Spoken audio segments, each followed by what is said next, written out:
So hello everybody, very good morning and welcome to this internal auditor training session on ISO 27001 2022. And our tagline for this training is get internal auditor certified on ISO 27001 information security management system.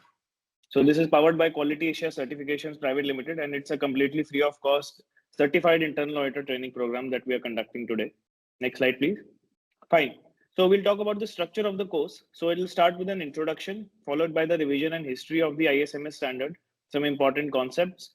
Then we'll be discussing clause 1 to 4, that is the structure, scope, definitions, and the context of the organization, followed by clause 5, leadership, which will be followed by clause 6, planning, then clause 7, support, clause 8, operation, clause 9, performance evaluation, clause 10, improvement. Then we'll be talking about Annex A SOA controls, that is the statement of applicability controls, which are the ISMS backbone. And then we'll talk about impact of organization and auditors. And then we'll talk about internal auditing practices. Next slide. And objectives of this course are to gain a clear understanding of the clauses and annex controls of ISO 27001 2022, interpret the requirements and apply them to the organization's context, understand how to assess the effectiveness of an ISMS in achieving organizational security objectives, learn auditing principles, techniques, and practices as per ISO 19011 2018 guidelines, and support the organization in driving continual improvement in its ISMS. The trainer introduction. So our trainer for the day will be Mr. Atul Suri. He's a BE Electrical and an MBA and a certified lead auditor in ISO 9001, 14001, 45001, 50001, 22000, 27001, 13485, and 26000. He's a BE certified energy auditor CEA and has a professional experience of 30 plus years in the industry with a strong foundation in engineering and management and 20 plus years as a seasoned management system auditor and trainer, delivering expertise across multiple sectors. He has worked with various top-notch certification bodies as a lead auditor and reviewer like Quality Asia, Intertech, Apave, Moody International, IRQS, etc. So about Quality Asia, our mission is to empower organizations with world-class quality standards and sustainable practices. Our vision is to be the leading provider of quality assurance and certification solutions in India. We are NABCB accredited. So Quality Asia is accredited by the National Accreditation Board for certification bodies, which means that their certifications are recognized internationally. We are providing 100% ethical auditing and compliance-based services and ensuring transparency and integrity in every certification that we issue. We have a comprehensive expertise in various standards like ISO 27001, 9001, 14001, and more. And we are offering a spectrum of certification services tailored to your organization's needs. We are running a monthly free internal auditor training program. So we empower your teams with free training, helping you build internal expertise and maintain compliance with international standards. Global reach with a local touch. So we are serving clients across multiple Indian cities and international locations. We combine global expertise with the personalized local services and our commitment to excellence. So our mission is to support businesses in achieving and maintaining their certifications, unlocking new opportunities, and improving operational efficiency. So that's about Quality Asia. So about the free live internal auditor training program. So we are conducting monthly training programs. We offer a focused training session on different ISO standard each month, ensuring continuous learning and up-to-date knowledge for your team. So this is for this training program we are taking on every last Sunday of every month, right? And most of you are repeat participants, so you know very well about this thing. And for those who are joining for the first time, so this is an initiative to update the ISO competence and ISO knowledge within the industry so that we can uplift the industry with respect to the international standardization. And we provide flexible learning options. So miss the session, no problem. Our training programs are available for later viewing through the Quality Asia School on our website, allowing you to learn at your own pace. Log on to our Quality Asia website. So this towards the end of the training, Praveen will be guiding you all how to access these training programs online. And our mission, so we are dedicated to increasing awareness about ISO standards and enhancing internal auditor competence. Our goal is to uplift industry operational standards by empowering professionals with the knowledge and skills they need to drive excellence in their organization. Next slide. So happy Republic Day. So first of all, I thank all of you to join on a national holiday, and we're utilizing a national holiday to, increase our awareness about ISO standards and enhance our competence on these standards. So happy 76th Republic Day. On 26 January 1950, India adopted its constitution, becoming a sovereign democratic republic. Jai Hind. Republic Day celebrates the governance framework and safeguards our nation's sovereignty and values. Similarly, ISMS provides a structured approach to protect critical information, ensuring accountability and resilience against evolving threats. Let us pledge to uphold the Constitution's values while protecting our digital infrastructure for a secure future.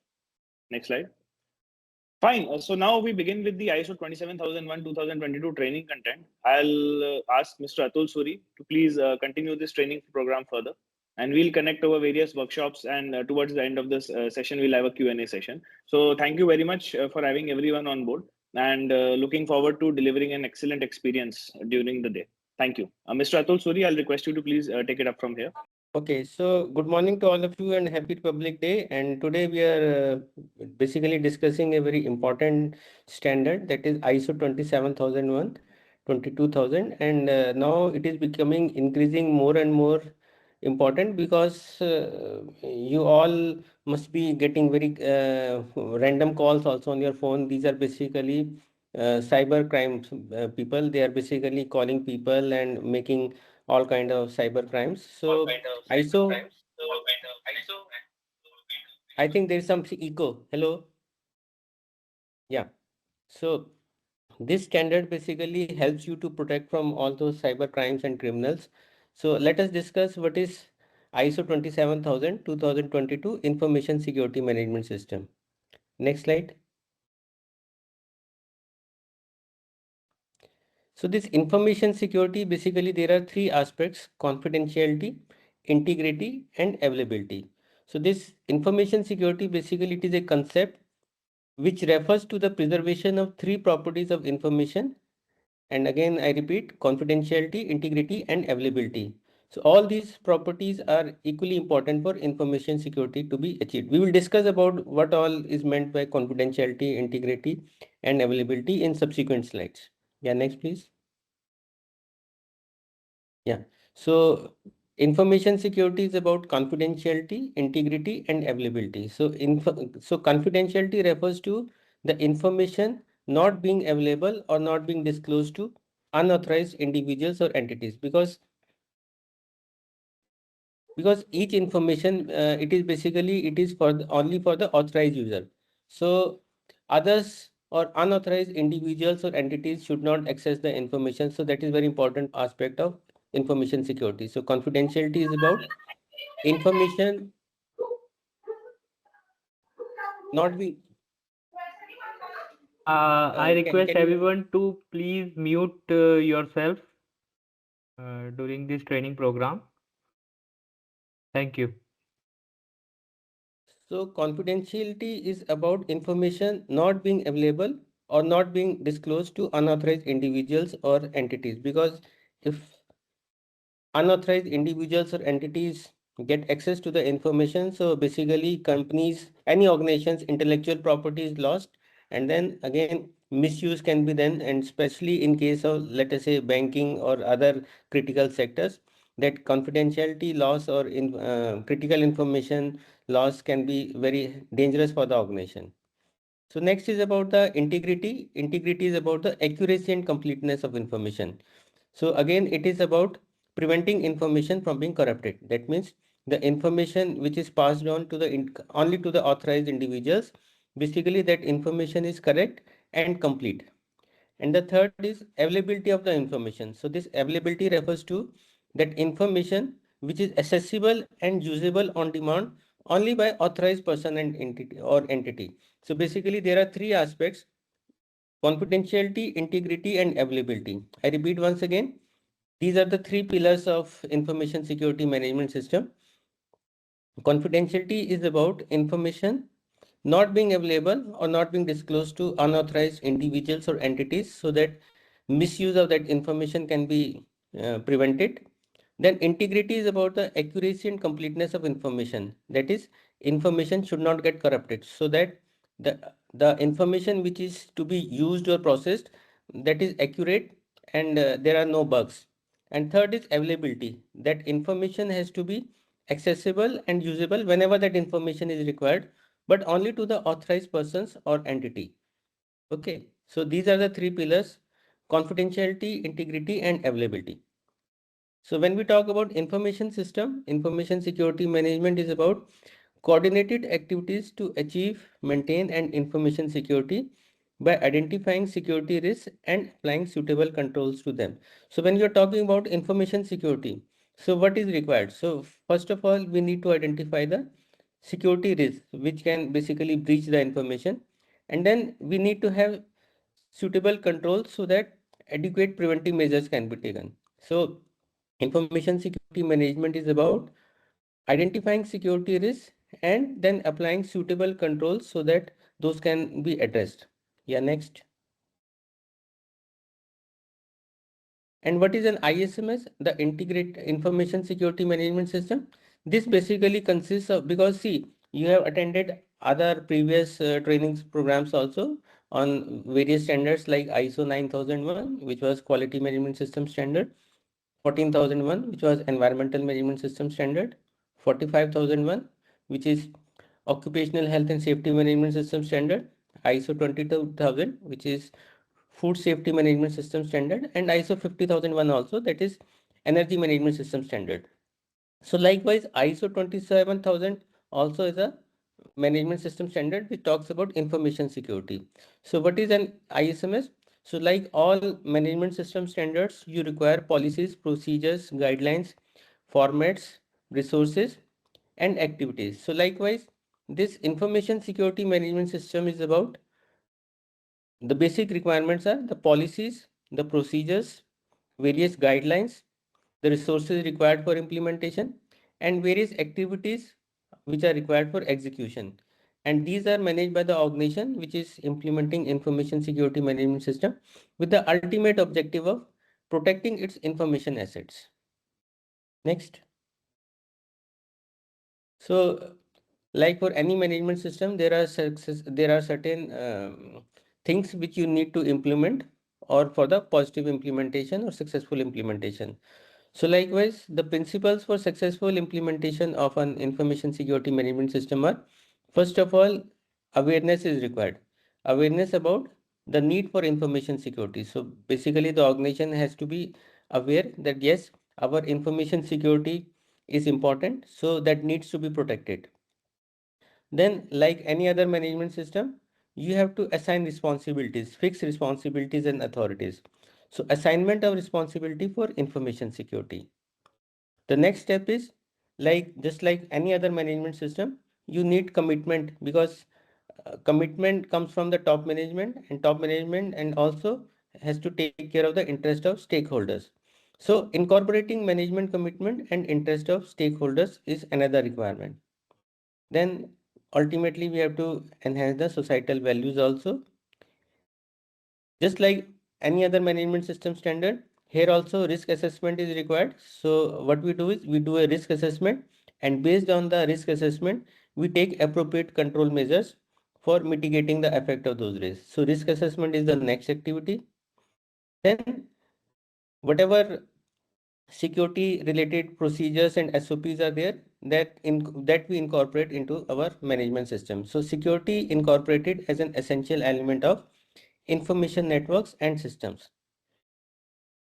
And then we also have to monitor any breach, that is any security incident, so that some lesson can be learned from that. So basic objective is the prevention of security incident, but in case some security incident happens, our system should be robust enough to detect it, and based on the analysis we need to take adequate corrective actions so that such kind of incidents are not repeated again.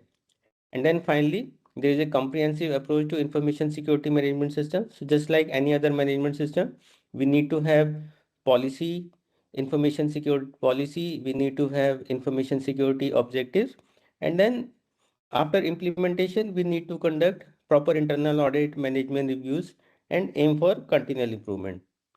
So continual reassessment of information security and making modifications as desired. Making modifications also makes, basically we have to comply with the applicable regulatory requirements, as well as we have to keep updating our systems in accordance with the technological changes or advancements happening in the field of information security. So once again, I repeat, what are the principles for successful implementation of an, just go back, just wait. So once again, I repeat, what are the principles for successful implementation of information security management system? First of all, need has to be there. That is awareness of the need for information security. Then you need to assign the responsibilities for information security, management commitment is required, and who are the interested stakeholders, what are the need and expectations with respect to information security management system that you need to incorporate in your management system. And you also need to enhance the societal values. Risk assessment is an important activity or requirement of the information security management system. So we need to have a proper risk assessment, and based on the risk assessment, we need to determine the controls and take actions to implement those controls. Then security incorporated as an essential element of information network and systems. Active prevention and detection of security incidents. So any security incident happens, that should be recorded, and detailed analysis should be done so as to work out the reasons why it happened and what further actions can be taken to prevent such kind of incidents or similar kind of incidents or some other security incidents. And comprehensive approach to information management system. So making the detailed procedures, SOPs, creating awareness within the organization, setting up the objectives, continuous monitoring, compliance with the regulatory requirements, and management reviews. And finally, continual reassessment of information security and making amendments, making modifications as appropriate so that it is in line with the current practices and the best practices in the field of information security. Yeah, next. So what are the benefits of implementing ISO 27000 information security management system in an organization? So the benefits are, several benefits are there. So first is enhanced information security. So the basic objective is it protects sensitive data, it minimizes the risk of breaches, and the three pillars which we talked about, it ensures confidentiality, integrity, and availability of information. So confidentiality is there so that information is not passed on to unauthorized person. Integrity of the information is there. That means the accuracy and completeness of the information and data. And availability of information. That means those who require that access to that information, they are able to get it whenever it is required. Then there are regulatory compliances also which are desired for any organization to implement. So just like other regulatory compliances which are applicable for an organization, there are regulatory compliances with respect to information security also. So like there is an information security act which needs to be followed. So this regulatory compliance helps organizations meet legal, contractual, and regulatory obligations with respect to data protection and cybersecurity. Then next benefit is, since risk management or risk assessment is one of the key activities of this standard, so improved risk management helps in identifying, assessing, and mitigating the security risk systematically. Thereby, the objective is reducing the vulnerabilities and also reducing or removing the potential disruptions. So improved risk management is another benefit of implementing ISO 27001 in an organization. So this also, next benefit is improved business continuity. So business continuity plan is one of the requirement of this standard. So improved business continuity basically ensures or enhances the resilience to cyber threats, ensuring the operations can continue smoothly during and after security incidents. So one of the requirement of this 27001 standard is you have to basically conduct mock drills also to verify the resilience of your management system. So ultimately, it enhances the resilience to cyber threats, ensuring the operations can continue smoothly during and after if any security incident happens.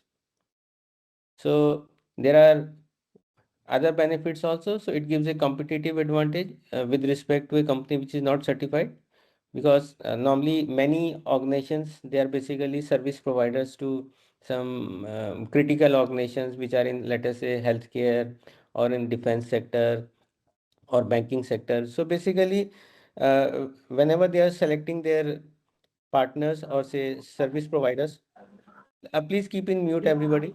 So whenever they are selecting their partners, just go back, just wait. So whenever they are selecting their partners or service providers, they look for organizations which have adequately and effectively implemented the various controls which are required in the ISO 27001 standards. So it gives competitive advantage also. So ultimately, it helps the organization as a trusted, secure partner, distinguish in the market and attracting new business opportunities. So it helps in marketing and business development, getting more business also, which ultimately leads to increased stakeholder confidence because there are different stakeholders for the organization. And once information security enhancement is there, regulatory compliance is there, proper risk assessment, risk management is done by the organization, and competitive advantage is there. So definitely the stakeholders can be different individuals or organizations. It could be some investors, it could even the employees are there, service providers are there, associates are there, shareholders are there. So ultimately, it increases the confidence of those stakeholders also. So this demonstrates a commitment to information security, building trust with customers, partners, and all applicable stakeholders. Next. So just like other standards, this ISO 27000 also, it is a series of standards, but ultimate certificate is awarded for 27001 only. So the other standards are ISO 27000, which gives an overview of the information security management system, plus the various terms and definitions which are there, which are used in ISO 27001 in 27001. Then there are several controls which are required to be implemented. In fact, there are 93 controls which are required to be implemented. So what are these controls? Of course, these controls are there in the standard, but how to implement these controls, how to understand those controls. So all related details are given in the standard ISO 27002. So ISO 27002 is about information security controls and implementation guidance. Likewise, ISO 27003, which gives an explanation and guidance on the requirements in ISO 27001. And one of the important requirement of the standard is information security risk management. So guidance on that can be obtained from ISO 27005. And then there are sector specific standards also like 27011, 27019, 27701. Yeah, next. So what is the background of ISO 27001? So this is an international standard published by the organization ISO, International Organization for Standardization. This standard was first published in the year 2005, and now we are talking about the third revision. So first edition was published in 2005, which defines the requirements for an information security management system, and it can be used by any organization which wants to or wishes to implement those controls. So after 2005 version came 2013 version, and now we are discussing the latest version, that is 2022. So any organization which wants to apply for ISO 27001 can implement the standard. Next. So as I said, first edition was published in the year 2005. So it was published as ISO oblique IEC 27001 2005, and it was based on the British standard BS 7799-2. So basically this standard provided a systematic framework for managing information security. So this standard provided a systematic framework for managing information security risk through policies. So 2005 version provided a systematic framework for managing information security risk through policies, controls, and processes. So then first major revision came in the year 2013. So this led to adoption of the Annex SL framework for management system standards, promoting easier integration with other standards like 9001 and 14001. So annexure SL or high level structure is about because the organizations are implementing various standards. It is not one standard only. So like they are implementing 9001, 14001, 45001 as applicable, 22000 energy management system. So now, whatever international standards are published, they are based on a high level structure. High level structure means the clauses are numbered like 1, 2, 3, 4, 5, 6, 7, 8, 9, 10. And main implementable clauses are from clause number 4 to 10. So when different clauses different standards have different requirements, but clauses structuring is like this. So you can have a integrated management system in your organization. So that means you can integrate your information security management system with other standards which the organization has applied, or other standards which organization is implementing, like 9,000, 14,000, 9,001, 14,001, 45,001, 50,001, as applicable 22,000 or 20,000, etc. And this also introduced the concept of PDCA cycle, which is implemented all across management systems. That is, plan your activities, do your activities, execute your activities, check and take appropriate actions. So introduction of risk-based thinking and removal of PDCA model as a strict requirement.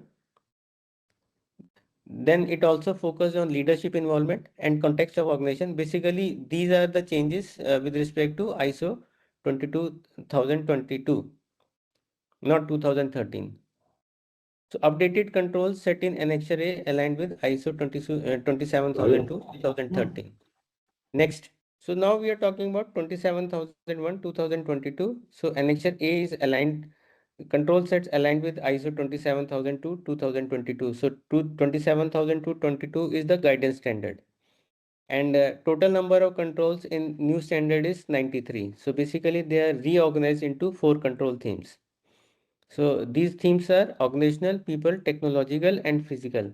So all these 93 controls, they are basically reorganized into 4 major themes. That is the organizational, which focuses on the policies, roles, and the top management practices or the management practices. Then second is about people. So it addresses HR related and awareness issues applicable for the organization. Then it talks about the technological aspects.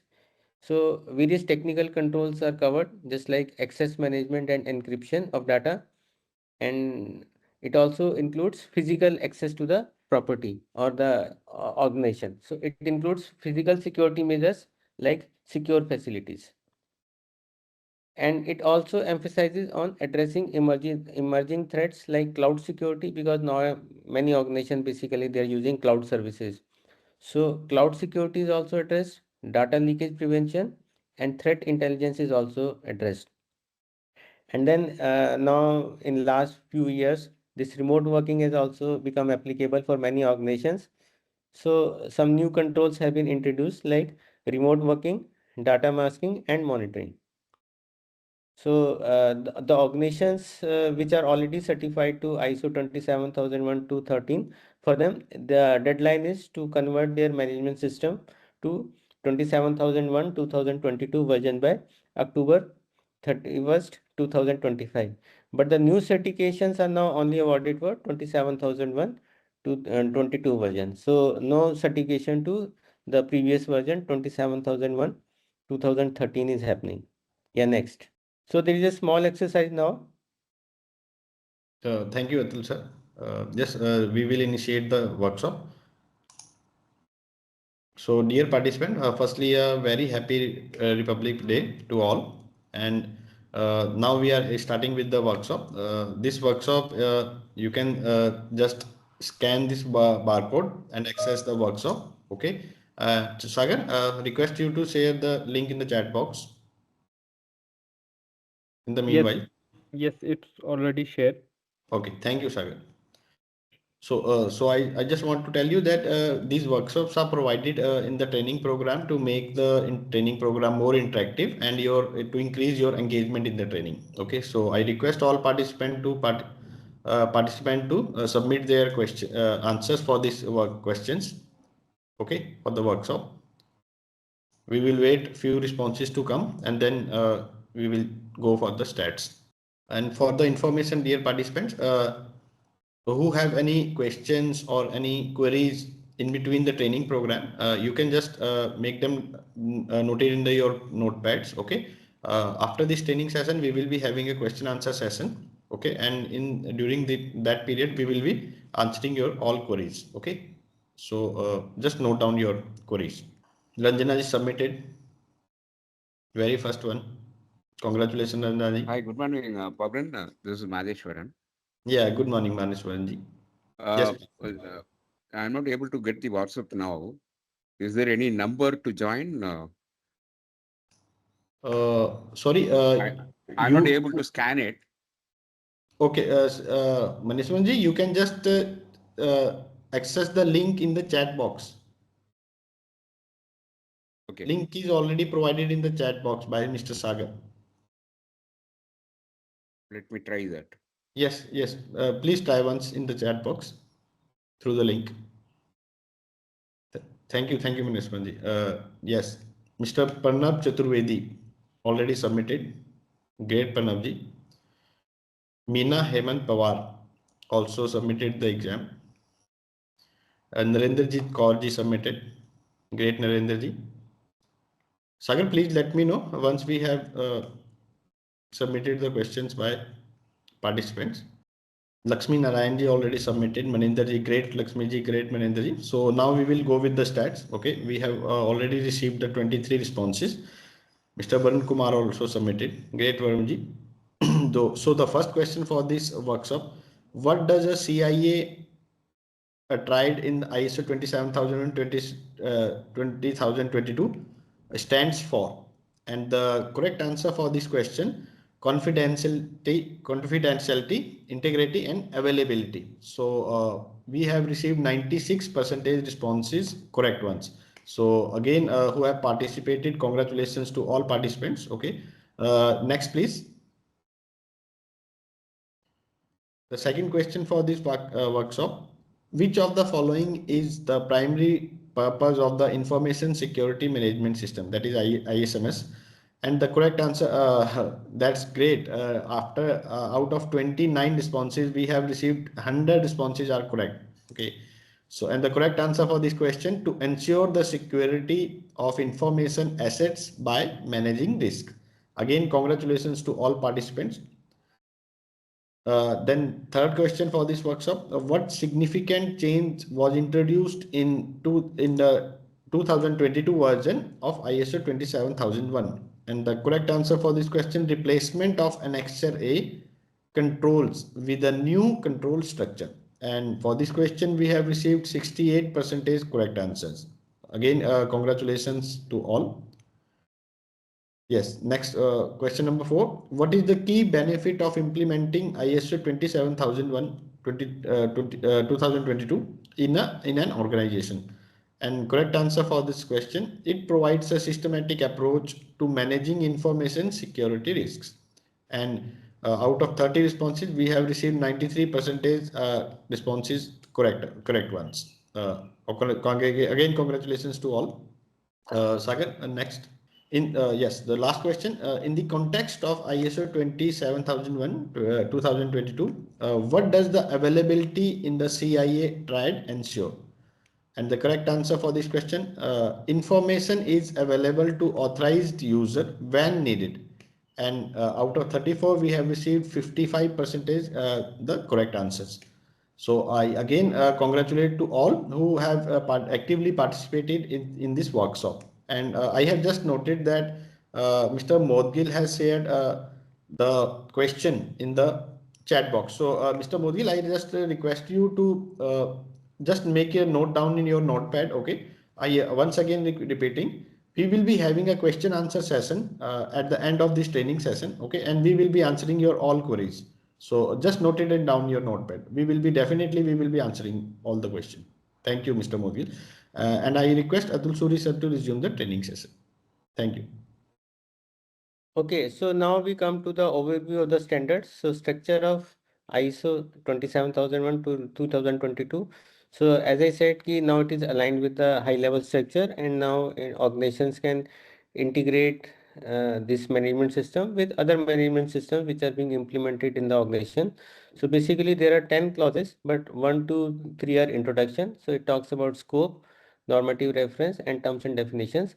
And the implementable clauses are clause number 4 to 10. So clause number 4 is context of organization, with 4.1 as understanding the organization and its context, 4.2 understanding the need and expectation of interested parties, 4.3 determining the scope of the information security management system, and 4.4 information security management system. Then clause number 5 is about leadership. So 5.1 is leadership and commitment. 5.2 is policy. 5.3 is organizational role, responsibilities and authorities. So next clause 6 is about planning, actions to address risks and opportunities. 6.1, then 6.2 is about information security objectives and planning to achieve those objectives. Clause number 7, support. 7.1, resources. 7.2, competence. 7.3, awareness. 7.4, communication. 7.5, documented information. So all of those who have attended earlier standards training program also, so you can recollect clause number 4, 5, 6, 7. Identical titles were there in all other management systems: 9001, 14,001, 45,001, 22,000, 50,001, and now 27,001 is also having similar structure. And सागर ये permanent mute करके रखो, otherwise सारा flow टूट जाता है discussion का. Okay, okay, sir. And clause number 8 is operation. Operation is very specific to the particular standards requirement. So 8.1 is operational planning and control. 8.2 information security risk assessment. 8.3 information security risk treatment. Clause number 9 is performance evaluation. So 9.1 is monitoring, measurement, analysis and evaluation. 9.2 internal audit. 9.3 management review. And finally, clause number 10 improvement. 10.1 is continual improvement. 10.2 non-conformity and corrective action. So all other management system standards are structured on these 10 clauses only, with specific requirements given with respect to those applicable standard. But you can integrate when you are implementing multiple organizations in your organization, when you are getting certified to multiple standards in your organization. So basically you can integrate. So you can have a integrated management system manual, integrated procedures, and then you make specific policies, procedures and formats. And one more information is there in this standard, that is Annexure A. So the controls which you are talking about, which are basically categorized in 4 categories, those 93 controls which have to be implemented with respect to information security, they are mentioned in Annexure A of ISO 27001 2022. Next. So first we will discuss clause number 4, context of the organization, having 4 sub clauses: 4.1, 4.2, 4.3 and 4.4. Yeah, next. So 4.1 is about understanding the organization and its context. So context of the organization, as was there in all other management system standards. So first we need to determine the external and internal issues which are relevant for that particular organization and which can affect its ability to achieve the intended outcome of information security management system. So normally this internal and external issues, though there are different ways and methods, but normally we do a SWOT analysis for internal issues and PESTEL analysis, that is political, economical, social, legal, technological, environmental factors for external issues. So likewise here also we need to review our internal and external issues, but here we are talking about with respect to information security management system. So external issues are those issues which are outside the organization but which affect the organization. So these can be derived from or assessed from political, legal, technological, social, cultural, competitive, natural factors, etc. And likewise, internal issues are those issues which are under the control of the organization, because these are based on the organization's own strengths, weaknesses, opportunities, and threats. So internal issues can be like resources, knowledge, contractual relationship, objectives, the kind of competence which is available in the organization, the kind of resources at the disposal of the organization, the kind of intellectual property which is available in the organization, and the various contractual relationships, etc. Yeah, next please. Clause number 4.2 is about need and expectation of interested parties. So likewise in various management system standards, there are need and expectation of interested parties which are related to ISMS also, information security management system. So what the organization need to do is, first of all, you need to identify what all these interested parties are. then you need to understand their need and expectations, and then you also need to analyze how those need and expectations are being fulfilled by the organization. So it says determine the interested parties which are relevant for the information security management system. Then determine what are their need and expectations, that is the requirements of these interested parties, and then also determine how these requirements can be addressed through the information security management system. So who are these interested parties? The interested parties are various individuals or the various organizations which can influence or which can be influenced or perceive themselves to be affected by the information security management system of the organization. Then employees are also need and part of interested parties. So their needs and expectations also need to be considered while implementing information security management systems. So what employee needs are, because here we are talking only with the context of information security management system. When you are implementing multiple systems in the organization, multiple standards in the organization, then needs and expectations are with respect to those particular standards requirement. For example, when you are implementing 9001, so need and expectations are with respect to quality management system. When you are implementing occupational health and safety management system, so those need and expectations are with respect to OH&S part. When you are implementing energy management system, then those need and expectations are with respect to ENMS, energy management system. So here need and expectations are with respect to information security management system. So what employees need? They need secure system to systems and information. Then applicable regulatory requirements are here also. So regulatory authorities needs are part of interested parties. So what they require is adherence to laws, standards and regulations. Then clients and customers also require, because these three pillars, confidentiality, integrity and availability, they are applicable for customers and clients also. So they want proper assurance from the organization with respect to confidentiality, integrity and availability. So you must be aware, many organizations with their suppliers or contractors or service providers and also with their employees, they ask to sign a confidentiality agreement or non-disclosure agreement. So that is also part of need and expectation of interested parties. Clause 4.3 requirement is scope of the information security management system. So whatever activities you are doing, the scope, the boundaries have to be defined as per the requirement of the standard. So 4.3 talks about the scope of the information security management system, which is basically the boundary and applicability of the information security management system to determine its scope. You can recollect that all standards require scope. So likewise that ISMS also requires the scope statement to be documented and addressed in your management system. Yes, next.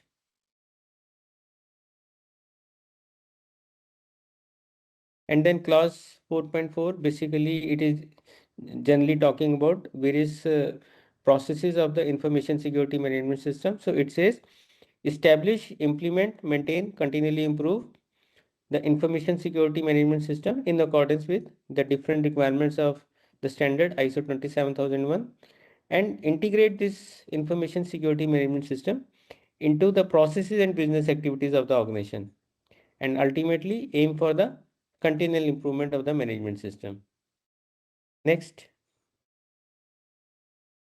So there was an amendment which was published in February 2024. So as per that, now organizations, because all of us understand the importance and gravity of the pollution, especially those people who are in NCR. So day in, day and out, they experience not only NCR, all major cities, many cities, in fact, several cities of India, they are amongst the worst polluting cities in the world also, top 10 worst polluting cities. So many major cities of India are in that place. So now there was an amendment published in February 2024. So as per that, climate change actions, because organizations also have to be responsible for the activities, their own activities which can affect climate. So as per that amendment, which was in February 2024, now organizations are basically asked to address climate change actions also in their management system. The requirement is that organization shall determine whether climate change is a relevant issue. So basically in clause 4.1 and 4.2, context of the organization, interested parties, need and expectation. So organization have to address whether climate change, climate action changes they are required, climate change requirements are required and need to be addressed in your management system. So as I said, need and expectation of interested parties. So those climate action changes need to be addressed in your information security management system also, in addition to other management system standards. Next. So basically this is a recap of clause number 4, 4.1, 4.2, 4.3 and 4.4. So first of all, you need to identify the factors which are influencing your information security management system. That is, you need to identify regulatory, market, technological, and organization's own influences or the requirements which impact the information security management system. Then you need to identify your various stakeholders, interested parties like customers, suppliers, regulatory bodies, employees, contractors, subcontractors, regulatory bodies also, and what their need and expectations are with respect to information security. Then, like any other management system, you need to define the scope and applicability of ISMS. In this particular standard, there are 93 controls. We will discuss about those controls in later section, in later part of this training. So when we talk about the applicability, so all 93 controls may not be applicable for an organization depending upon the kind of activity and processes are being executed. So when we talk about the applicability, so if and out of those 93 controls, if any control is not applicable for that organization, then it need to define and document in its management system. But all requirements of the clauses 4 to 10 you have to address in your management system. So there is no non-applicability. But if any control out of those 93 controls is not applicable, then you need to mention that with a proper justification. So define the scope and applicability of ISMS, that is, determine internal and external issues, interested parties, and then based on that, you determine the scope of your information security management system. And then overall overview of the management system is like you have to integrate it with your various business processes, develop, implement, maintain, and enhance the information security management system to achieve objectives and demonstrate continual improvement in information security. So I think now there will be an exercise. Yeah, next. So another workshop we are starting. Yes, the chat box is displayed on the screen, and Sagar, kindly share the link in the chat box. Yes, yes. Thank you, Sagar. For the new participant who have joined later during the training session, I repeat them for again. These workshops are provided to make you engage and active during the training session. Okay, so you can just access this barcode and submit your responses for the questions. As well, you can access the questionnaires from the link in the chat box. And I request all the participants to submit your questions, answers for these questions. Okay. In the meanwhile, we'll wait for a few responses to come. Mr. Parnav Chaturvedi has done, submitted. Great. Tarun Tripathi ji have submitted. Great, Tarun ji. There is one query, screen not visible as SS. QMS P2. I request QMS P2 to kindly just exit from the training session and reconnect again, reconnect the link. Okay, there might be some network issue because the screen is visible to me and all other participants as well. You can kindly check your network connectivity. Vinita Agarwal ji submitted. Great, Vinit ji. Ranjana ji submitted. Great, Ranjana ji. I think QMS P2 also submitted. So his network get good connectivity. Okay, great. So we have received 19 responses. So now we are going with the stats. The first question for the workshop, what is the primary purpose of clause 4 in ISO 27001 2022? And the correct answer for this question, to determine the organization's internal and external issues that affects the ISMS. And out of 24 responses, we have received 100% responses, the correct ones. Again, congratulations to all participants. Next question, which of the following is considered an external issue in the context of organization? And the correct answer for this question, regulatory and legal requirements. And for this question, 76% responses are the correct ones. And we have received, so far we have received 25 responses. Again, kudos to all who have submitted the correct answers.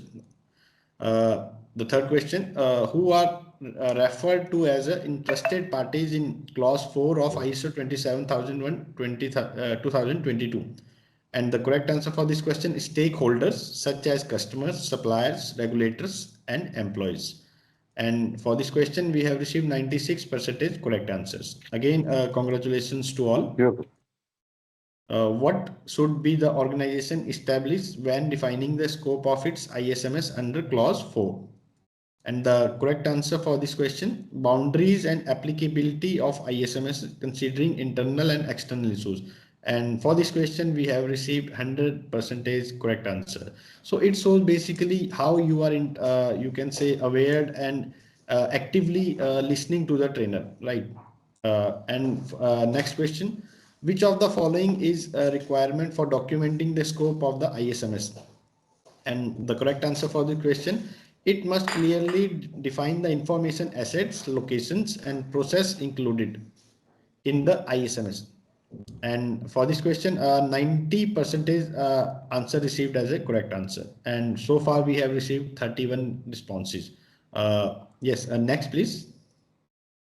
I think all the questions we have submitted. So again, I am thanking you all participants who are actively participating and requesting other participants who have not submitted their responses. Kindly request you during we will be having more workshops during this training session. Kindly participate actively. Thank you. Thank you. Over to you, Atul Suri sir. Please resume the training session. Thank you. So now we come to clause number 5, leadership. So like other management system standards, here also leadership and commitment is important. Then there has to be policy, so which is known as information security policy in this case, and then organizational roles, responsibilities, and authorities with respect to information security management system. They have to be documented and adequately communicated. So now we will discuss these requirements. So leadership and commitment. So just like any other management system, leadership role is very important. So the responsibilities of leadership and commitment includes ensure that the information security policy and information security objectives are established. So the organization's information security policy and the objectives have to be established and approved by the top management. Then management also ensures that this information security management system is integrated with other processes of the organization. Management also ensures the necessary resources, because ultimately resources are provided by the management. So management has to ensure the required resources, maybe technological resources or human resources or safety related resources. So all resources which are required for implementation. So what happens, it basically breaks the momentum. So anyhow, so resources have to be provided by the top management, and then there has to be adequate communication from leadership regarding the needs and the importance of implementing information security controls in the organization. Management also has to ensure that ISMS achieves its intended outcomes. So that means management has to periodically monitor the effectiveness of the various control measures or various policies and procedures or practices implemented in the organization, and wherever some fine tuning is required, wherever some additional resources are required, wherever some human resources training, all those factors which are required, they have to be incorporated into the management system. And management also has to promote the continual improvement culture within the organization with respect to ISMS. Management also has to direct and support the people within the organization who are contributing to this ISMS. Basically, they have to be monitored and provided adequate support. And ultimately, management has to demonstrate its leadership. Yeah, next. So, like other management system requirement, there is an information security policy requirement also. Of course, this policy statement can be a standalone policy, or this can be integrated with other policies of the organization also. Like many organizations which are implementing various management systems, they have an integrated policy. So it can be integrated with quality policy, it can be integrated with safety policy, occupational health and safety policy. So again, the policy can be a standalone policy or policy can be an integrated policy, but there has to be a information security policy which is approved by the top management. Next. So the requirement of standard is information security policy, which has to be appropriate to the purpose of the organization. Just like any other management system, this policy also provides the framework for establishing the related objectives. So this information security policy provides the information security, includes the information security objectives, or provides a framework for setting those objectives. Because ultimately policy has to be converted into implementable objectives also related to information security. So this policy also needs commitment to satisfy applicable requirements and for continual improvement. So just like any other management system standard, this also policy asks for the commitment from the organization to meet all applicable requirements, which includes the regulatory requirements also, and aim for continual improvement. So once this policy is established and approved by the top management, this policy has to be communicated and understood also within the organization. So people working in the organization must understand the information security policy. They must have the access and awareness of the objectives which are derived from the information security policy or which is the part of the information security policy. And this policy also needs to be available to the interested parties as appropriate. Next, then information security roles and responsibilities authorities also have to be documented. This is in line with the requirement of other management system standards also. So top management has to ensure that responsibilities and authorities for roles which are relevant to information security are assigned and adequately communicated within the organization. So basically, the ISMS talks about conformance to the requirements. Basic objective is the people in the hierarchy of the organization, they understand their roles, responsibilities, and authorities with respect to ISMS, and for that, the responsibility lies with the top management. So, like in other management system standards, one coordinator is nominated here also, who reports to the top management on the overall performance of the information security management system, including the assessment, including the monitoring of needs for improvement, if any. Next. So clause number 5, basically 3 sub clauses are there. So clause number 5.1, top management leadership and commitment. Top management ensures that the information security management system is aligned with other business processes of the organization. So driving the strategic alignment, this promotes continual improvement of information security management system and aligns with the strategic objectives of the organization. There has to be an information security policy. This can be a standalone policy or this can be integrated with other policies also, which are available in the organization, which is implementing multiple management system standards.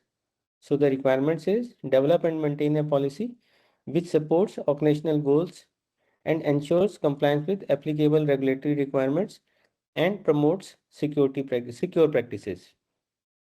Roles and responsibilities have to be decided and adequately communicated.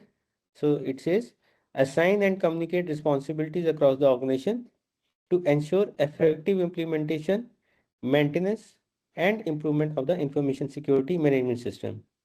And leadership commitment, actively support and demonstrate leadership in fostering an organization security culture throughout the organization. Next exercise. Thank you, sir. Yeah, Sagar, please share the barcode and also share the link in the chat box. Yes.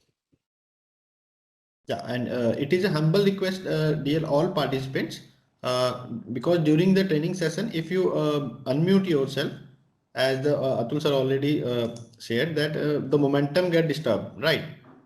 And trainers get distracted from these unwanted noise during the training session. So it is my humble request to all participants, please be unmuted. If you have any questions or queries, we will be answering all the questions later in and at the end of the training session. And I request all participants, please actively participate during these workshops. Okay, we will be having more workshops during the training session. And for the new participants, kindly scan the barcode and you can just submit your questions for the workshop. You can access this workshop questions from the link in the chat box. Mr. Sagar has already shared. Please check. Mr. Tarun Tripathi has done. Ranjana ji has submitted. Pranab Chaturvedi has submitted. Lakshmi ji submitted. Colonel Yatendra Nanda ji has submitted. Narendra ji Kaur ji has submitted. Vineet Agrawal ji submitted. That's great. We will just waiting a couple of minutes to receive the more responses. All right, Sagar. So the first question for the workshop, what is the primary responsibility of top management under clause 5 of ISO 27001 and 2022? And the correct answer for this question, to ensure ISMS is integrated into the organization business process. And for this question, we have received 95% responses, correct ones. Again, congratulations to all. Next, please. What is the key requirement for the information security policy under clause 5? And it must, the correct answer, it must promote secure practices, align with the organization goals and comply with regulatory requirements. And yes, we have received 25 responses and all are the correct ones. That means we have received 100% correct answers. Again, congratulations to all. Next question, what does the clause 5 address? The assignment of roles and responsibilities. And the correct answer for this question, again 100% responses are the correct ones, and 26 responses are we have received as of now. And the correct answer, roles and responsibilities should be clearly assigned and communicated across the organization. Next question. Which of the following demonstrate leadership commitment under clause 5? And the correct answer, actively fostering an information security culture throughout the organization. And the percentage for the correct answer is 92. And 27 responses we have received so far. Again, congratulations to all participants. Yes, next question. How does the top management support continual improvement of ISMS? And the correct answer, by promoting alignment of ISMS with strategic objectives and ensure regular updates. And again, we have received all the answers correct. 100% we have received. Next, please. Okay, all right, thank you. So again, for your actively participations, I'm seeing and observing that participants are very much actively participating and also very much active during the training, aware and actively and more listening to trainer as well, because your responses are reflecting your awareness and activeness. Okay, thank you participants. I request Atul Suri sir to resume the training session. Thank you. So now we come to clause number 6, which is about planning. So again, 3 clauses are there, sub clauses are there, 6.1, 6.2 and 6.3. So 6.1 is risk and opportunities. So risk and opportunities is there in other management system standards also. So information security management system also talks about addressing risk and opportunities. So specifically it talks about information security risk assessment as well as risk treatment. So 6.1.2 is information security risk assessment and 6.1.3 is information security risk treatment. Then 6.2 talks about information security objectives and planning to achieve those objectives, and 6.3 about planning of changes. So 6.1 talks about action to address risks and opportunities. So what you need to do is you need to do a risk and opportunities exercise, determine risks and opportunities and plan adequate actions to address them. As we have already discussed the definition of risk and the meaning of risk in previous training programs. So what is the risk? The risk is effect of uncertainty on the objectives. So when we are talking about information security risks, so these are the risks which are associated with the potential that threats will exploit the vulnerabilities of an information asset and which can cause big harm to an organization. So information security risks are those risks which have the potential that threats will exploit the vulnerabilities of the information asset and can cause harm to the organization. So when we do information security risk assessment exercise, we basically define and we apply a process for the information security risk assessment. So as you know, the risk is a multiple of consequence and likelihood. So basically we do a risk assessment and we identify the risk score, which is a multiple of consequences and likelihood. We can use any methodology for that particular purpose, but we will sharing one methodology in the subsequent slides. And then we need to define the criteria for risk acceptance and doing the risk assessment. Next. So normally risk assessment, which is multiple of consequences and likelihood. So basically we use a 5x5 matrix. So normally what can be the consequences because of that risk and what is the likelihood of that risk. So these are some guidelines which can be followed. When we talk about, first we talk about the consequences. So consequences can be as small as minor. Consequences can be as small as minor to a disaster, which is a catastrophic. So normally these kind of guidelines are there. Minor, the meaning of minor is when we say that consequence is negligible and the organization will overcome the situation without any difficulty. So in fact, this can also be quantified wherever possible. Then it can be in terms of monetary terms also. Different organizations use different methodology. Any methodology is fine as far as it is giving you the desired results.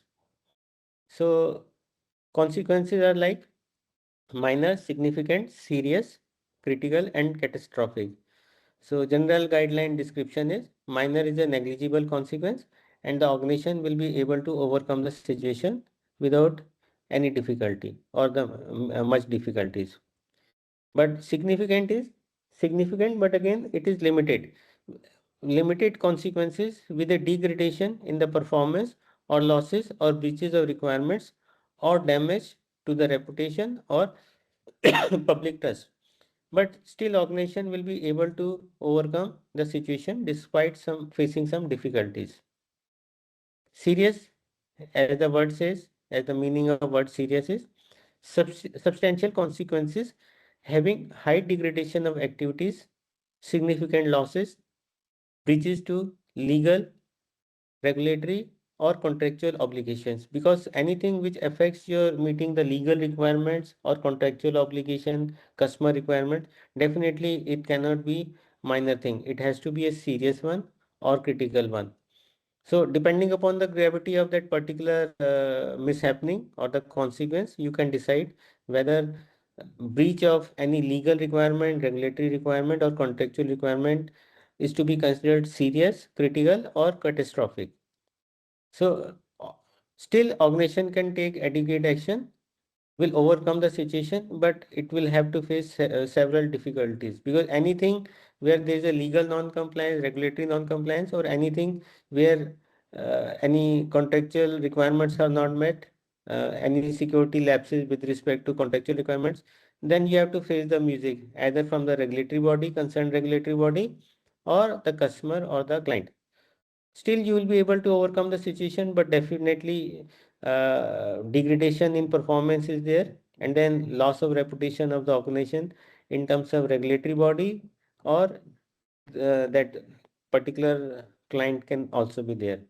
So serious, still you will be able to overcome the situation, but you will have to face several difficulties to overcome it. Critical, as the name implies, it is even more serious, more severe than the serious one. So critical means you are not able to take adequate action. Incapacity of the organization to continue all or part of its activities, possibly with significant consequences for persons and property. And full recovery is still possible but not likely. So serious is critical is even more damaging than the critical one, and catastrophic is the ultimate consequence, disastrous consequence. So catastrophic is like disastrous consequence that threatens the existence of the organization. So the existence of organization itself is at stake, or impair its activities for a significant period, or at life put at risk the life and safety of the people, or bring a major environmental degradation. But of course, here you have to identify with respect to the information security management system. For example, some banking sector is there, and there are certain breach of data with respect to say customers, or some major security threat happens. And bank is also governed by a regulatory body, that is RBI.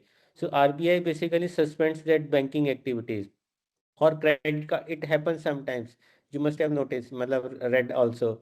Like there was some breach of data, or not exactly breach of data, but it was for some other operational reasons. So Reserve Bank of India, RBI, put a hold on HDFC Bank for some period of time. It happened last year because they were not complying with certain procedures. Of course, these procedures may not be related to information security, but there could be some other reasons also. But then Reserve Bank of India basically debarred this HDFC Bank, so they cannot issue fresh credit cards to its clients. So definitely it affected the business for a while, and overall reputation of the bank or the organization also goes down. So basically the consequences you need to assess. Of course, here we are talking about information security management system. So consequences you need to assess in terms of the gravity of that consequence. It can be minor, significant, serious, critical, or catastrophic. And then what is the likelihood? Again, we start from bottom. Unlikely, rather unlikely, likely, very likely, or almost certain. So unlikely, when your systems are very robust, then you say ki the breach is not possible. So the unlikely means the risk source has very little chance of reaching its objective by using one of the considered methods of attack. The likelihood of this risk scenario is very low. Then number two is rather unlikely. The risk source has relatively little chance of reaching its objective by using one of the considered method of attack, but likelihood of this risk scenario is low. So earlier it was very low, now it has become low. The likely, yes, it is likely to happen. So the risk source is able to reach its objective by using one of the considered method of attack, and the likelihood of this risk scenario is significant. So you can compare. So from very low to low, and now from low to it has moved to significant. So that means it is likely. Very likely, then it becomes a risk scenario is high. The risk source will probably reach its objective by using one of the considered method of attack. The likelihood of this risk scenario is high, and ultimately very high. That means almost certain. The risk source will almost certainly reach its objective by using one of the considered methods of attack. So risk assessment, basically we are multiplying the two, consequences and likelihood. Next slide, please. So again, when you represent this activity on a scale of 1 to 5 as a matrix, as a table, so based on the risk multiplication too, we are identifying our risk as low, medium, high, very high category. So basically it's a multiple of likelihood in terms of unlikely, rather unlikely, likely, very likely, and almost certain, with the consequence that is minor, significant, serious, critical, catastrophic. And based on the multiple, we are identifying our risk category as low, which is green, then yellow, then high, and then very high. Next, information security risk assessment we were discussing. So repeated information security risk assessment should produce consistent, valid and comparable results. So this risk assessment activity, it is not a one-time activity. Basically based on, you have to periodically review it and update it, and any new risks which are perceived to happen or likely to happen, and based on any regulatory feedback, based on any contractual requirement modification, based on any security incident happen, you basically you need to review your risk assessment and update.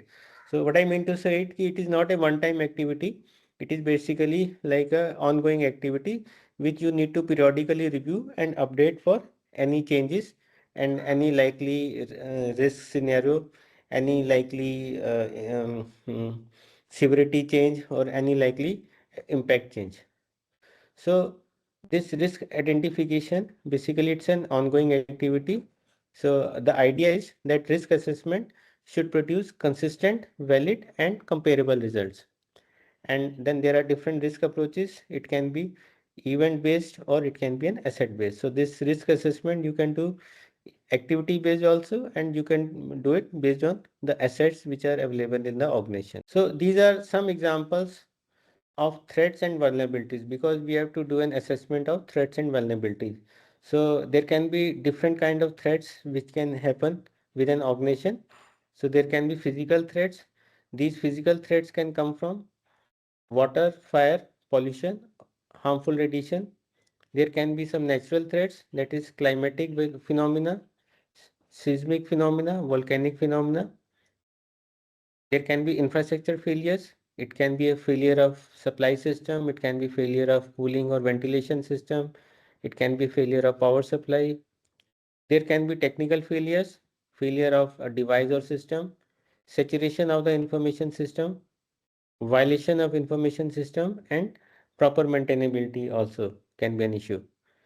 Human actions like terror attack, sabotage, social engineering, inception of radiation of a device, remote spying, eavesdropping, theft of media or documents, compromise of functions or services, error in use, abuse of rights or permissions, forging of rights or permissions, denials of actions, and organizational threats like lack of staff, lack of resources, failure of service providers, violation of laws or regulations. So basically you have to identify threats which can happen. So threats can be physical threats, natural threats, infrastructure failure, technical failures, human factors, human actions, compromise of any function or services, or organizational threats. And then you need to categorize them into vulnerability category also. So it can be like organization level, site level, personal, network, software or hardware. So the examples are like hardware, there can be insufficient maintenance or faulty installation of storage media, insufficient periodic replacement scheme for the equipment, then their susceptibility to humidity, dust, soiling. There can be software issues like no or insufficient software testing, then flaws in the software, no logout when you are leaving the workstation, disposal or reuse of storage media without adequate measures, that is without proper erasure. There can be network issues like insufficient mechanism for proof of sending or receiving a message, unprotected communication lines, unprotected sensitive traffic. Personal vulnerability could be there, absence of personnel, inadequate recruitment procedures, insufficient security training. Then site related issues can be there, inadequate or careless use or physical access control to the building or the secure areas or rooms, server rooms. Then location in an area which can be susceptible to flood, power supply instability, unstable power grid, insufficient physical protection of the building, doors, windows, etc. Then organizational level vulnerability like formal procedure for user registration and deregistration which is not developed, or its implementation is ineffective, formal process for access rights review not developed, or its implementation is ineffective. and insufficient security provisions in contract with customers and third parties. So these are some examples. So when you are doing risk assessment, so basically you have to consider the threats and vulnerabilities which are applicable to that particular organization or to that particular processes. And then you need to categorize them based on their likelihood and consequences, and accordingly categorize your risk as low, medium, high, very high, and take adequate measures to mitigate the impact of those risks. You need to identify the risk owners. The risk owners can be the persons or the entities with the accountability and authority to manage the risk, because each risk has to be having a risk owner. So you need to identify your risk owners in your processes or documentation so that you can entrust the responsibility of taking or mitigating actions to that particular individual or the group or the department. So you need to identify the risk owners. Next. So ultimate objective is doing a proper risk analysis and evaluation. So risk analysis like assessing possible consequences and realistic likelihood for the risk identified to determine the level of risk. And risk evaluation is comparing the results of the risk analysis with the acceptance criteria. So when you are doing information security risk treatment, so your process involves selecting appropriate treatment options, then determining the appropriate controls. So you need to identify the controls which are applicable for that particular risk. For example, when you identify some virus attack in your organization, in your processes, in your computer systems, so what is the preventive measures you take? So you take a proper authenticated, means licensed uh, antivirus in your operating systems, in your computers or laptops or the servers. So this is how you determine the appropriate controls and take adequate actions. There could be certain cases where some long-term plan is required. Some resources could be required. Some external services could be required. Some external expertise could be required. So in that case, you take a risk treatment plan. For example, you have identified certain high risks, but removal of those risks, it could be physical risk, it could be organizational risk, it could be human risk, it could be technical risk. So but some resources could be required to mitigating the effects. Certain risks which come under high category or very high category, you need a proper roadmap or time plan to implement those things. So for such kind of risk, you make a risk treatment plan. And then for that risk treatment plan, you define the proper methodology, a proper roadmap, the authority, responsibility, the resources required, and then you do the adequate monitoring. So what you do is obtain the approval of the risk owners for the plan and acceptance for residual risk. So normally these type of risk treatment options are considered: avoidance of risk, modification of risk, sharing or retention. So when we are talking about the controls, information security controls, three type of methodologies are used, that is preventive, detective and corrective. Next. So as per the requirement of this ISO 27001 standard, so basically you have to prepare a statement of applicability. So as I said, there are total 93 controls which are to be addressed in your documentation. So and any particular control which is not applicable for your organization, you need to give a proper justification. So normally a statement of applicability is prepared with respect to the controls. You identify, you address those controls, and then you also you also define what kind of controls or mitigation plan or what kind of good practices are there with respect to those controls. So all that documentation is compiled and known as statement of applicability, so which contains the necessary controls, including the justification for implement and implementation, and any control which is not applicable, so you have to give a proper justification. Next, for example, in this particular slide, you can see that outsourcing. So if outsourcing is not included, that the organization is not outsourcing any activities, so you can exclude it from your statement of applicability, and you have to give a proper justification.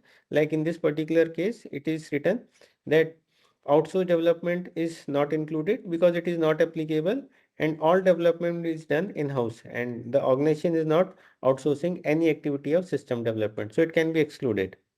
But for all controls which are applicable for the organization, so you include it in your statement of applicability and give a proper justification, and then you monitor the implementation status also, and periodically verify it through your control mechanisms or internal auditing.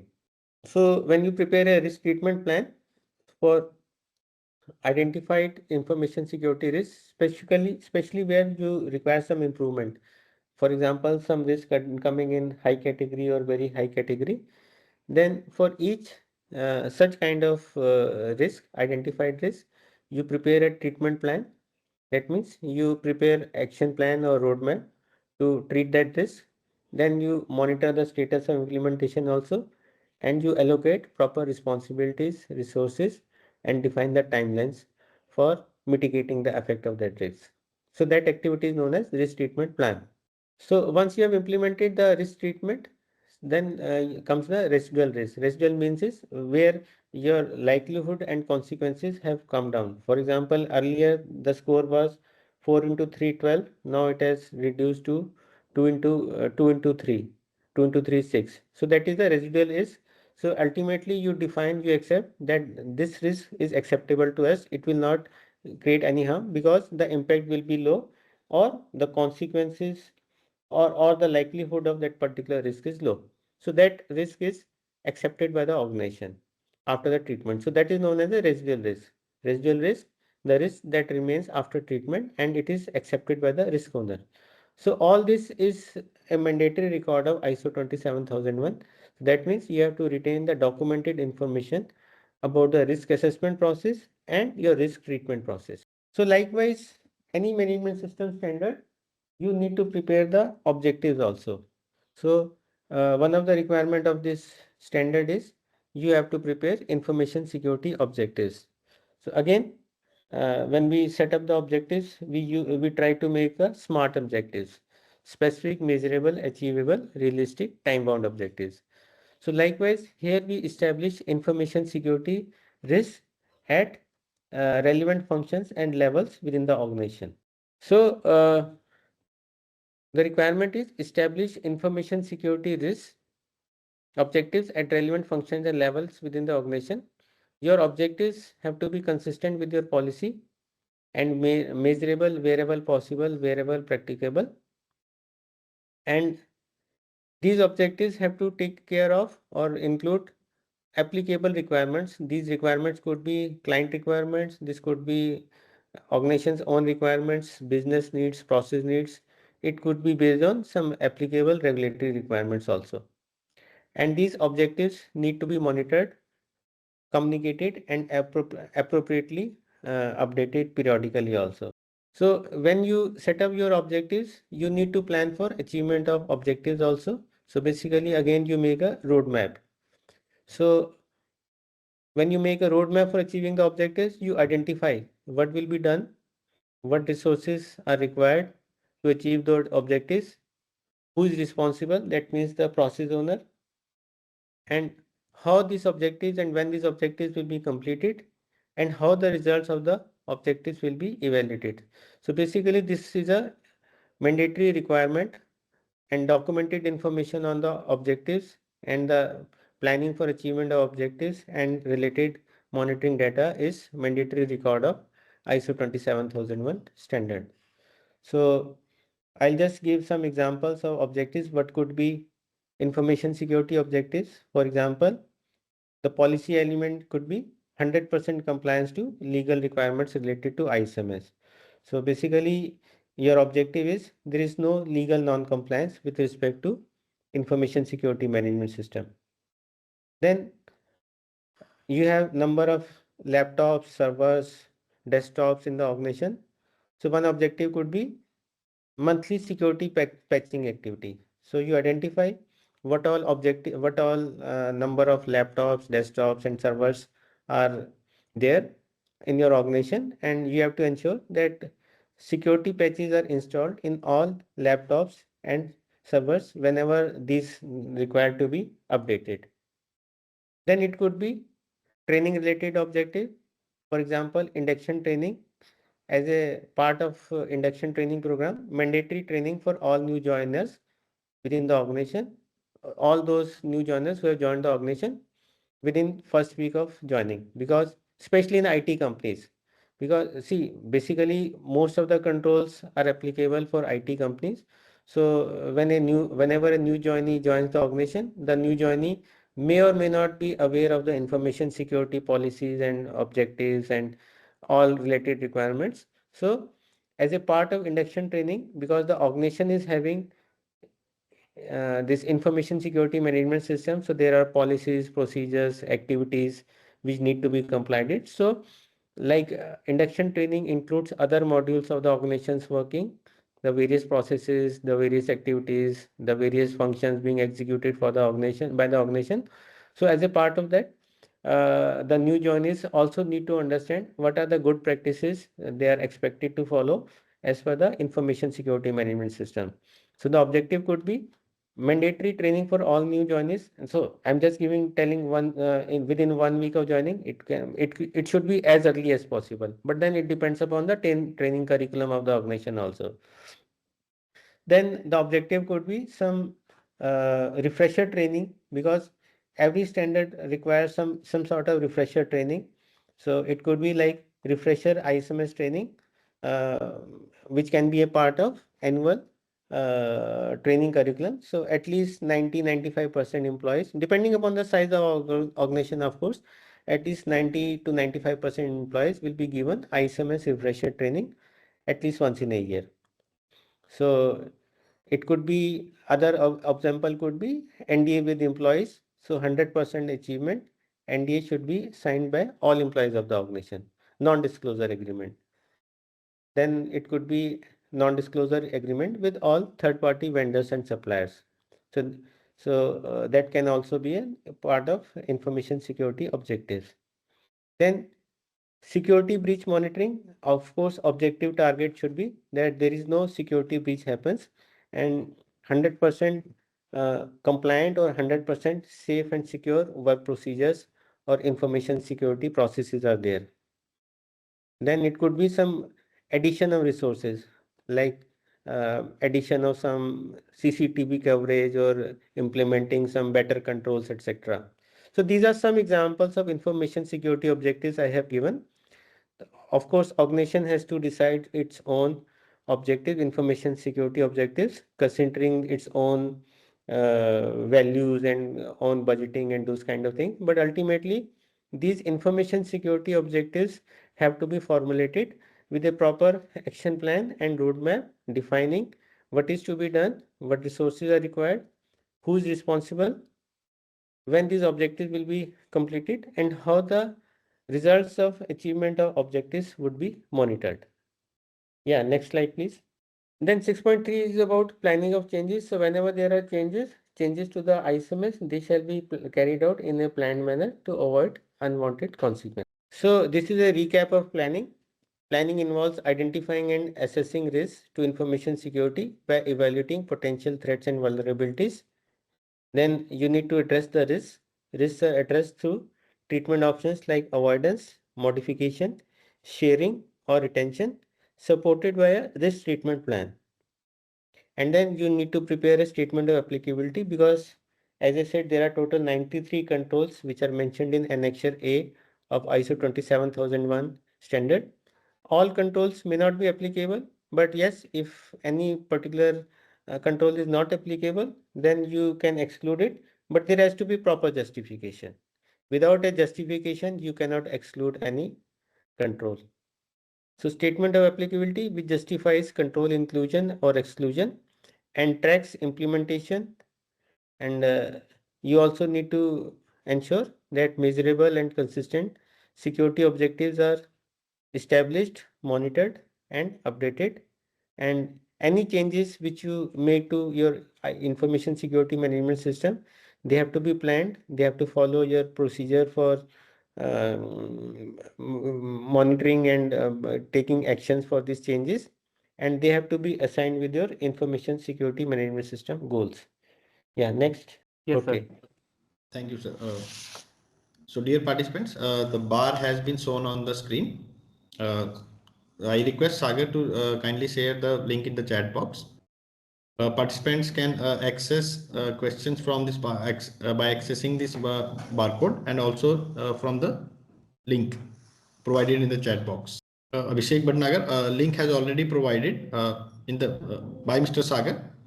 I request participants, the numbers has been increased to 60, so I am expecting a maximum number and maximum number of responses as well. Sagar, please let me know once we have received few responses.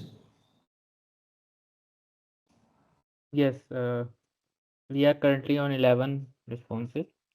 Okay, Sagar, once it's raised to 20, please let me know. Yeah, so we have received responses. Vinay ji have submitted. Hemant Pawar, Meena Hemant Pawar, Siddharth Sirohi, Vineet Agrawal and Lakshmi Narayan ji submitted. Narendrajit Kaur, Colonel Yatendra Nanda, sorry. Rahul Juyal and Anjana. Great, all congratulations to all. So now we are starting with the stats. The first question for the workshop: what is the main focus of the planning under ISO 27001 2022?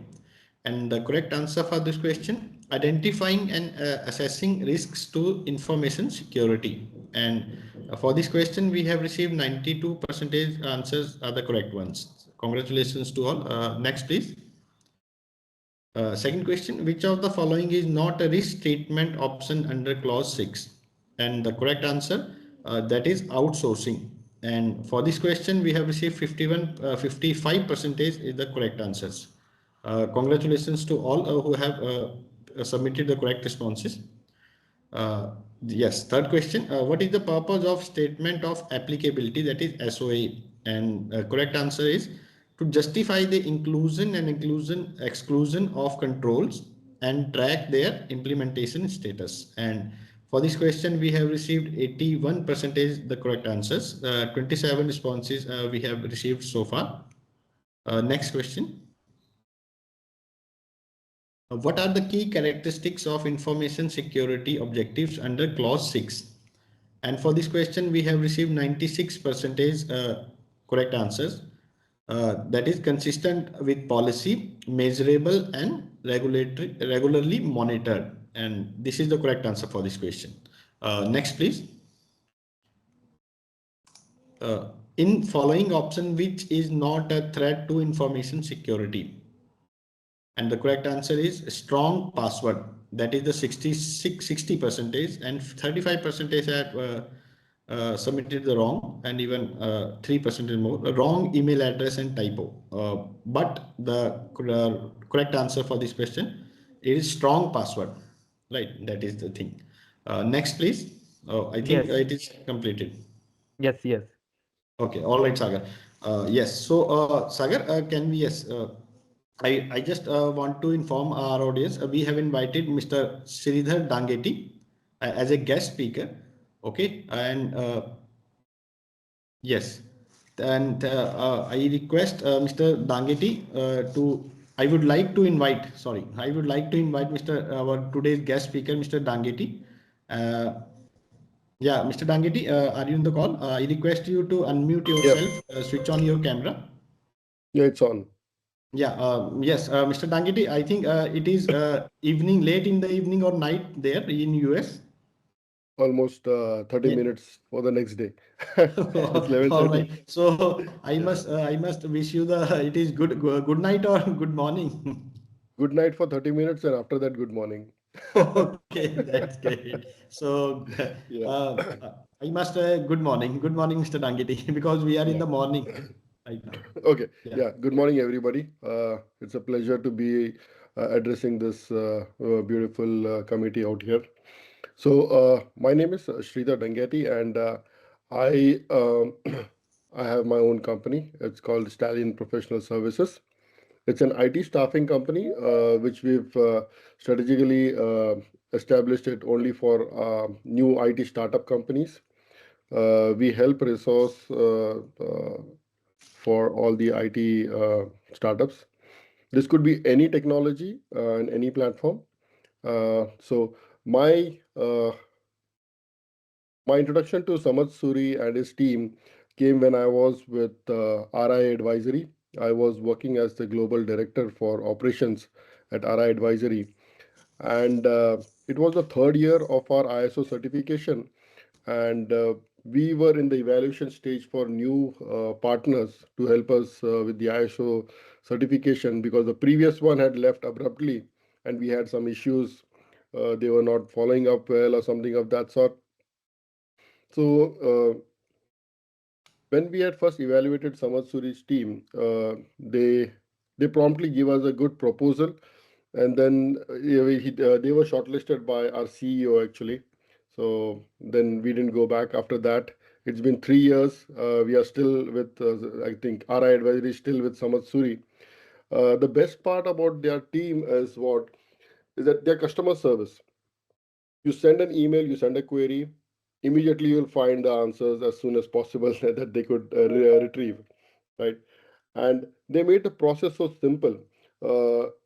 When we were dealing with the other vendor, we had issues like they was to respond late, or they was not be able to explain the technology questions that our team had.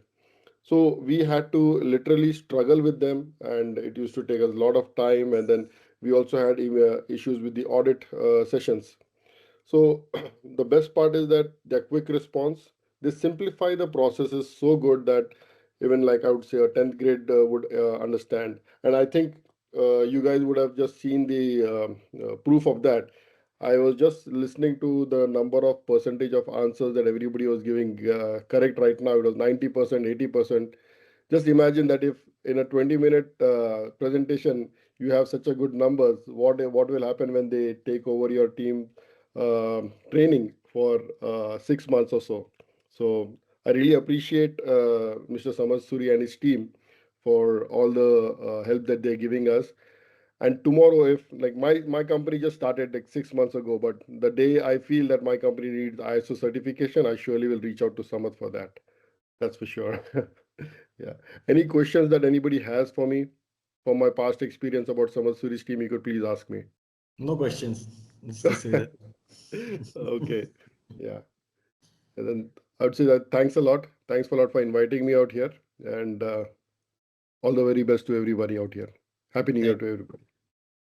Right, all right. Thank you, Sridharji. I just Yeah. want to thanking you for your valuable insights and for your deep knowledge you have provided to our audience, and definitely it will encourage them for the training program we will be having in the future, right? And again, So I I am would I yes, would also please. say one more thing is that if anybody out here is any company is thinking or even deciding to go for ISO, any of the ISO certifications, please do, because now the industry is asking for that.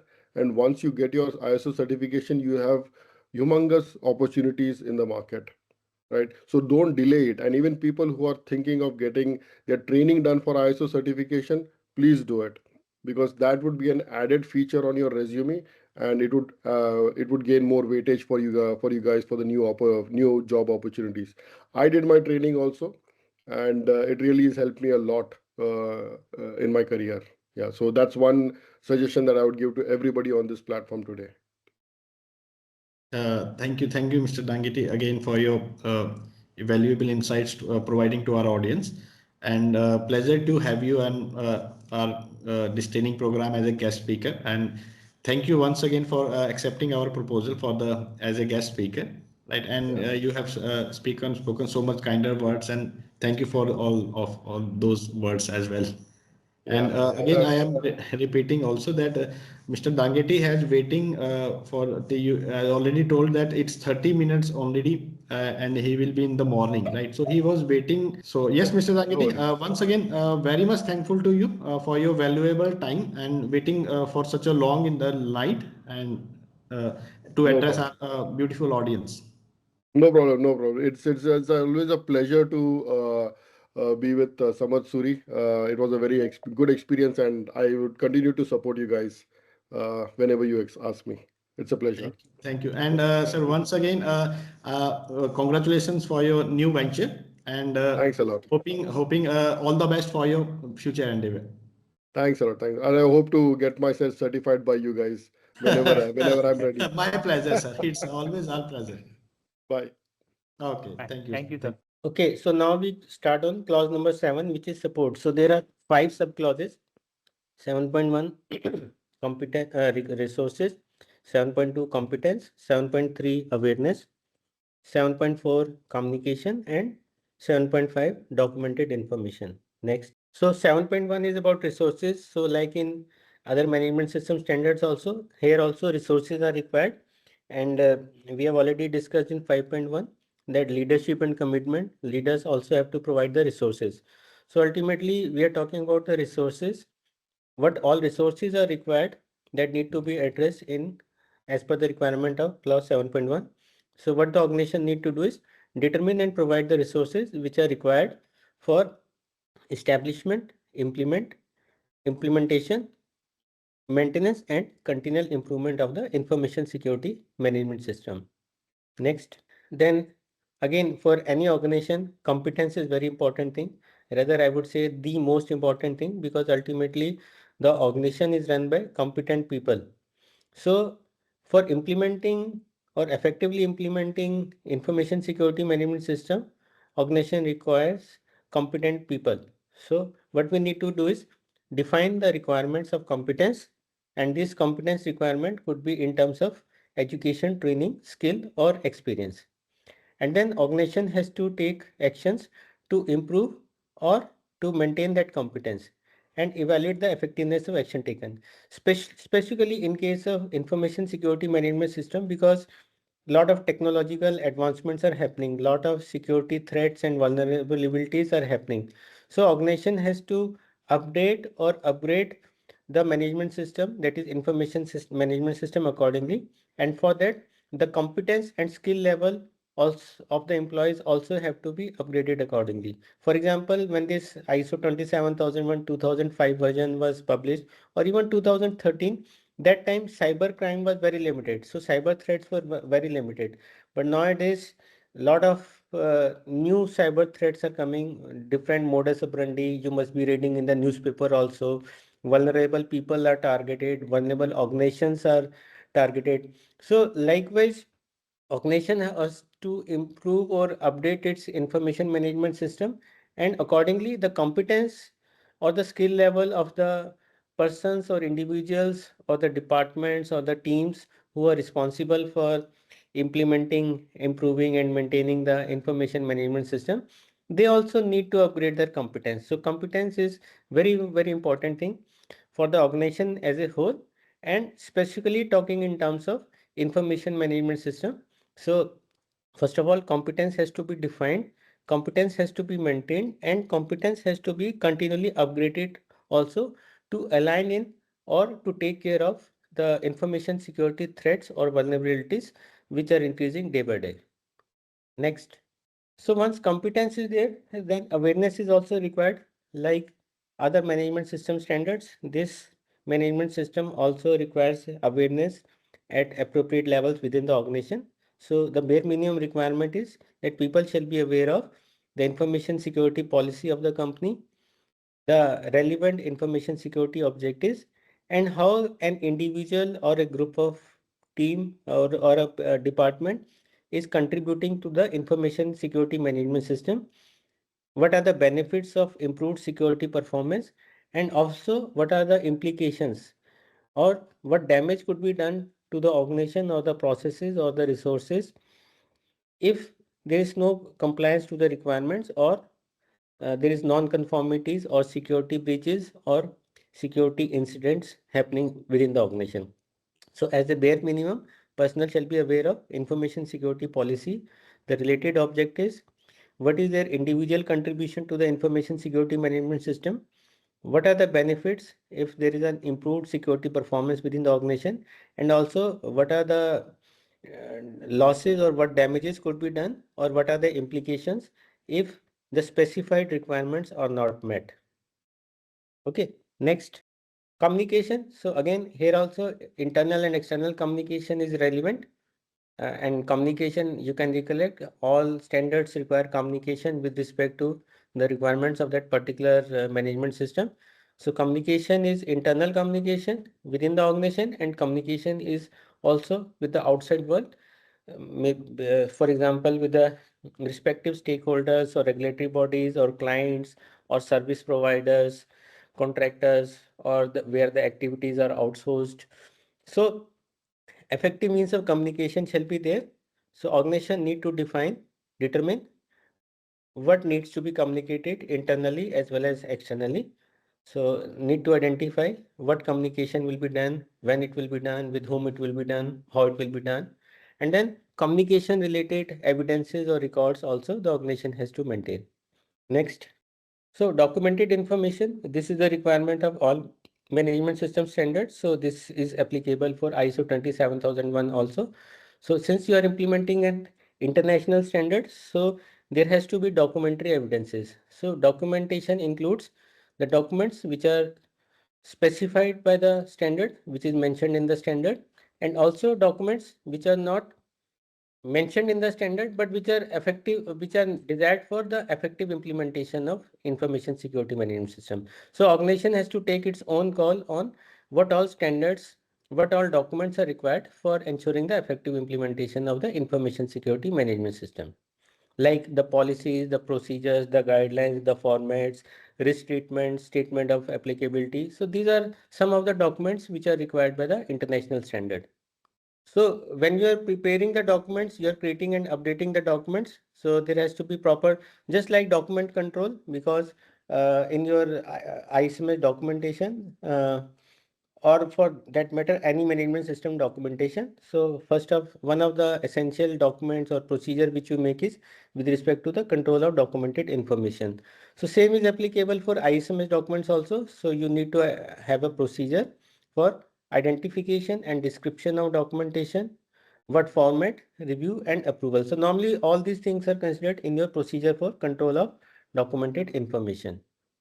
So all ISMS documents have to be controlled. That means you need to have a proper issue number, revision number, approving authority, reviewing authority. Then whenever some changes done to the documentation, so they have to follow the procedure for documented information control. Next. So as I said, control of documented information. Basically, the documents have to be controlled to protect them from their improper use, from loss of confidentiality or integrity, and to ensure that they are available and suitable for use where and when needed. So since we are talking about information security management system, so we talked about three pillars, that is confidentiality, integrity and availability. So your documented information controls should take care of all these three. That means you have to protect your documents from loss of confidentiality or loss of integrity, and you also have to ensure that these documents are available at point of use. That means the personnel for whom these documents are prepared, or basically the authorized users of those documents, they have the access to the latest version of those documentation. So that means you have to take care of the creation of documentation. You have to ensure the updation of documentation also in line with the desired practices, or in line with the technological changes or advancement, or in line with the upgradation of documentation as per the perceived threats and vulnerabilities. Next. So your documentation information control basically addresses distribution, how you distribute those documents, hard copy, soft copy, how the access of the documentation is given, the retrieval, the usage of documentation, storage, preservation, version control, retention, and secure disposition. So this standard, this particular clause requirement is same as the documented information requirement with respect to other standards, 9,000, 14,001, 45,001, 27,001, 22,000. So all standards require control of documented information. So same controls you have to apply here also with respect to the distribution, access, retrieval, usage, storage, preservation, control of version, the retention of documentation, and once the useful life of documentation is over, then secure disposition.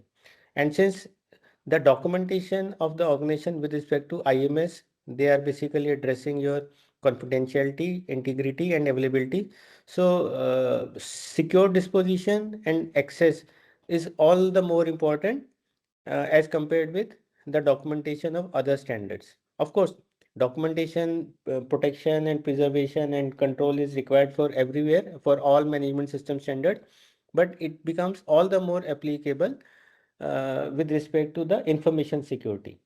So this is a recap of clause number 7, that is support, provide, maintain, ensure, establish, create, maintain, and control. So we need to provide the resources which are required for effective implementation of information security management system. And you need to ensure, the organization need to ensure that the personnel are competent through education, training, skill or experience. Then you have to maintain the necessary infrastructure, suitable work environment, which is required to support your information security processes. Awareness is important, so you need to make sure that your staff or your employees, they are aware of the information security policies, objectives, their role and responsibility, how they can contribute to the effectiveness of information security management system, and what are the implications if they are not complying to the documented system requirements or they are not complying to the laid down policies, procedures. Then your communication systems, internal communication, external communication with various stakeholders, respective stakeholders, they have to be quite robust and they have to be well established.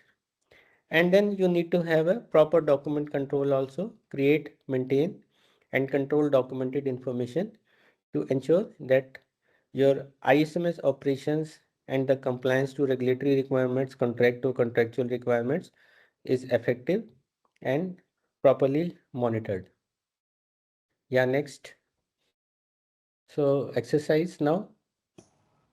Thank you, sir. Yes, this barcode has shown on the screen. Sagar, please share the link in the chat box. Yes. All right, Sagar. Yeah, he has already submitted. Sorry, he has already shared. Please access the link as well from the chat box and request all participants to submit their responses. For the participants who have joined later during the training session, these workshops are provided to make this training session more interactive and to increase your engagement to this training session. So I request all new participants as well to submit your responses for these questions. Sagar, please let me know once we will having a few responses. Yes, so we are now receiving the responses. Narendra ji has submitted, great Narendra ji. Lakshmi Narayan ji submitted, great Lakshmi Narayan ji. Siddharth Srohi submitted, Meena Hemant Pawar ji submitted, great Meena ji, Siddharth ji. Colonel Yatindra Nanda ji submitted, great Yatindra ji. Rahul Juyal, Vineet Agarwal submitted, Tarun Tripathi submitted, great Anup Das, Pranav Chaturvedi, Aman. So we have received many more responses. Great. Yeah, so now we are going with the stats. Okay, the first question for this workshop: what is a key requirement for the personnel under clause 7? And the correct answer for this question, they must be competent through education, training, and experience. And 88% responses are the correct ones out of 27 responses. So congratulations to all who have submitted the correct answer. Next, please. Why is maintaining a suitable work environment essential under clause 7? And the correct answer for this question, to support effective ISMS processes and operations. And 92% are the correct answers. And again, congratulate all the participants who have submitted the correct answer. Next, yes. What is the purpose of establishing internal and external communication channel under clause 7? And for this question, correct answer is to facilitate awareness and information sharing the effectiveness of ISMS operations. And the percentage for the correct answer, it is 96%. Great. So it is overwhelming, and again congratulating who has submitted the correct answer. Yes, next, what is the role of documented information in clause 7? And a right answer for this question, to create, maintain and control information ensuring ISMS operations and compliance. And the correct answer percentage is 96%. Again, it is overwhelming, above 90% we are getting the correct answers. Yes, the fifth question, which of the following is required to ensure staff awareness under clause 7? And right answer for this question, informing them about policies, objectives, and their roles in ISMS. And the percentage for correct answer, it is 82% are the correct answer. Okay. So again, I am heartful congratulations to all who have submitted the correct answers, and again congratulations again all participants who are actively participating in this workshops. Thank you. Over to you, Atul Suri sir. Please resume the training session. So now we start discussion on clause number 8, that is operation. So basically there are three subclauses. 8.1 operational planning and control, 8.2 is about information security risk assessment, and 8.3 is about information security risk treatment. Next. So operational planning and control. So basically organization need to implement, plan and control various processes which are required to meet the requirements, and then you need to control the changes as per the procedure for your planning and controlling the changes. And then any services you are outsourcing, so you need to control externally provided processes, products or services. So this is all part of operational planning and control with respect to ISMS. Next. Then we conduct an information security risk assessment. So risk assessment, how can you conduct the risk assessment, that we have already discussed in clause number 6.1. So organization need to conduct the information security risk assessment at planned intervals. So as I said earlier also, this risk assessment activity is not a one-time activity. So you need to basically review it periodically. So once you, like for example, your organization is implementing ISMS first time, so maybe this activity you are doing first time, but then periodically changes may happen. Changes have to be addressed adequately. For example, some new threats or vulnerabilities are identified, some new resources are identified, some new technological developments have happened, some new regulatory changes have happened, some new threats have happened, some new vulnerabilities you have identified, some new people have joined the organization. So there would be several changes within the organization. So as applicable, you need to basically review your information security risk assessment and periodically review it. But at least once a year, it should be definitely reviewed and reassessed. And whenever any changes happen, then definitely you have to do it. So initially you do a risk assessment exercise, information security risk assessment. Then whenever any significant changes happen, some likelihood changes, some consequences changes, some new risks are identified, some organizational changes happens, some contractual requirement changes happen, some regulatory changes happen, then you have to review it in between also. But even if nothing changes, that at least once in a year, review your information security risk management system and validate it. Next.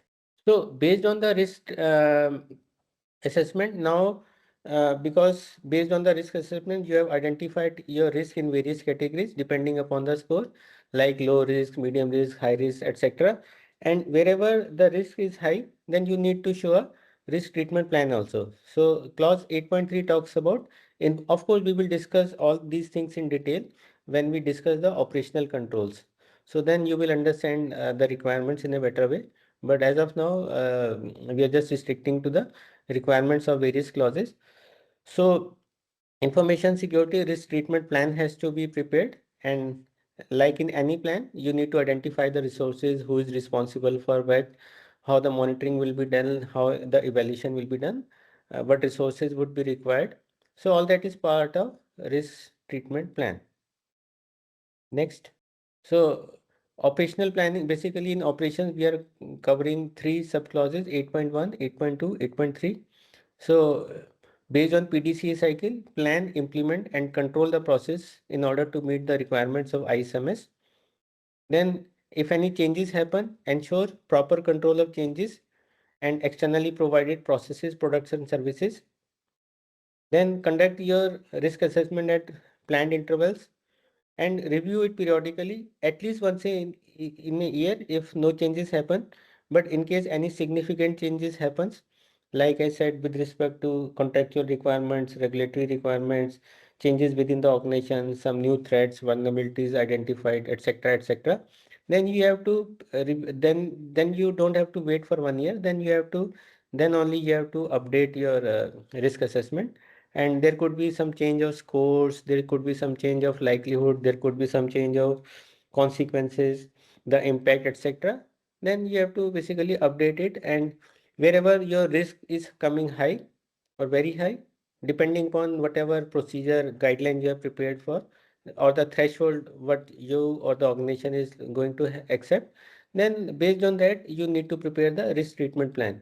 And risk treatment plan is basically to mitigate the effect of those risks, and accordingly you need to provide the resources, you need to make a proper risk treatment plan, you need to identify the roles and responsibilities of individual, you need to have a proper timeline also, proper methodology also, and then you need to periodically monitor your risk treatment plan also. So implement the risk treatment plan effectively to address identified risks and maintain your ISMS compliance. So this is the recap of clause number 8. Yeah, next, I think some exercise is there. Yeah. Yes, thank you, sir. Yeah, please share the screen. Yeah, barcode on the screen. Yes, already done. As well, share the link in the chat box. Already shared. Great. QMSP2. Now 2 times rejoined and PPT not visible. I request a QMSP2 to check his his or her network connectivity. Okay, because the PPT is already visible to me as well as Sagar and others participant also. Sir, good afternoon, sir. Sir, good afternoon. Now, okay, sir. Now visible. Yes. Okay, all right. This That's is great. QMSP2 here. Okay. Thank you. Okay. Welcome. Yeah, Mr. Tarun Tripathi has submitted the question. That's great, Tarunji. Yes, Mr. Rajendra Barod has raised a question. Why there are different type of metrics for risk calculation, like 5 into 5, 10 into 10? Yes, and also Abhishek and Mr. Pushkar Rohillaji also submitted, also shared the manual. Yeah, for the information, we will be having a question answer session at the end of this training session. Okay. So we will be answering your all questions, or you can say your all queries. Okay, at the end of this training session. So kindly note it down. And for the Mr. Pushkar Rohilla, yes, we will be sharing this training PPT. Okay, by the end of this training session. Great. So stats we have received. The first question for the training session, for this workshop, what is the primary focus of clause 8 in ISO 27001 and 2022? The correct answer for this question, planning, implementing, controlling processes to meet ISMS requirements. And we have received, out of 25, we have received 100% correct answers. So again, congratulations to all who submitted the correct answers. Next, please. All right. When should risk assessment can be conducted under clause 8? The correct answer is at planned intervals or when significant changes occur. And the correct answer percentage is 96%. Yes, we are the responses we have submitted 28 and it is increasing. Yes, next please. Yes, third question. Why is the control of externally provided processes, products or services important under clause 8? And correct answer is to meet ISMS requirements and maintain information security. And correct answer percentage is 93%. Congratulations to all. Yes, next please. What is the purpose of implementing a risk treatment plan under clause 8?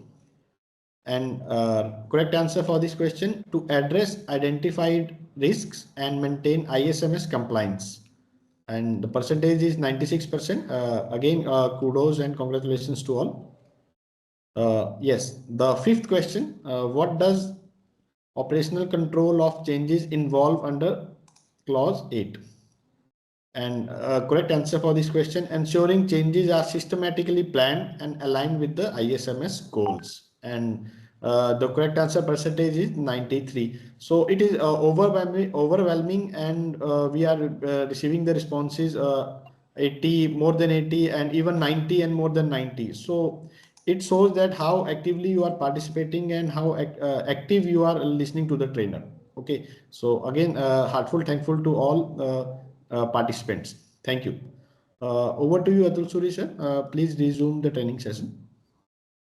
So now we come to clause number 9, which is performance evaluation. So there are three sub clauses: 9.1, which is monitoring, measurement, analysis and evaluation; internal audit 9.2; and management review 9.3. So if you can recollect, all management systems, 9001, 14001, 45001, 22,000, this 27,001, and information, this 50,000, which we have already covered. All standards talk about clause 9 as performance evaluation, with 9.1 as monitoring, measurement, analysis and evaluation, 9.2 internal audit and management review, but specific to the requirements of the implementation or verification of implementation of ISMS. So here we discuss with respect to ISMS perspective. Yes, next. So monitoring, measurement, analysis and evaluation.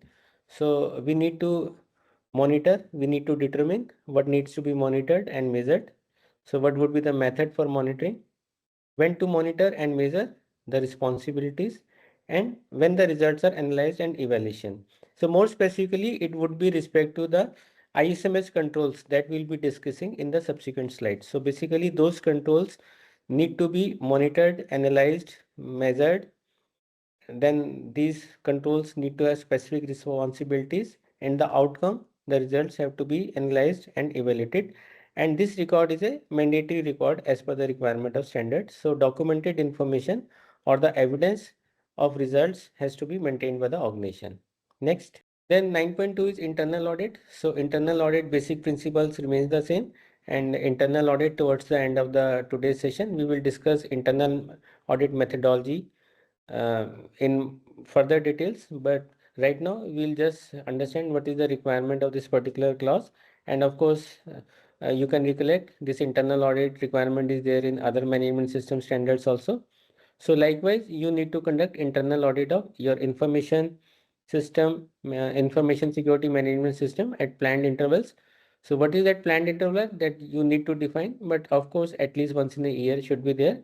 But when the system is raw, when the system is recently implemented, or when system is likely to have more gaps, then you should have more frequent internal audits. Maybe some processes can be audited initially to begin with every month, or maybe quarter, maybe once in 6 months. That frequency standard does not prescribe any frequency for internal audit. The organization has to decide, but the frequency should be appropriate in accordance with the information security, risk management, the type of controls which exist in the organization, and the type of controls which are desired by various stakeholders, including the regulatory bodies and contractual requirements. So organization need to conduct internal audit at planned intervals. And then when you're implementing internal audit, you need to have a defined methodology and internal audit program. So plan, establish, implement and maintain an internal audit program. We will discuss about internal audit processes in details in the subsequent slides towards the end of the today's session. And important criteria is consider the importance of processes and the result of previous audit. Yes, next. So when you are conducting internal audit, proper internal audit plan is prepared, internal audit report is prepared, the non-conformances, if any, which are existing in the which are existing in the organization, they are identified, and then proper root cause correction, corrective action needs to be taken.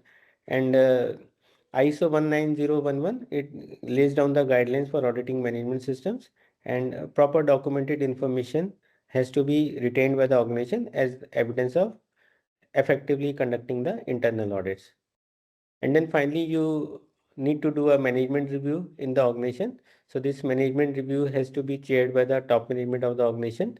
Again, frequency is not prescribed by the standard, but frequency has to be relevant and suitable to the effectiveness of the management system. So conduct management reviews at planned intervals to ensure that your information security management system continues to be suitable, adequate, and effectively implemented. So there is defined agenda for management review meeting. There are defined inputs and outputs. So that needs to be taken care. Yes, next.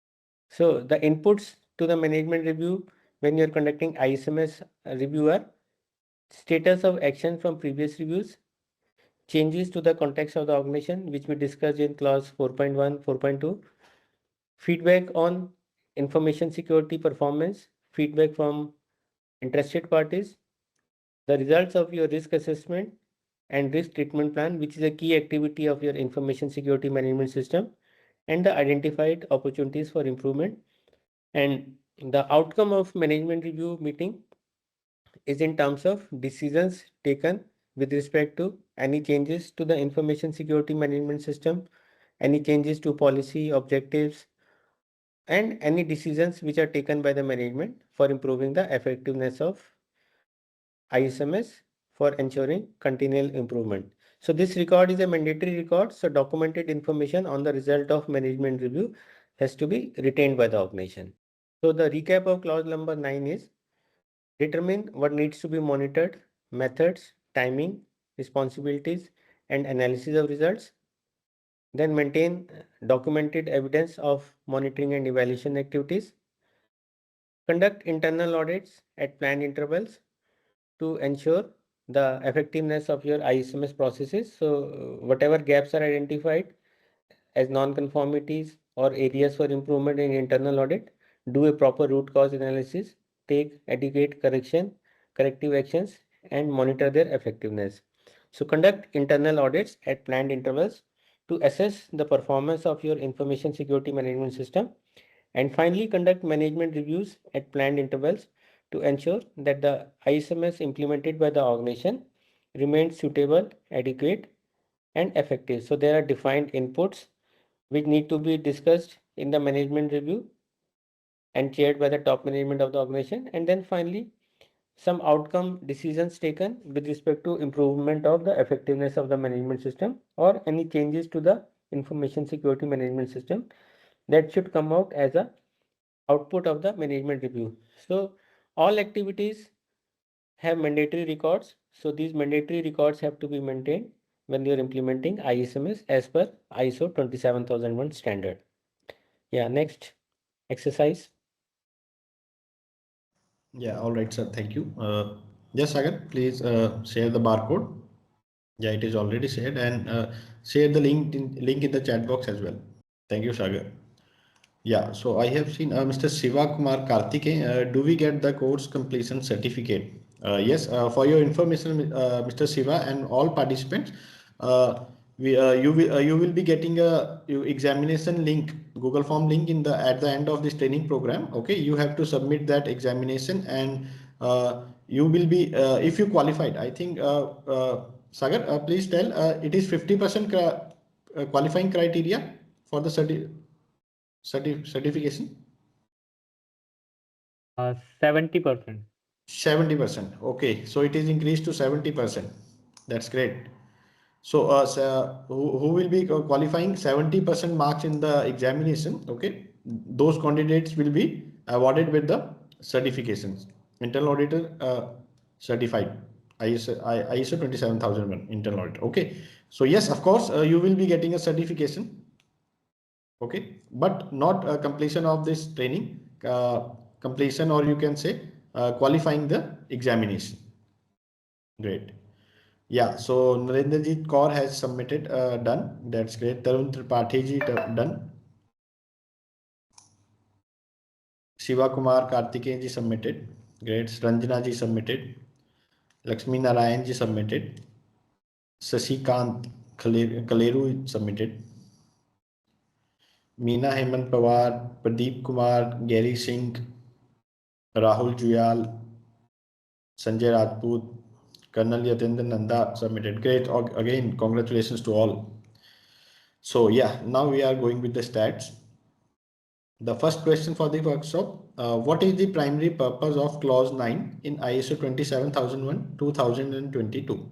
And the correct answer is to evaluate the performance of ISMS through monitoring, audit and reviews. And we have received 100% responses are the correct ones. Again, congratulations to all who submitted the correct answers. Next, please.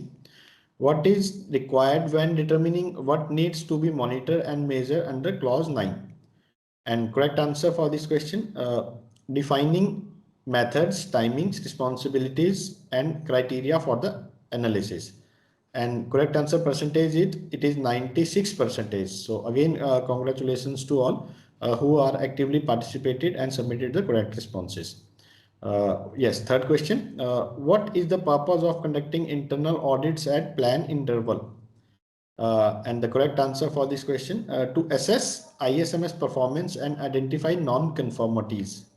And 87% responses are the correct answers. Again, kudos to all. It is overwhelming responses we have received. Yeah, fourth question, why are management reviews conducted under clause 9? It's correct answer for this question, to ensure the ISMS remains suitable, adequate and effective. And again, we have received above 90% the correct answer, that is 96%. Next, please. What is required for documenting, monitoring and evaluation activities? And correct answer for this question, evidence of results to support ISMS performance evaluation. And again, we have received 96% are the correct answers. So I am again saying that we are receiving the overwhelming responses from you, approximately above 80s and even 90s. So again, heartful thankful to all participants for actively participating. Thank you. Over to you, Atul Suri sir. Please resume the training session. So now we are coming to last clause. It is clause number 10, improvement. So there are two sub clauses, clause number 10.1, continual improvement, and 10.2, non-conformity and corrective action. Next. So continual improvement, as is the requirement for all management systems. This is a requirement for ISMS also. So organization need to continually improve the suitability, adequacy, and effectiveness of the information security management system. Yeah, next.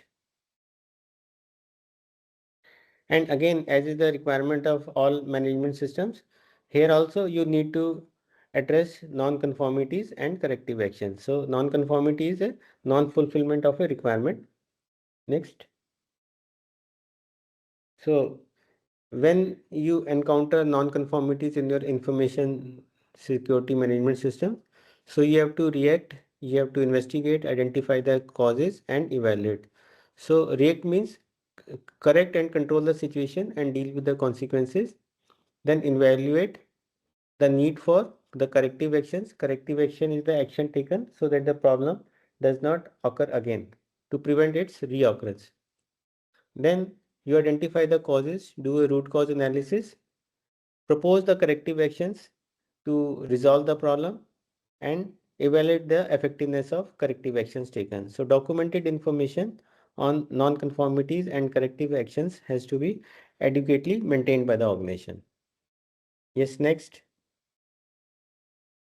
So just two sub clauses were there, 10.1 and 10.2. So the recap of that is continuously improve the suitability, adequacy and effectiveness of information security management system to ensure that it aligns with the organizational goals and it addresses the emerging risks, and identify, correct and prevent the reoccurrence of non-conformities. All right. Yeah. So barcode has been shown on the screen. Request Sagar to share the link as well. We will wait for a few minutes so that we can have few responses. We have received responses. Mr. Pranab Chaturvedi has submitted. That's great.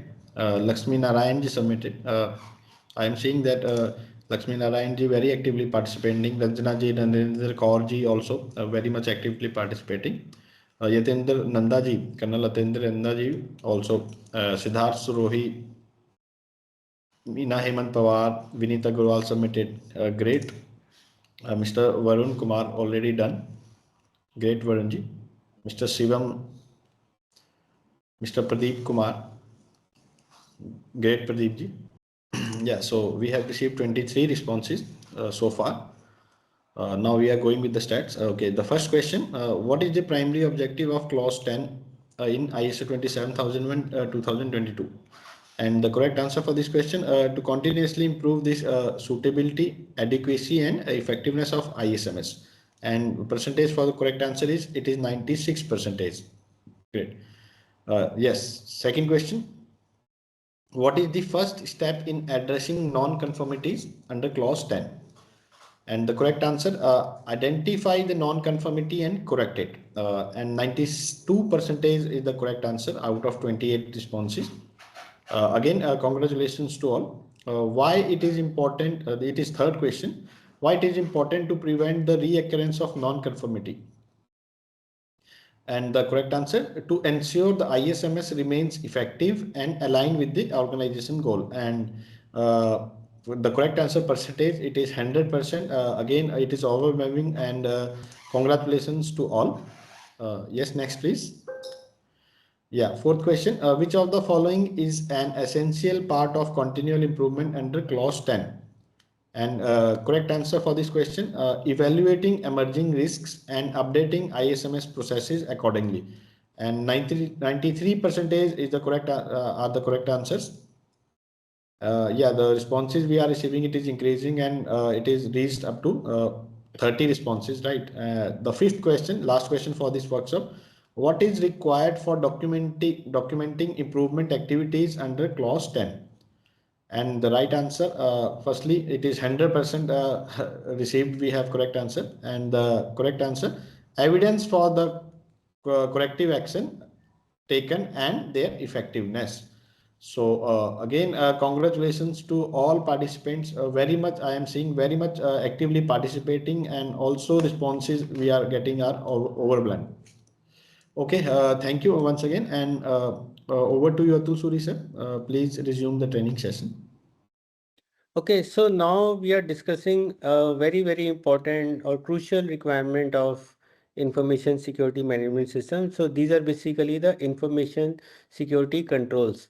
So if you refer to Annex A of the standard, there are total 93 information security controls which have been grouped under 4 categories. Of course, all 93 security controls, information security controls, may not be applicable for all organizations, every organization, but in your statement of applicability, you have to address those controls, and wherever a particular control is not applicable, for example, in that slide you saw that outsourcing the development activity. If the organization is doing all the development work in-house, so that outsourcing is not done, then you can mention in your SOA that this particular information security control is not applicable for us as of now. Again, SOA is also a document which needs to be periodically reviewed and updated. So as of now, this control is not desired, not applicable for us, since we are not outsourcing any activity, development work. Fine. So basically, these 93 information security controls have been grouped under 4 themes or categories. So this categorization was not there in the earlier version, that is 2013 version. So that is a major change if you consider it with respect to the 2013 version. So the themes are organizational controls, people controls, physical controls, and technological controls. So these 93 controls have been grouped in 4 categories: organizational controls, people controls, physical controls, and technological controls. Yeah, next slide, please. So this is how the standard addresses these controls. Organizational controls 5.1 to 5.37. It's a we will discuss each and every control. Then people control 6.1 to 6.8, physical control 7.1 to 7.14, and technological controls 8.1 to 8.34. So we will take up these controls one by one and discuss these controls and what needs to be done for ensuring the effectiveness monitoring. Yes. Next. So first control which is required is, now we are discussing the organizational controls. So numbering is like this: 5.1, policies for information security. So organizational control required is policies for information security. So the requirement says define, approved by the management, publish, communicate and acknowledge by relevant personnel and interested parties, and information security policy and topic specific policies. So there are different policies which are required for effectively implementing ISO 27000 requirement in your organization. So first is information security policy, but that is not the alone policy. There needs to be another topic specific policies. What are these topic specific policies? Topic specific policies are the policies which address various controls within your organization. So I will just give some examples. What kind of policies can be there? Of course, we will discuss when we discuss a specific control. But the policies can be like, we discussed about climate change. So climate change, how you address climate change in your organization with respect to ISMS, that is also a policy. So climate change policy can be there, training policy can be there, your user management access control policy can be there, backup policy, information classification, labeling and handling policy, use of cloud services policy, legal compliance policy, protection of intellectual property rights policy, information retention and destruction policy, HR policy, physical security policy, remote working policy, storage media policy. So likewise, number of policies can be there. So important thing for standard to or organization to understand is these policies are required for ensuring continuing suitability, adequacy, effectiveness, and support for the information security in accordance with the requirements of your business needs, legal requirements, statutory regulatory requirements, and contractual requirements. So what is required is a high level information security policy supported by topic specific policies on different subjects. Some examples are given: incident management, access control, backup, asset management, etc. So important thing to understand is, so at highest level, the organization should first define an information security policy, which is approved by the top management of the policy, and this policy sets out your organization's approach to managing the information security. And then you need to develop the various requirement specific policies, like the examples are access control, backup, asset management, climate change addressing, HR policy, training policy, etc., etc. Yeah, next. So next control is information security roles and responsibilities. So as we already discussed, information security roles and responsibilities, defining and allocating roles and responsibility for information security comes under the top management responsibility. So the second control is information security roles and responsibilities. So those roles and responsibilities have to be documented.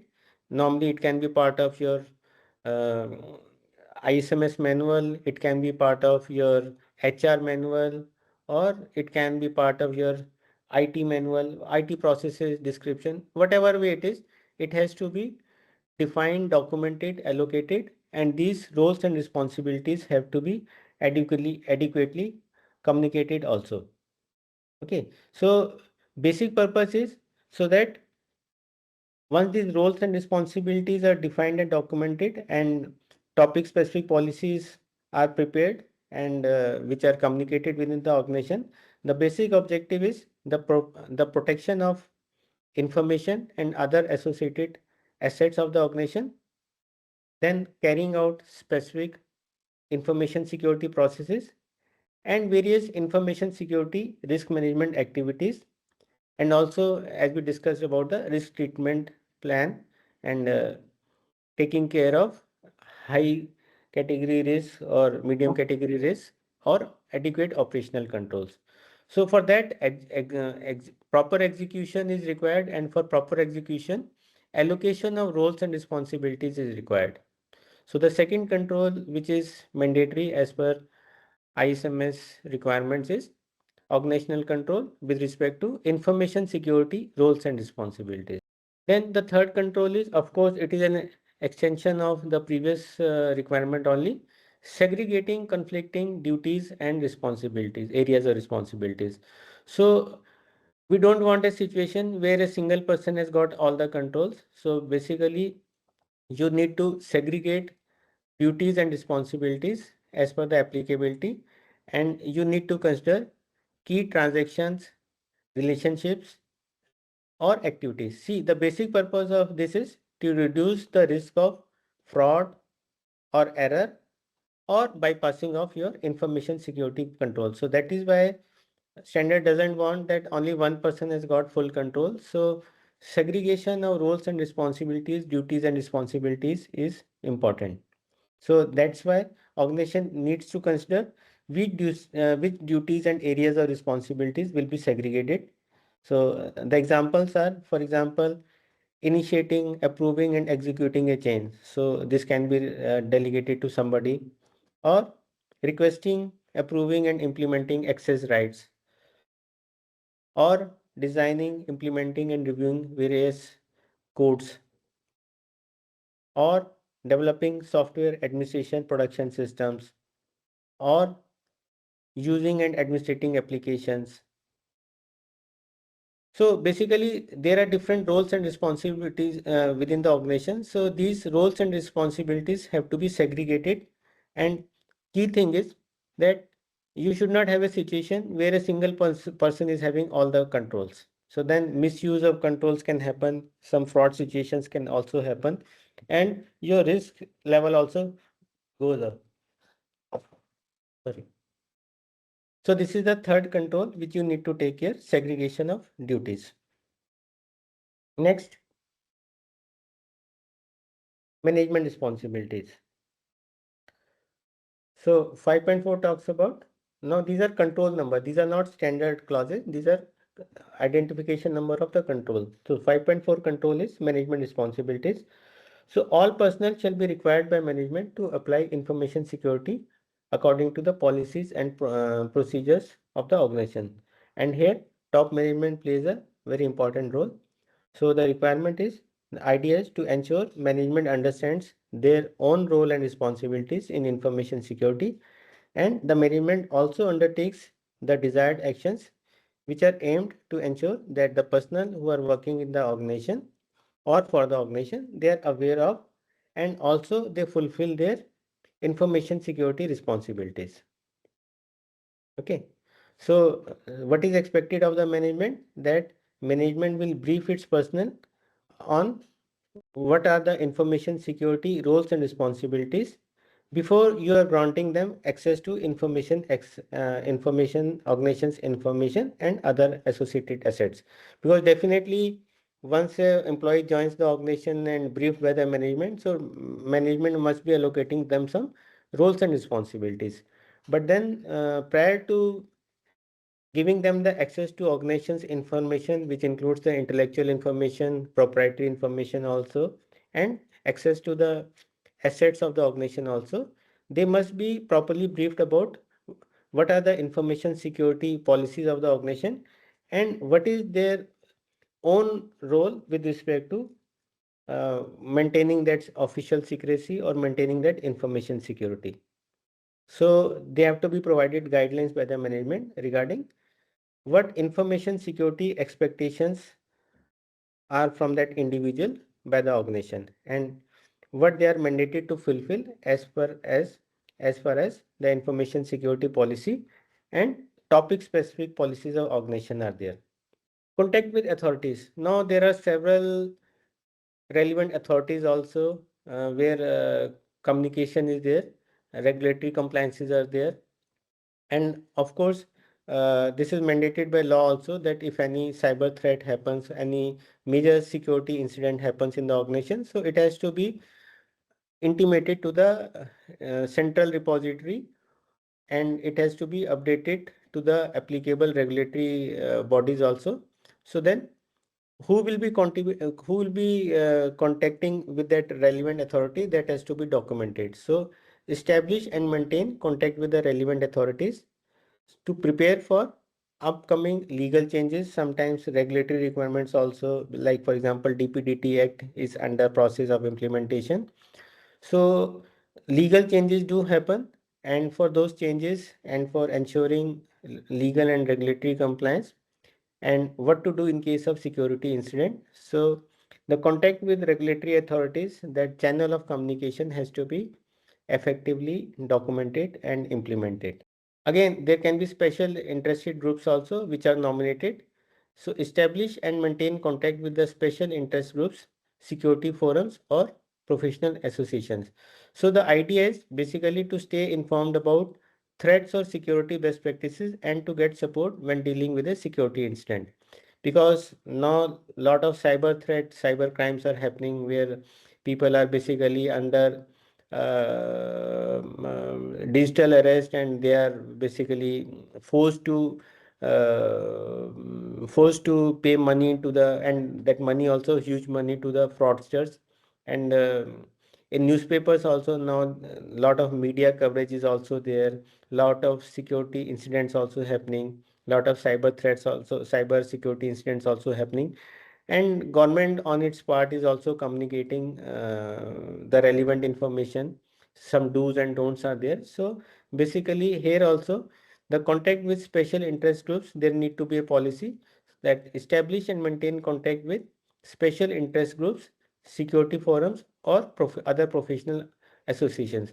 So idea is that the organization stays updated, because we talked about competence, but then competence has to be periodically updated also, and it has to be aligned with the latest security threats, and your system has to be updated by as per latest security best practices.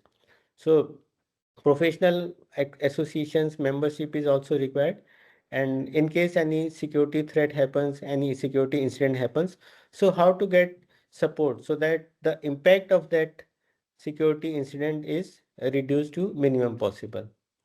So this is also a requirement. So this ultimately the membership of these special interested groups or forums, this helps an organization to improve their knowledge about the best practices and to stay updated with the relevant security information. This also ensures improving their understanding of the information security environment and makes it updated and current. And by participation in these professional associations, they also receive some sort of early warnings of alerts, some advisories are there, even security patches which are pertaining to those attacks and vulnerabilities, they are provided by these forums. They get access to some specialized information security advice also, and they also come to know about new technologies, products, services. So a lot of information sharing is also there through these special interested groups. So this is a very important requirement of the organization. So they need to be some membership of some forum so that they can update their IT related, information security related skills and tools. Next. So this threat intelligence, because as I said, and you must be reading in newspaper also, a lot of cybersecurity threats are happening. So so this is a new control which was not there in the earlier version, 2013 version. So what organization needs to do is, for threat intelligence, organization need to collect and analyze the information related to information security threats so that the organization possesses the desired threat intelligence. So this threat intelligence organization can acquire through some external membership or keeping updated, or say continuous professional development. And this can also come through some external parties, through regulatory bodies, through external consultants, advisors, and attending some seminars, conferences, etc. So that information sharing knowledge is there. And nowadays lot of technical information is available on internet also. So you have to Google the right information and keep yourself updated. So idea is threat intelligence idea is to provide awareness of organization's threat environment so that appropriate mitigation actions can be taken. So what organization needs to do is the information about the existing or the emerging threats is collected, and this information is analyzed so as to facilitate and inform your team about the actions to prevent those threats from causing harm to the organization. Or even if some harm is there, then reduce the impact of such threats. So normally, if you go deeper to threat intelligence, so this threat intelligence can also be considered according to the level of threat. So it can be a strategic threat intelligence also, which is exchange of high level information about the changing threat landscape. For example, the type of attackers and what type of attacks are happening. Then it can be a tactical threat intelligence also, which is about their information about how these attackers, what kind of methodologies they follow, what kind of tools and technologies are getting involved. And this can be a operational threat intelligence also, which details about specific attacks and which also includes the technical indicators. So very important requirement here is that your threat intelligence is relevant, that is, which is able to protect the organization from that threat. Then it should be insightful also, that is, it should be able to provide the organization with accurate and detailed understanding of what kind of threat is there or threat landscape is there. And it should be contextual also, that is relevant to the organization to provide the situational awareness to the organization. And then organization should be able to take adequate actions. That means, because if you delay the action, then a lot of damage would be done. So what you can do is you can establish some objectives also for threat intelligence. You can identify your sources of information. It can be internal also, it can be external also. And you need to process that information so that you can take adequate preventive actions. Fine. So threat intelligence, basically, you have to use it to prevent, detect, or respond to the threat situations. Next, so this is a new control, so I explained in a little bit more detail. Then information security is required in your project management. Project management means the activity you are doing. For example, you are doing software development or any activity which is the core activity as per the scope of the information security management system. So information security has to be an integral part of whatever activities which are being taken by the organization. Okay. So what you need to do is when you're doing your project management activities, like for example, you're designing a software, developing a software, or you are providing some services to your clients. So what you need to do is you need to understand what kind of information security risks are there. That is your risk assessment activities. And what you need to do is that the actions are taken at an early stage and also periodically as and when required as part of your project risk management throughout the project life cycle. Then whatever information security requirements are there with respect to, let us say, application security requirements or any intellectual property rights, because IT sector information security software, lot of intellectual property rights are also there. So you have to take care of those intellectual property rights also. And basically the security of internal external communication aspects also have to be considered throughout the project life cycle. So important thing is throughout the project life cycle, that means execution of your key activities which you are delivering as part of your ISMS certification, you need to have information security controls and you need to, यही होता है ना, when somebody talks तो momentum टूट जाता है. So you need to take care of your identified information security risk and take adequate action as per the risk treatment plan. Yes, next. Okay. So 5.9 is inventory of information and other associated assets.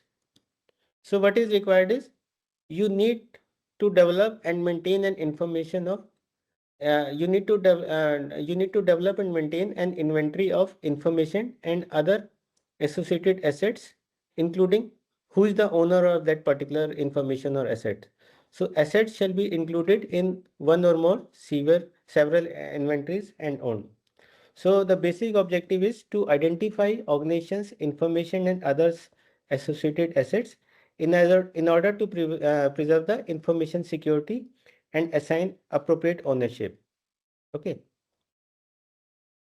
So basically what you need to ensure is that your inventory of information and associated assets should be accurate, up to date and consistent and aligned with other inventories. For example, you are adding some new laptops, you are adding some new workplace, you are adding some new server, or the existing capacity is enhanced.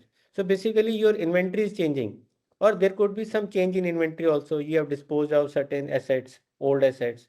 So your asset inventory has to be up to date, accurate, because uh, once the accuracy of assets is there, then only you will be able to implement adequate controls.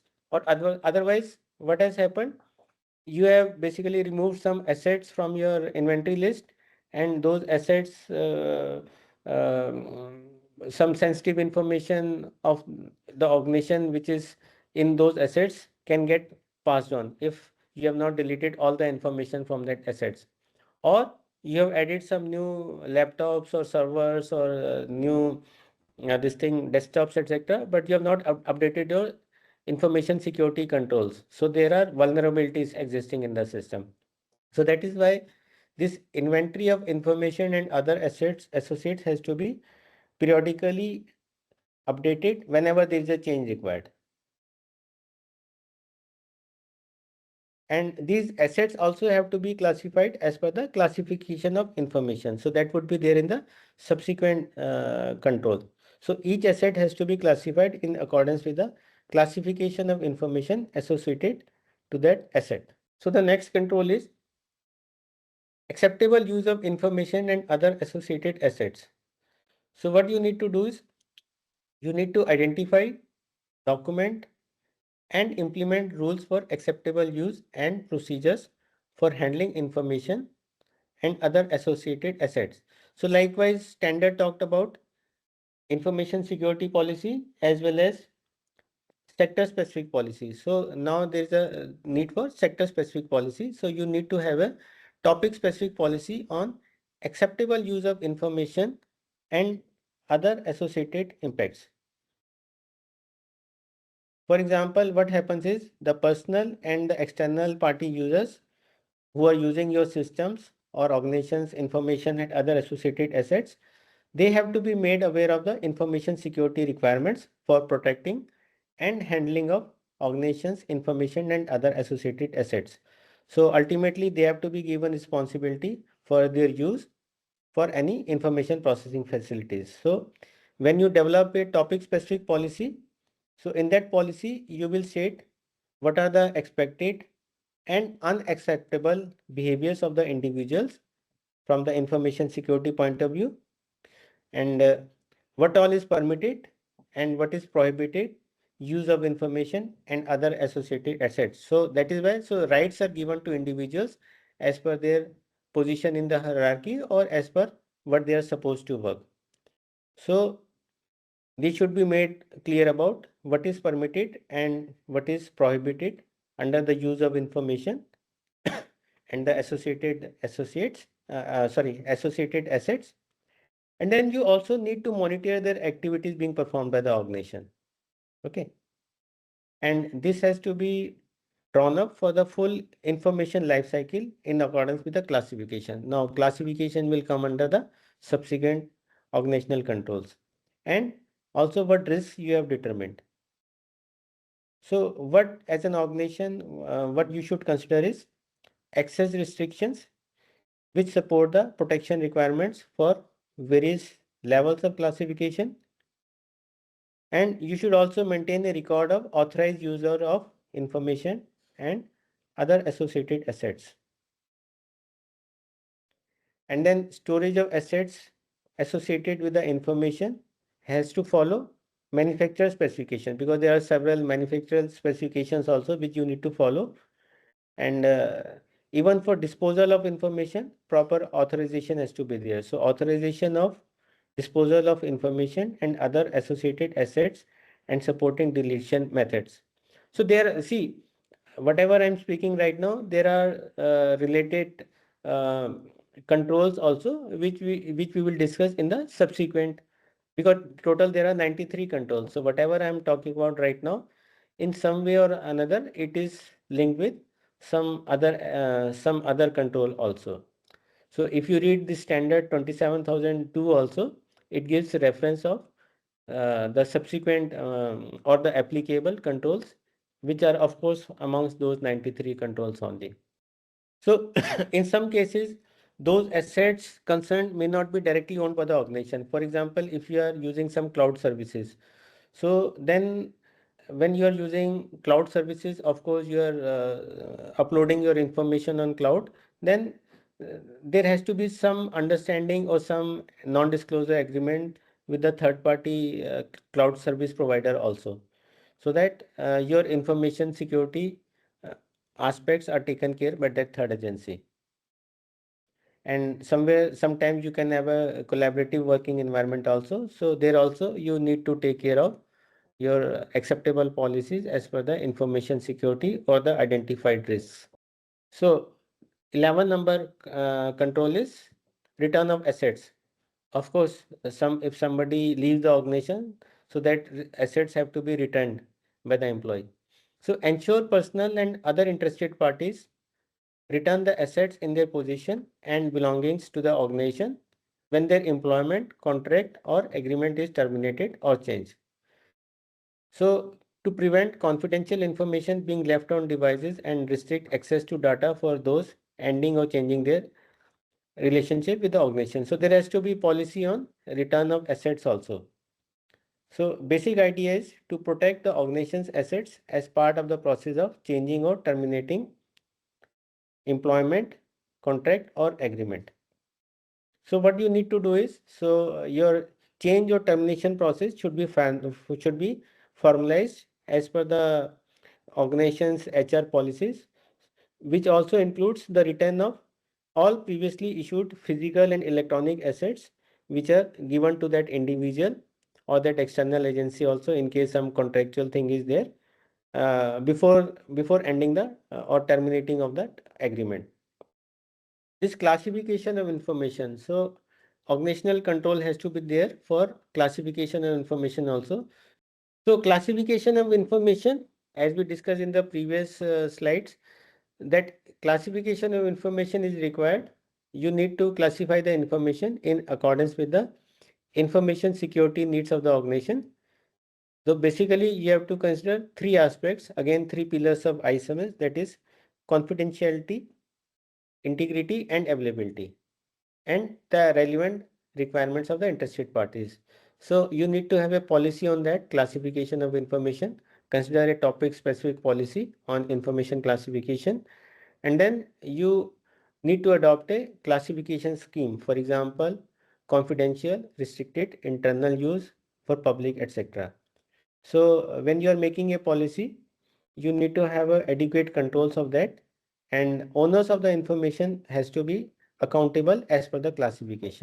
So different classification methodologies can be used by the organization.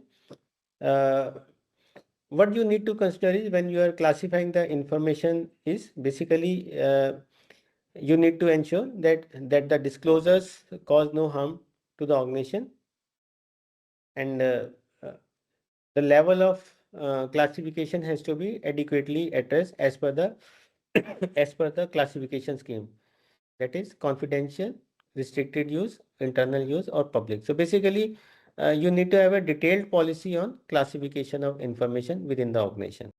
Then labeling of information is also required. Develop and implement an appropriate set of procedures for information labeling in accordance with the classification scheme adopted. So the objective of labeling is, labeling ensures that the persons in the organization are aware of the classification of information they use, and this information may be requiring maybe any other support. So what kind of labeling techniques can be used? Like for example, some physical labels can be there, some headers, footers can be there, some watermarking, rubber stamp, etc. can be there. Digital information can also be used. So you need to have a proper labeling procedure.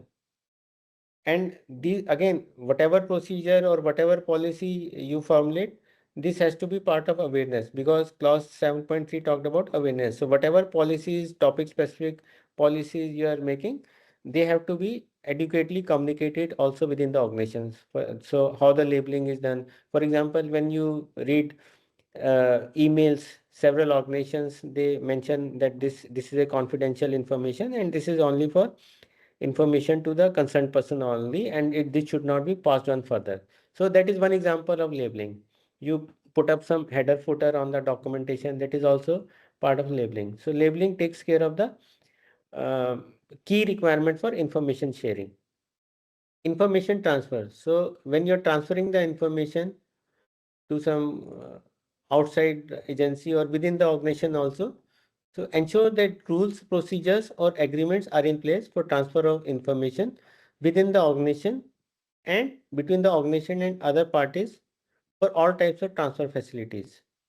So your controls for information transfer has to be in line with the classification of information transfer, because you have in the previous 5.13 you have classified the information. So your transfer of information has to follow that policy of information classification. So consider the transfer of information on electronic and paper support as well as the verbal transfer of information.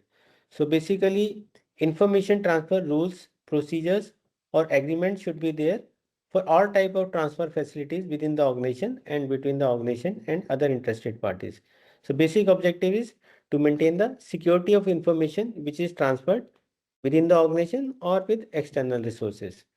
So what is required is you need to have certain controls which are designed to protect the transferred information from interception, unauthorized access, any copying, any modification, any misrouting, destruction, and denial of service, including the level of access controls. For example, when you receive a bank statement from your bank, now many banks they are sending because that digital information is being provided to the clients or the bank account holders. So for example, if you're getting a monthly bank statement from your bank, your account statement, so it is password protected. So and password also they have mentioned what kind of passport is passport what kind of password protection is there.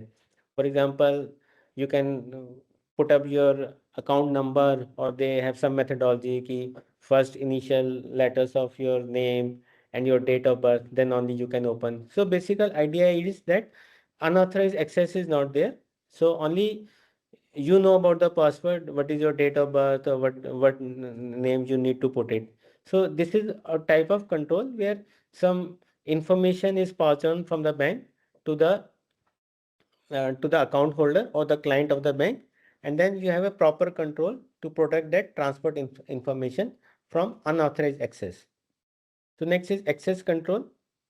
So access control also, you need to have policy procedures in place or rules to control the physical and logical access to information and other associated assets, and implement it based on business and information security requirements. So what you need to do is you need to have a topic specific policy on access control to define the principles, the various provisions and rules or responsibilities. For example, mandatory access control, discretionary access control. There are some methods.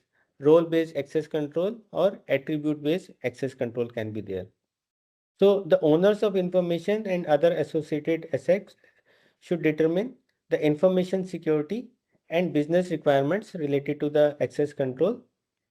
So when you are preparing a topic specific policies, so what kind of aspect you should consider is determine which entities are required, which type of access control and information and related assets based on the security of application, based on the physical access,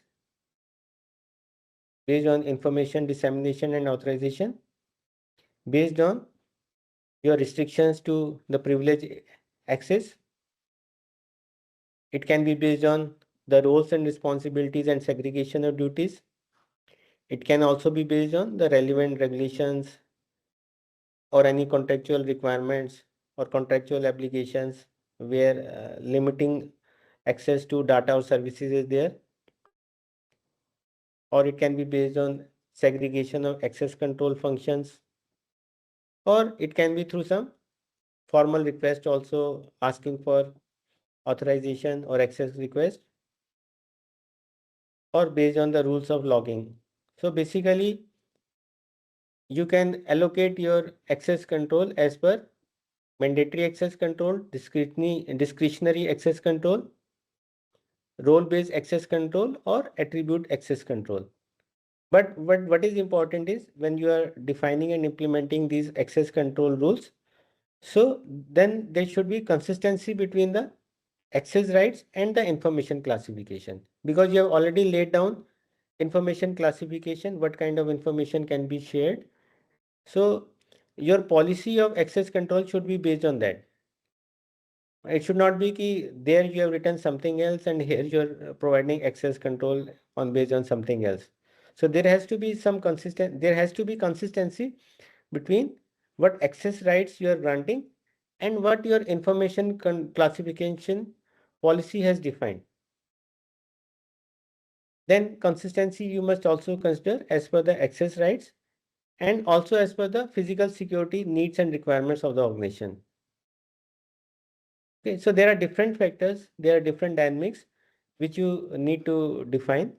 You may also consider, because when you are providing access control, the important thing to consider is need to know basis. Then any entity is to be granted access to the information only for which it is authorized to get the information. Basically, need to know basis on the basis of what task it is performing. So that need to know basis is very important. So every information should not be shared with anybody, with everybody in the organization. So need to know basis is very important. The information which is required for that individual or the group or the department to undertake and perform its tasks. And you also need to establish rules based on the premise of least privilege. So which says that everything is generally forbidden unless express permitted. And information access control also has to be based on the information labels which you have already defined in the previous controls. So there are different ways and means, and ultimately you must stick to MAC, mandatory access control, DAC, discretionary access control, RBAC, rule-based access control, and attribute-based access control. So next is identity management. So full cycle of identities shall be managed. Identity management should allow for the unique identification of persons and systems accessing information assets, and it should enable the appropriate assignment of access rights. So identity management is applicable on the full life cycle of identities. So basic objective is to allow for the unique identification of individuals and systems who are assessing the organization's information and other associated assets, and basically to enable appropriate assignment of access rights. So when you are following the policy, when you are making the policy for identity management, then there are certain things you must consider. That is, for example, you must consider the identities assigned to individuals. So identity can be identified for a single individual, which is linked to a single person, or it can be to multiple individuals, for example, shared identities. This should be permitted only when it is necessary for business operational reasons, otherwise not. And these identities should also be disabled or removed in a timely fashion if these are not required. It is not that once you have identified and let us say there are some changes and that identity is no longer required, then your procedures system should be robust so that it should be immediately withdrawn also. Otherwise, misuse of that identity can be there. Misuse of that access can be there. And since it is an international standard, so basically you need to maintain the records. So you need to maintain record of all significant events which are concerning the use and management of user identities and of the authorization information. So next operational control is authentication information. So control the allocation and management of authentication information with the management process, including advising personnel on appropriate handling of authentication information. So consider the allocation of authentication information, the responsibilities of users, and a password management system. So basically what you need to do is, the objective is to ensure proper entity authentication and prevent the failure of your authentication process. So when you are making an authentication process, authentication information, so what you need to ensure that personal, for example, personal passwords or personal identification numbers generated automatically during enrollment process as temporary secret authentication information are non-guessable and unique for each person, and that users are required to change them from time to time after the first use. So normally, for example, after first use, you are asked to change your password. Okay, and periodically also you need to update them. Then you need to establish procedures so that you can verify the identity of a user prior to providing some new or replacement or temporary authentication information. And you should have a system where users acknowledge the receipt of that authentication information also. And for example, sometimes you are using some vendor provided softwares also you are installing on the system, so that default authentication information as predefined or provided by the vendors is changed immediately after installation of systems or software. And also you need to maintain the record. So record of significant events concerning this allocation and the management of authentication information has to be kept, and their confidentiality has to be taken care. And again, that record keeping has to be as per your defined procedure. Access rights. So next control which we are discussing now is access rights. Organizational control 5.18. Provide, review, modify and remove access rights to information and other associated assets in accordance with the topic specific policy and rules on access control. So we need to prepare topic specific policy on access controls. The basic objective is only to ensure that only authorized users have access to information and associated assets. Then separate the approval of access rights from their implementation and review access rights periodically and make the necessary adjustments. So this is organizational control 5.18. So the idea behind is that access rights to information and other associated assets should be provisioned, reviewed, modified, and removed in accordance with the organization's topic specific policy, because you need to prepare a policy on access rights. So topic specific policy and rules for access control. The basic objective of this is to ensure access to information and other assets is defined, and it is authorized according to the business requirements. So what you need to do is, so for provisioning process for assigning or revoking physical and logical access rights which are granted to an individual, which are granted to an entity's authenticated identity should include, what you need to consider is, you have to obtain authorization from the owner of the information and other associated assets for the use of information and those assets. So what are those information other assets? We have already discussed in the previous control, that was 5.9. And separate approval for access rights by management can also be taken. So wherever required, access approval from the top management or the concerned management can also be taken. And when we are providing access rights, we need to consider the business requirements and organizations policy prepared on access rights and rules on the access control. So access rights have to be provided to employees or even outsiders if they are to provide some services based on the policy which has been prepared by the organization and approved by the relevant authority. So when you are preparing this access rights policy, then you have to consider previously discussed organizational controls also, like segregation of duties, which includes segregation of rules of approval and implementation of access rights and separation of conflicting rules. So these things have to be considered. And whenever somebody is not required to access the information, for example, some organization has some employee has left the organization, or maybe he or she is transferred to some other department. So that means access rights need to be removed when somebody moves out from that particular role which was assigned earlier. So again, this removal also has to be prompt, and it is to be taken in a timely manner. Otherwise, what happens?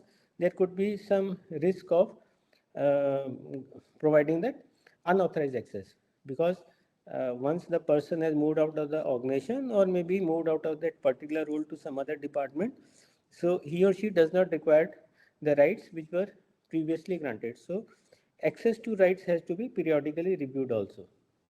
Most important thing is that you have to consider the policy which you have made and other rules governing this thing. So key thing is ensure that only authorized users have access to information and associated assets, and separate the approval of access right from their implementation, and periodically review the rights and make necessary adjustments. And ultimately, then you need to maintain a record also, because all organizational controls which we are discussing, 93 controls as applicable for an organization, for everything they need to demonstrate some policy, governing policy, and some associated records also. Yeah, next. So information security in supplier relations. So wherever you are outsourcing some activity to supplier, then information security has to be there in the supplier relationship also. But then that policy, has to be as per the that particular supplier. For example, somebody is a trading supplier and you are buying some ready-made item. For example, you are buying some electronic hardware, you are buying some mouse or some cable accessories, etc. So that is a standard product. So in that case, information security with that particular supplier is not required. But if you are outsourcing some services to your supplier, or some supplier is doing maintenance of let us say hardware maintenance or software maintenance of your computer systems, laptops, servers, etc., then there needs to be proper policy in place. Or let us say you have outsourced some business activity to some supplier, say some HR related software that is being operated, or the services are being provided by that particular supplier. So in that case, information security is desired. So whenever whenever you are laying down the policy and practices, then you need to basically consider what kind of services that particular supplier is providing. It is not that all kind of controls are applicable for everywhere. So what you need to do is you need to consider a topic specific policy to describe the principles, requirements, and basic security controls that suppliers are expected to apply. So basically, and sometimes there can be a NDA also, depending upon the kind of services being provided at particular supplier. So those kind of suppliers can be with whom such kind of information security controls are there. For example, some ICT service provider, some utility service provider, some financial service provider, or some infrastructure maintenance related service provider. So basically what you need to understand is that you have to evaluate and select suppliers, products or services which have adequate information security controls, and you need to periodically review them in respect to the accuracy and completeness of those controls required, so that confidentiality, integrity part is applicable for your suppliers also. Basically, it is part of your supplier management risk assessment, because what kind of risk exist with your service provider suppliers, depending upon the nature of products or service being provided, that you have to capture in your information security risk management plan, risk assessment plan, and wherever required, you need to have a proper risk treatment plan also. So next, this is 5.20, 5.20, addressing information security with supplier agreements. So first you have identified what kind of information security you require from your supplier, and now that information has to be captured in your supplier agreement. So the example I was giving of non-disclosure agreement. Now most of the IT companies, if you are some service provider or even if you are employee, so basically you need to have a proper, you have to sign that non-disclosure agreement. So you need to address information security in supplier agreements. So this control is about addressing information security within the supplier agreements, establish and agree with each supplier relevant information security requirements based on the type of supplier relationship, and these requirements have to be agreed, documented in your contractual agreements. So when you are making an agreement with your supplier, so in order to satisfy those identified information security requirement, so what you need to document is or consider is the description of the information or the services to be provided or accessed and the method of providing and accessing that information. Then in the previous considered this thing, you have done the labeling of information, you have done the classification of information. So that classification of information also needs to be considered when you are finalizing the contractual agreement with your supplier. And sometimes, say for example, that supplier, for example, you are using the services of cloud services. So that supplier may be even bigger than the organization itself. So the supplier may itself has its own information classification and its own agreement. So basically, in that case, proper mapping has to be done so that it has to be mutually agreeable also. You are asking some NDA to your supplier.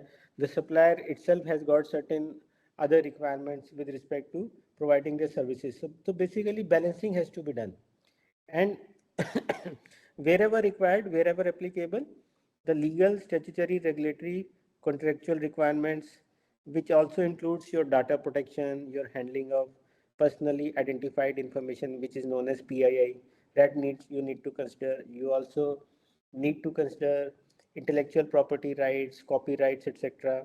And also you need to define how these requirements would be met. So basically, obligation of each contractual party to implement an agreed set of controls, including the access control, the performance review, the monitoring, reporting, auditing. For example, you may like to periodically audit your supplier also. So that should be agreeable to the supplier, because supplier also has got his company's own information security policies and practices. So that has to be, and you want to audit your supplier, then it has to be mutually agreeable also. And suppliers' obligations are there with respect to their organization's information security requirements. So basically, when you are making an agreement with your supplier, so several things you have to consider. The most important thing for you is that whatever information security requirements are there with respect to your own organization's ISMS, that you need to consider, and wherever some threats or vulnerabilities are there, in that case you need to address in your information security risk assessment and make a risk treatment plan wherever required. 5.21 is about managing information security and information and community technology, ICT, which we are using right now in ICT supply chain also. So likewise, there could be suppliers who are providing you ICT services. So proper information security controls have to be there in ICT technology supply chain also. So this requires suppliers to propagate appropriate security practices throughout the supply chain, and you need to work with your suppliers to solve any issues and share the information about practices to be followed, and practice products and services. So in extension to that, now there's monitoring, reviewing and change management of supplier services also. So once you have made a contractual agreement, you need to periodically monitor, review, evaluate also in alignment. So regularly monitor, review, evaluate and manage changes in supplier information security practices and service delivery. So objective is to ensure that services maintain an agreed level and changes to service do not come with a negative impact on information security. So this is the requirement of 5.22, monitor, review and change management of supplier services. So what you need to do is you have to monitor the supplier performance level to verify the compliance with the agreements. And whenever some changes are required, so basically you need to ensure that whatever, for example, some enhancements are there to the current services, or some development of new application or systems is there, or some modification or update of suppliers' own policies and procedures are there. Some new or change controls are required to resolve any information security incident and to provide or to improve the information security. In all that case, you need to monitor, review, evaluate and make the changes. So, for example, there could be some new technology also, some new networks added, some new products are adopted, some new development tools and environment are there. Even there could be some changes to physical location of services facilities. There could be some, because that supplier may also be subletting, subcontracting activities. There could be some changes to those sub-suppliers also. So all these things you have to take care, and you need to periodically review, monitor, evaluate and manage the changes accordingly. Okay, next. So now this is a specific requirement with respect to the cloud services, because in earlier 2013 version, when this 2013 version of ISO 27001 was there, that time cloud services were almost non-existing. So this new control has been added in 2022 ISO 27001 2022 version, which specifically talks about information security for use of cloud services. So it says establish processes for acquisition, use, manage and exit from cloud services in accordance with the information security requirements of the organization. Because now many organizations, they are basically moved from their own server systems to using the cloud services. So you need to have a specific policy on cloud services also. Consider a topic specific policy for principles and generic requirements on the use of cloud services, and also necessary to do a risk assessment and implement the controls which are required to address the security risks in relation to the use of cloud services. So this is a new requirement. So basically the use of cloud services can involve shared responsibility for information security and collaborative effort between the cloud service provider and the organization acting as the, because your organization is taking the services, so you are a cloud service customer. So when you are having an agreement with that cloud service provider, so it is desired that the responsibilities of the user as well as the service provider, they should be clearly defined and implemented. So what you need to do is, when you are having an agreement with your cloud service provider, then all in your documented agreement, all relevant information security requirements associated with the use of cloud services shall be documented. And in your own supplier approval process, because cloud service provider is also a service provider, so you should have a selection criteria for cloud services and also mention the scope of cloud services usage. Then roles and responsibility with respect to the use and management of cloud services should be defined. What kind of security controls are to be managed by cloud service provider, and what kind of security controls are to be implemented by your organization. So that should be clearly defined. Okay. And then you also need to understand and evaluate the information security capabilities, because cloud service provider also have their own information security management system. So what kind of information security capabilities the cloud service provider has, that you must consider before finalizing the service provider. Okay. And whenever, let us say, there is change in scope of cloud services, for example, more capacity is required, more user interface is required, or whatever changes you require, or maybe some changes in terms and conditions from cloud service provider are there. So those things should be adequately considered and basically resolved. So that is why this cloud services information security control, which was not there in earlier version, So this has been added as a new control. So the next control is information security, incident management, planning and preparation. So 5.24 talks about information security, incident management, planning and preparation. So plan and prepare for managing information security incidents by defining, establishing and communicating information security incident management practices, processes, roles and responsibilities. So you need to have a proper policy for that also. So there should be a defined method for reporting information security events, and there should be a process for managing information security incidents also. So when you are preparing a procedure or policy for that, so you must consider what kind of information security incidents can happen and what will be the method for reporting. So you need to consider and establish a method for reporting information security events, including the point of contact. Say point of contact means to whom to report all this. So that will be further detailed in another operational control, which is included in 6.8. So what you need to do is you need to establish an incident management process so that any information security incidents, which includes administration, documentation, detection, prioritization, analysis, communication, maybe some reporting also to regulatory bodies, maybe some reporting to your clients also. So all that process should be properly addressed in your documentation and procedures. And you should also have an incident response plan, response process, so that whenever that incident is reported, so there should be a team of competent person. Again, competence is required here, depending upon the type of security incident. So you need to have a competent personnel also to handle the issues related to information security incidents within the organization. And these, because this also leads to the competence requirement. So basically they have to be provided with the proper documentation, proper formatting, and they also require proper and periodic training, because they have to be trained and updated on the latest incident practices or maybe cyber threats, etc.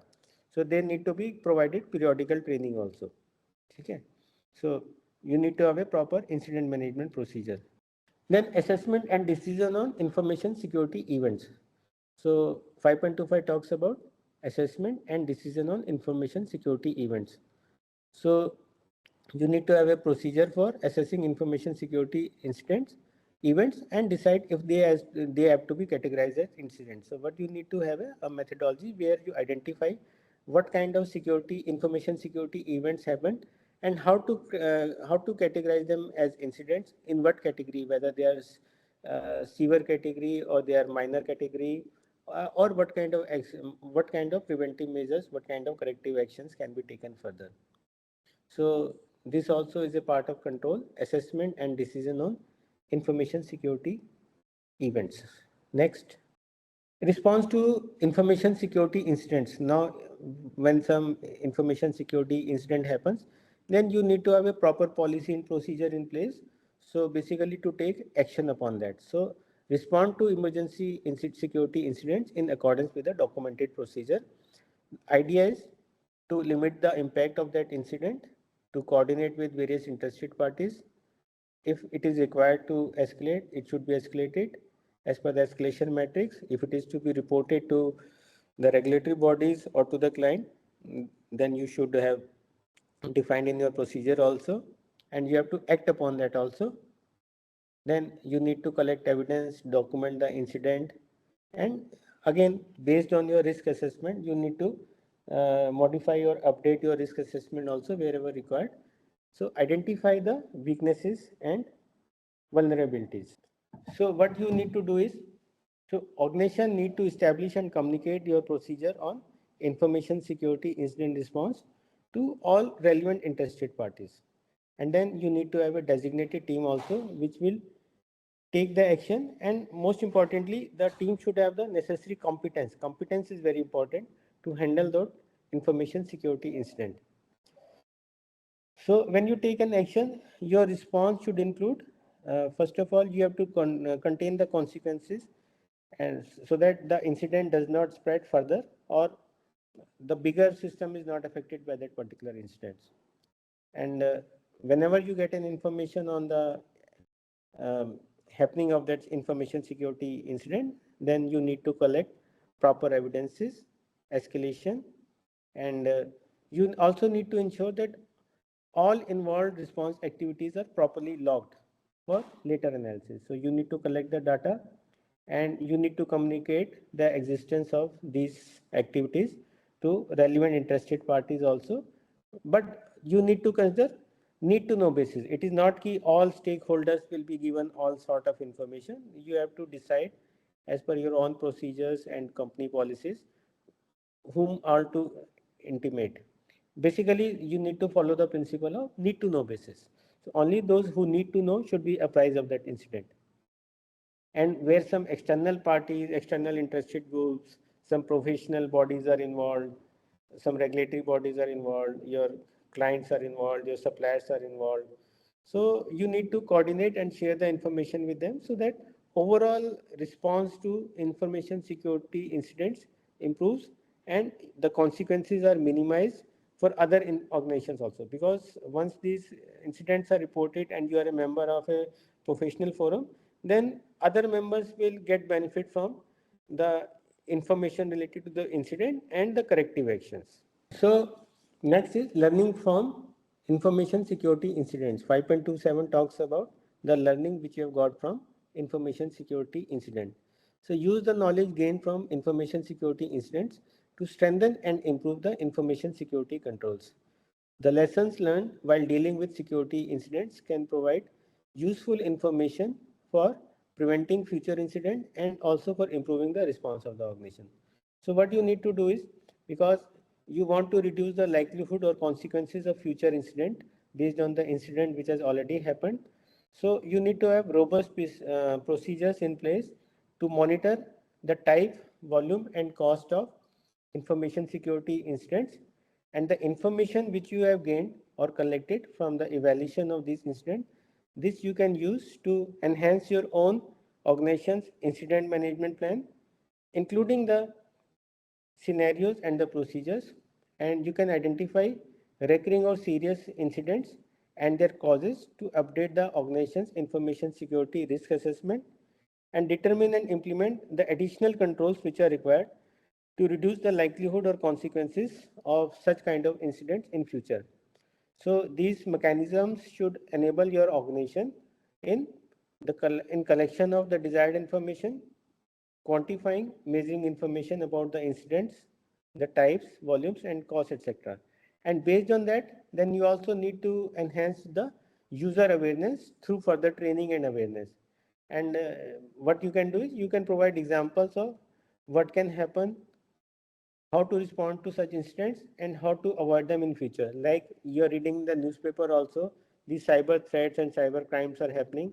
So government of India is also playing its role, and basically they are apprising various stakeholders, the individuals and the organizations to not panic and what kind of do's and don'ts they need to follow to prevent, because these are also information security incidents. Collection of evidence. So 5.28 is about collection of evidence. Establish and implement procedures for identification, collection, acquisition and preservation of evidence related to information security events. So when these information security events have happened, so you need to have a procedure for their identification, collection and acquisition and preservation. So collected evidence may help the organization in case of contractual dispute or investigation, because certain things you're bound by the contractual things also or legal requirements also. So when you have enough evidence with you, so that will help you in mitigating any effect due to the contractual dispute or investigation. And most important thing here also is competence. So you have to consider the competence those who are involved in collection and protection of evidence. So basically what you need to do is, because there are certain laws also which you need to follow. So you need to ensure that the records are complete and there is no tampering of any evidence. And when you get, let us say, some original electronic copy you are getting as an evidence, so make sure that it is identical to the original information or data. And any digital evidence also you need to consider properly. So basically you should have a robust system of collection of evidence related to security incidents.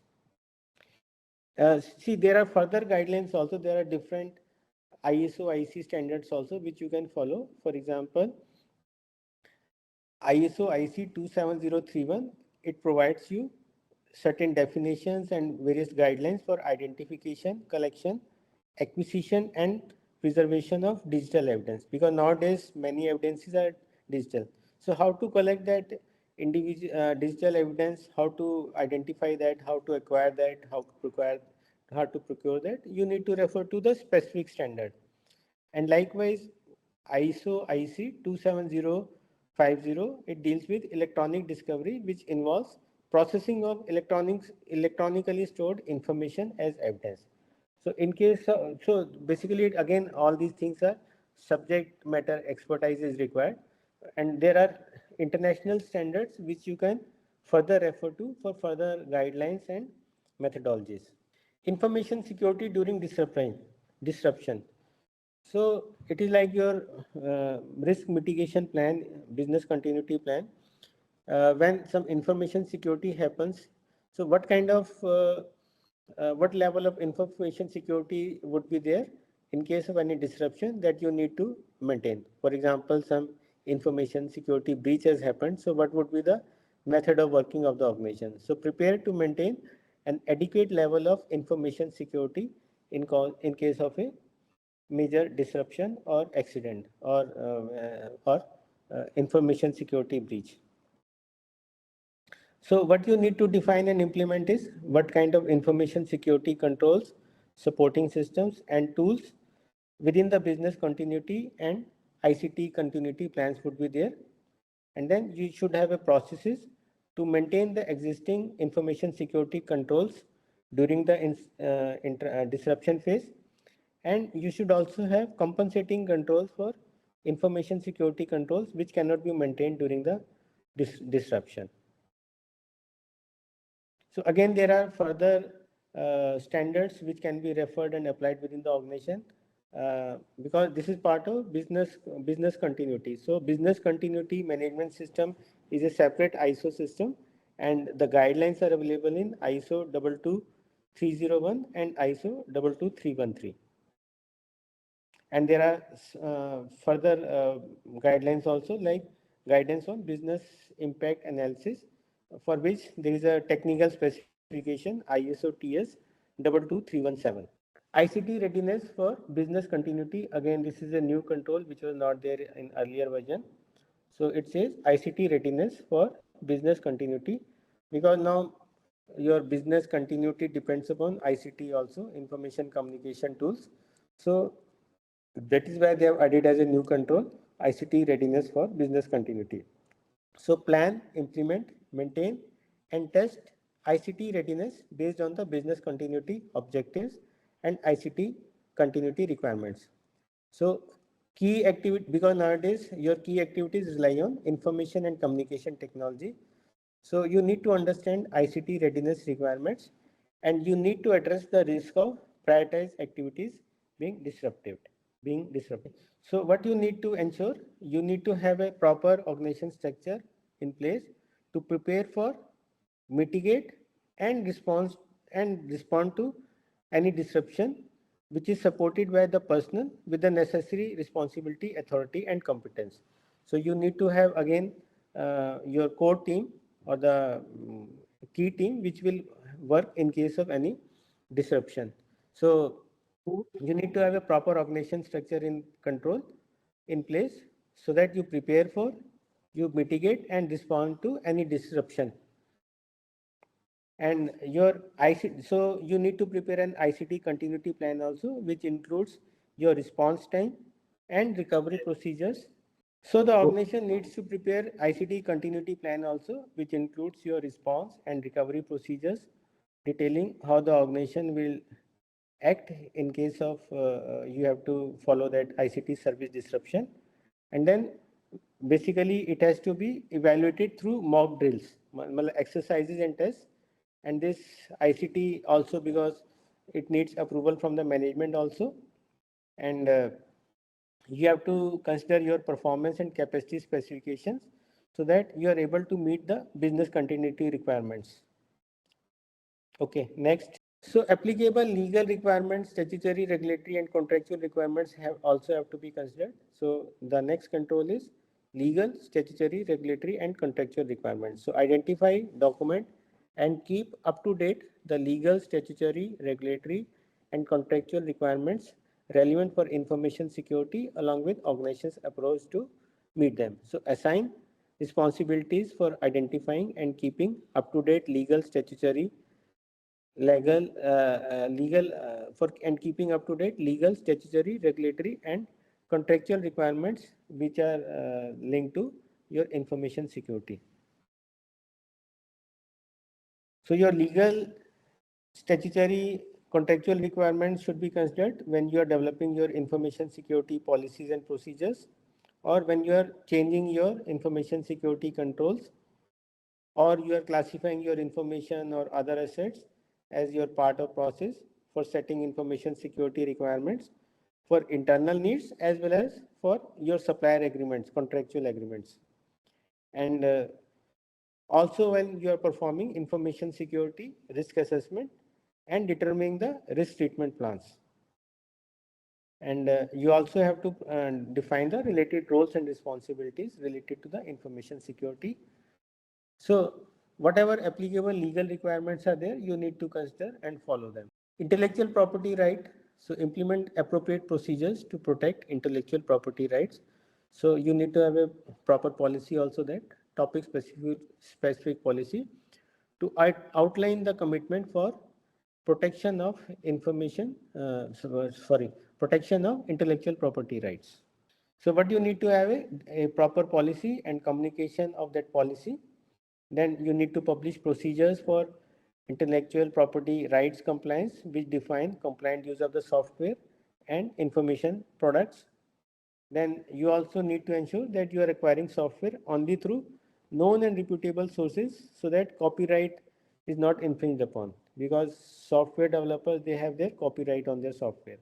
And when you are buying that software, acquiring that software, you need to ensure that you buy or acquire that software from the legal sources or approved sources also. Okay. And then you also need to maintain proper record, asset registers, and you need to identify all assets with these requirements to protect the intellectual property rights. And you also, as an organization, need to maintain proof and evidence of ownership of those licenses, manuals, etc. And these licenses, manuals also have a limited number of users. So you need to ensure that any number of users for which you have license, only that number is used, and that number is not exceeded, or in case further requirement is there, so you need to buy further rights also. Okay. So all this is part of intellectual property right. Next. Protection of records.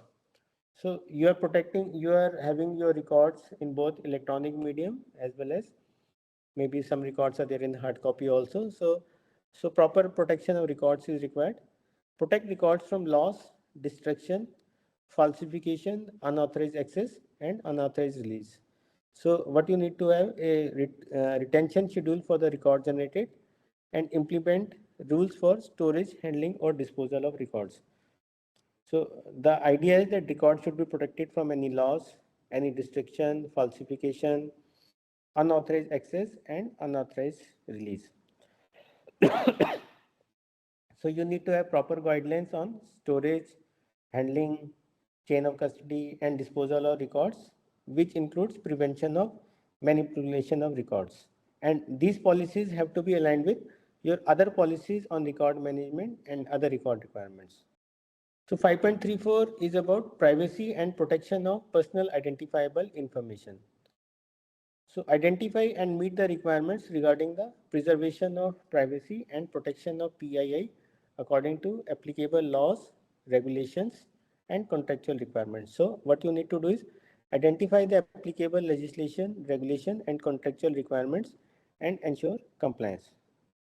So what you need to do is you need to establish and implement procedures for preservation of privacy and protection of PII. And these procedures should be communicated to the relevant interested parties who are involved in the processing of your personal identifiable information. So there is one more standard, ISO standard, ISO IC 29100, which provides further details on protection of PII within the ICT systems. And there is one more standard, ISO 29134, which provides guidelines for privacy impact assessment and which also gives an examples of the structure and contents of how you prepare a PIA report. See, this is a highly technical standard. So it is a bit different from other management system standards. So that is why information security ISMS controls are also very important. And telling from my experience, because I'm auditing for various management system standards. So there is always a shortage of approved auditors. What I'm talking about is lead auditors for information security management system, ISMS, is very less. Just to give a generic ratio, let us say 50 auditors are available for auditing QMS or EMS or ISM or ISO 45001. Even ISO 45001 are comparatively less. So even not 5 auditors are there in the market who can audit, or who are basically approved by the accreditation board for. So you can easily say the ratio is 1 into 20 or 1 into 25. For one QMS or for 25 QMS auditor, there is just one ISMS auditor available in the market. So that is why those organizations or those individuals who are trained on ISMS practices, even if you are trained on ISMS as internal auditor, so there is a value to it compared to other management system standards. Okay, so next control is independent review of information security.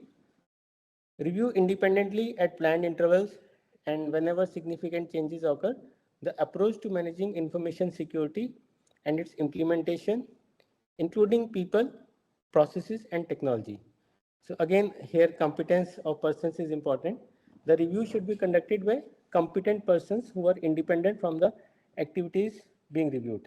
So what is required is that organization's approach to managing information security and implementation, including your people, processes, and technologies, should be reviewed periodically at planned intervals or when some significant changes occur.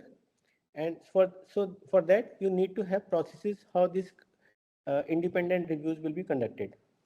So what the management role is here, management needs to plan and initiate periodic independent reviews, and which should include assessing opportunities for improvement, because even as an organization, your competence or the organization people's competence on information security control aspects or the emerging technologies or new technologies may be limited.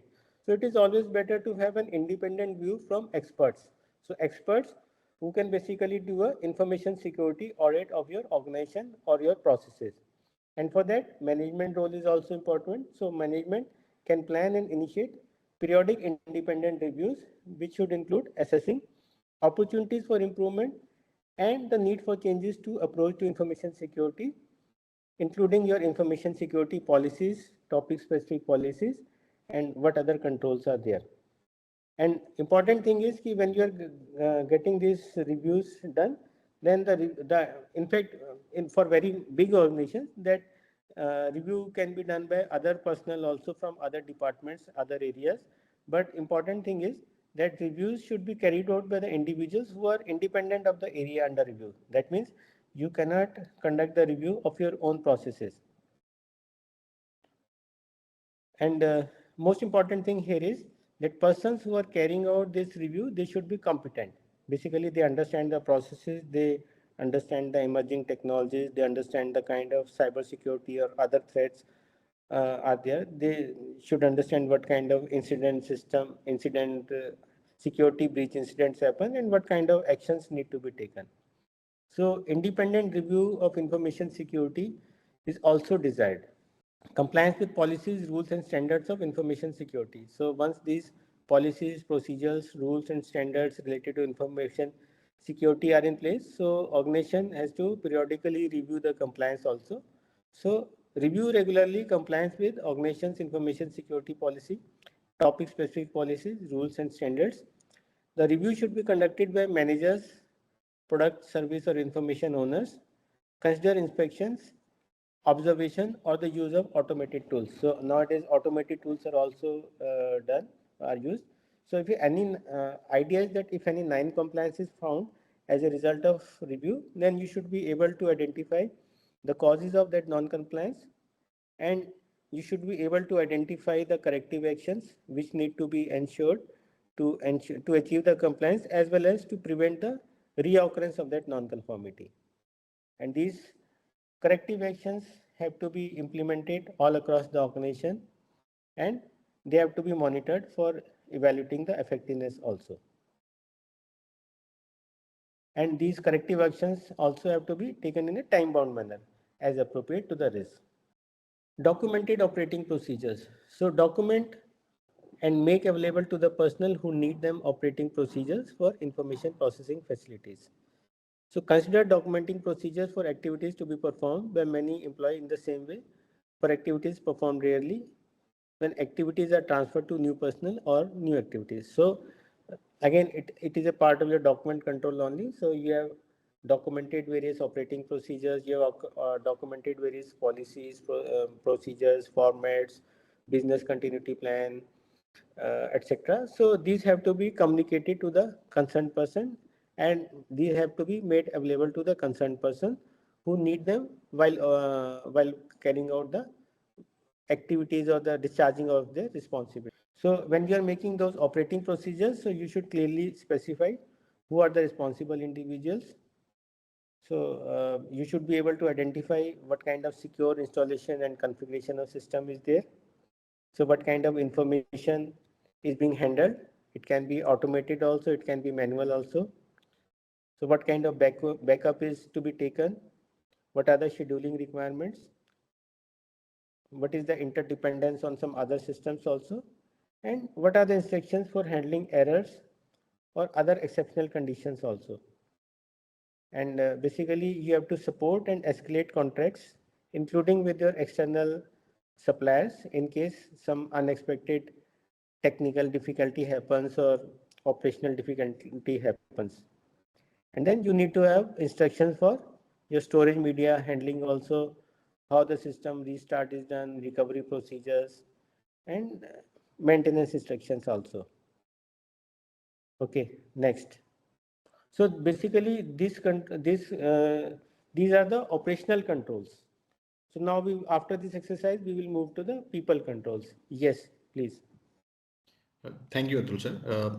Yes, we are now having another workshop. The barcode has been shown on the screen. Yes, Sagar. And Sagar, kindly share the link in the chat box. Yeah, the link already shared by the Sagar in the chat box. You can access the link in the chat box and submit your responses. So Ranjana ji has submitted, Mr. Lakshmi Narayan ji submitted, Mr. Yatendra Nanda ji submitted, Siddharth Shirohi submitted, Meena Hemant Pawar submitted, and Sanjay Rajput. Gokul ji submitted. Great. We are getting the responses. We have started getting responses. All right, Sagar. So as of now, we have received 23 responses, and now we are going for it. So the first question for this workshop, which one is the strong password? So you can see on the screen there are so many numeric, alphanumeric, and all of the above. Okay, and there is a, you can say, special characters with numeric and alphanumeric. So this password, this is the correct answer, first option, and we have received 84 responses are the correct ones. So congratulations to all who have submitted correctly. Sagar, move on to next. All right, second question. What is the purpose of the threat intelligence control 5.7 under organization control? Sorry for the inconvenience. I repeat again. What is the purpose of the threat intelligence control 5.7 under organization control? And the correct answer for this question, to gather and analyze information about potential threats to information security.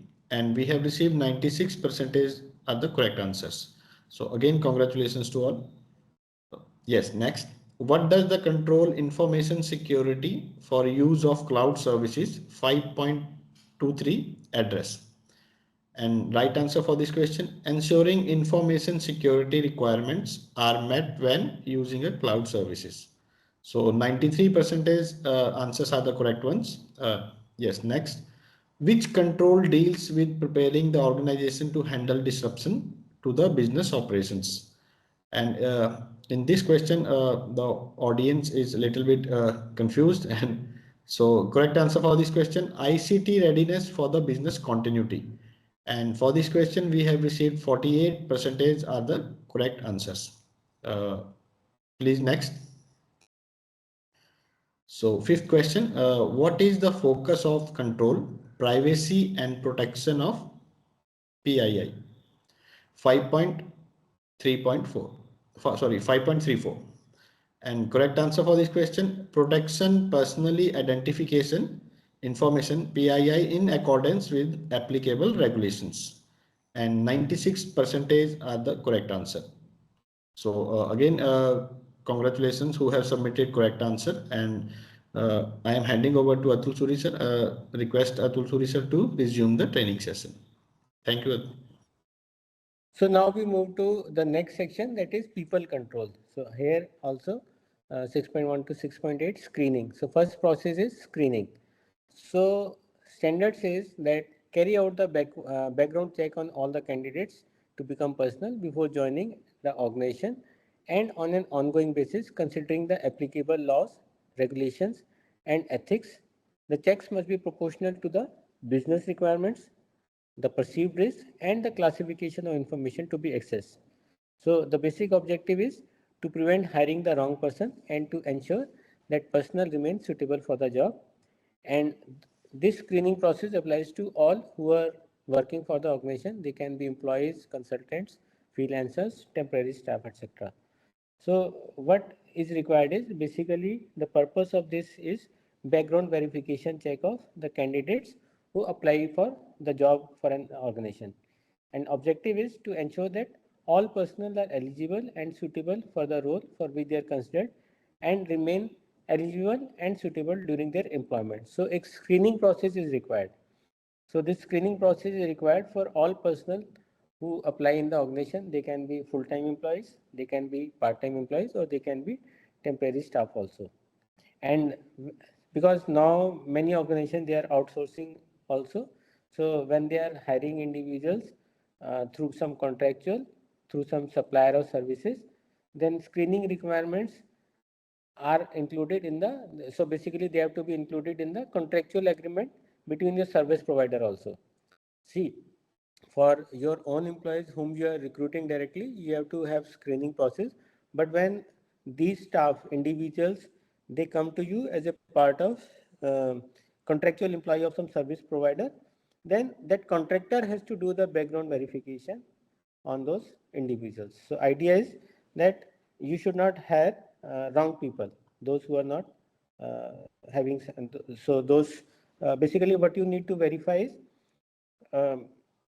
you have to first of all you have to consider the applicable laws also, because there are certain labor laws and then there are certain privacy related requirements also, so that PIA protection also you have to consider, employment related regulations also you have to consider, and wherever possible you have to consider, like for example some references which are given by the individual. So now many companies in their CV or biodata, they also ask for some references, and that HR people, they talk to those references just to get some in further information, background verification about that person. Then verification, because if you see a applicant CV, so sometimes just to get a job, they write many things which may or may not be their actual experience or qualification. So you need to conduct a verification for the completeness and accuracy. Hello. Hello या नहीं, वो screen गायब हो गया था. It is okay now. So you need to have a verification for the data which is mentioned in that CV and the for completeness and accuracy also, you need to verify the claimed academic. Somebody is saying I'm VTech, somebody is saying I'm Tech, somebody is saying some experience, blah blah blah. So basically, background check also includes confirmation of the claimed academic and professional qualification. So you can always, may not be 100%, but then randomly you can verify. You can write to the university, you can write to the previous organization, but background verification is required. Sometimes this verification activity is also outsourced to some external agencies. So this is required. Basically, you should have a procedure which defines your guidelines for how the background screening will be done. And sometimes it is not possible to get background information in completely in time, because sometimes it's a time consuming process. So organization can have some mitigating controls also. So this could be like you delay the onboarding of that employee, means you delay the joining date, or you can delay the deployment of corporate assets, because ultimately once the employee joins, so you provide him some company assets, laptop, access to some privileged information, etc. So maybe you can delay deployment of that, or you can onboard them with some limited access or restricted access. And sometimes if that information cannot be verified, then company even consider termination of employment. So background verification check screening is very important. So that is why it is part of people control. Next, terms and conditions of employment. So 6.2 is terms and conditions of employment. So include in the employment contractual agreement the personal and the organization's responsibility for information security.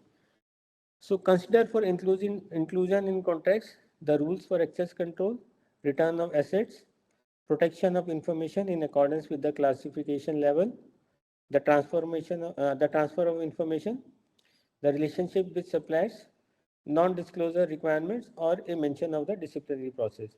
So normally, now when an employee joins an organization, so along with the appointment letter, a non-disclosure agreement is also to be signed by the employee. So that non-disclosure agreement details all the relevant points, which includes the terms and conditions of employment. So what the organization need to do is, first you need to have a policy, and of course, like I said earlier also, for each applicable control, you need to demonstrate the records also. So first a policy is required which governs what kinds of terms and conditions of employment are there, and then you maintain the need to demonstrate the records also. So normally what kind of contractual obligations are considered? So for example, confidentiality or non-disclosure agreement which the employees have to sign, that personnel who are given access to confidential information, they will be given to access to the information and other associates only after they sign that NDA, non-disclosure agreement. Then they are also apprised about their legal responsibility and by rights. For example, anything which is applicable to copyright laws or data protection legislation. And it also mentions something about the responsibilities for classification and of information and organizations other information and controls, which we have discussed in the previous 5.9 to 5.13. And they are also apprised about their responsibility for handling of information received from interested parties, including the clients as well as the regulatory bodies. And then they are also apprised of actions to be taken if that personnel disregard the organization's security requirements. That is a disciplinary process. So 6.3 is about information security awareness, education, and training. So ensure that personnel and relevant interested parties receive appropriate information security awareness, education, and training, and regular update of organization's information security policy, topic specific policy and procedures as relevant for their job functions. So provide awareness. Awareness refers to all who work for the organization. Who work for the organization means own employees as well as the contractual people who are working for that organization or in that premises. And it should focus also on why and not on what. The education training refer mainly to the technical personnel who need specific knowledge and skills. So information security awareness, education and training is required for different level of people.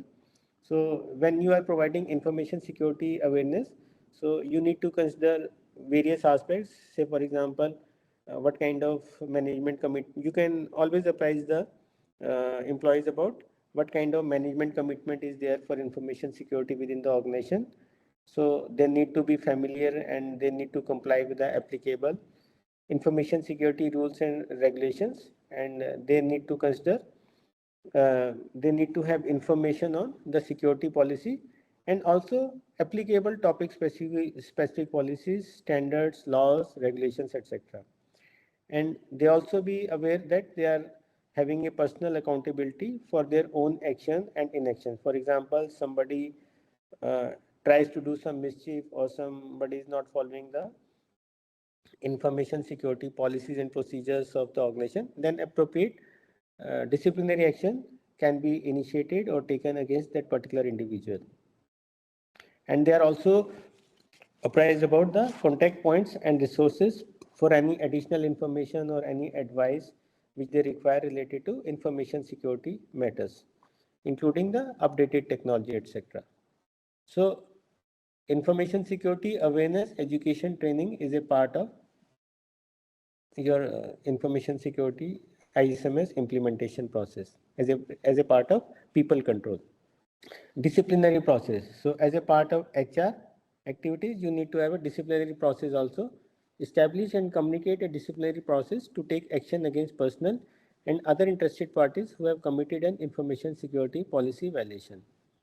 So everyone in the organization should be aware of the disciplinary process, and this also includes reward for those who demonstrate excellent information security behavior. So it is self-explanatory. Next process, next point. Responsibilities after termination or change of employment. So there can be termination also, there can be change of employment. Change of employment means when you're transferred to some other department or some other function, or you are transferred to some other location of the same company. So there are certain responsibilities related to that also.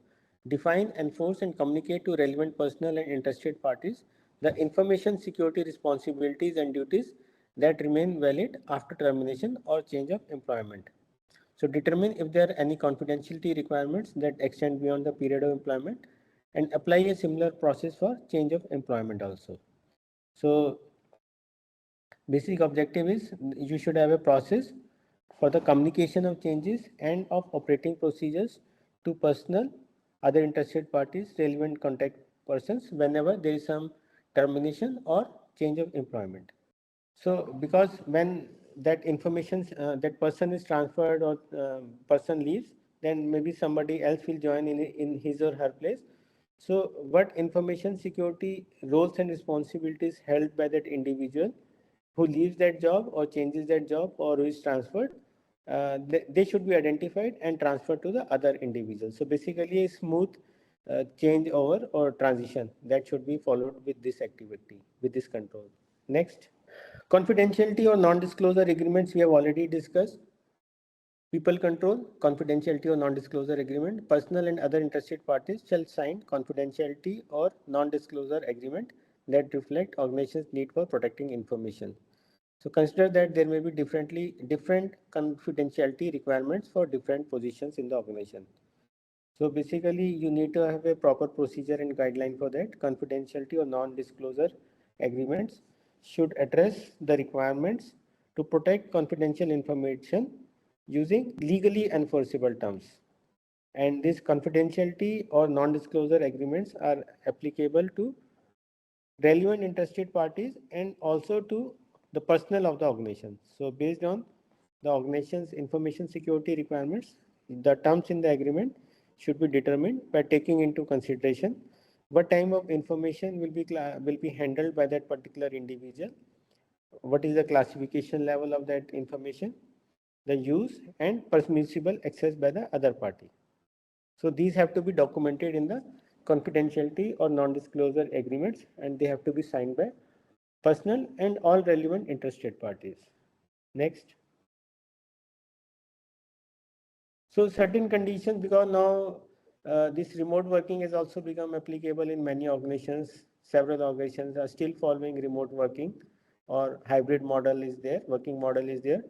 So there is a control, people control for remote working also.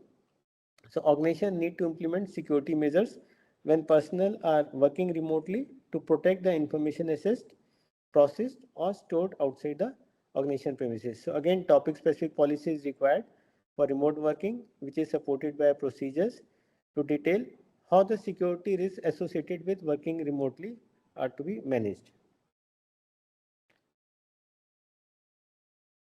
So you should consider the existing or proposed physical security of remote working site, taking into account the physical security of the location. Somebody is working from home or some other location, and the local environment, including the different, sometimes jurisdiction is also different. Person may be relocated in some other state, maybe in some other country also. Those kind of things have to be considered. Then you need to have certain rules and security mechanisms for remote physical environment. For example, some lockable filing cabinet is required, some secure transportation is required between different locations, and some rules for remote access. There has to be some clear desk policy, some printing and disposal information. So lot many things are applicable related to remote working also, and it is quite challenging also. So first thing is the organization should have a topic specific policy for remote working which details all the information security risks and controls required, and then this has to be demonstrated also and maybe verified during the internal audits also. So remote working control is also a sort of desired control of people control. Next, information security event reporting. So the next or last people control 6.8 is information security event reporting. So you need to provide a mechanism for personnel to report observed or suspected information security events in a timely manner through appropriate channels. So you need to have a policy for that. Establish and access an easy to understand system for personnel to report information security events. So when you are considering information security event reporting, so what kind of situations you can consider? For example, the existing information security controls are ineffective, or there is some breach of information confidentiality, integrity, or availability requirement, because ISMS is based on three pillars: confidentiality, integrity, and availability. So in case there is breach to either any one or more of that, so breach of information should be considered as an information security event reporting, or there is some human error, or there is any non-compliance to information security policy, procedures, topic-specific policies, applicable standards, regulatory requirements, contractual requirements, that should be considered as information security event. Even breaches of any physical security measures, somebody has entered the unauthorized access, because IT company you will find there are access controls, but somebody gets say access card of somebody else for and he or she is not authorized. So that is also basically breach of physical security measure which may happen. So that is also a information security event. For all events, information security events, you need to print in proper records. Then there could be some system changes which have not been done following the your change management procedure. So that is also information security event.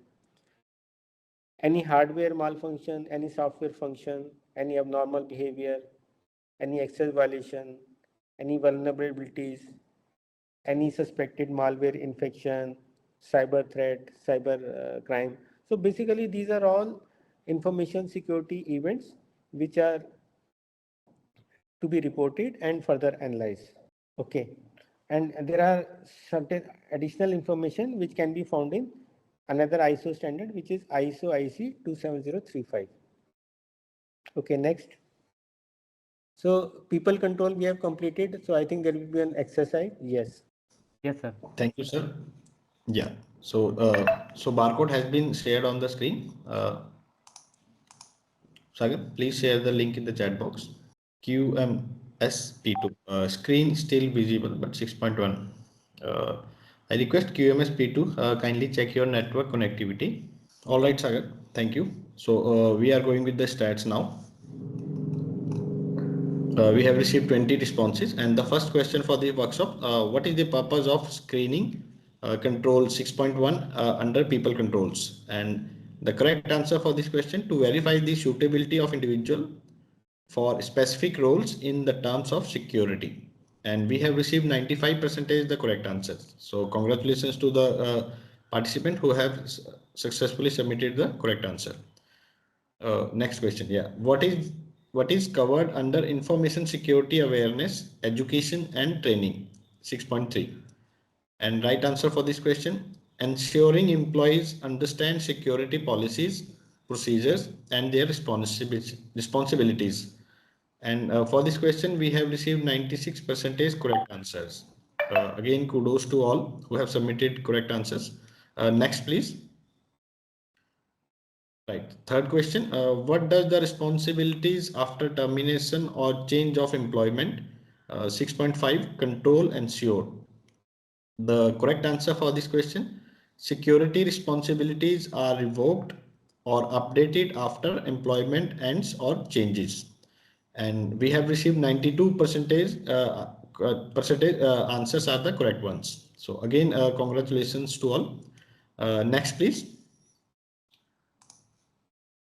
All right. What the fourth question? What is the main focus of the confidentiality or non-disclosure agreement? 6.6 control. And right answer for this question, to ensure employees are aware of their confidentiality obligations. And 96% are the correct answers. Again, congratulations to all successfully submitting the correct answer. Yeah. Fifth question.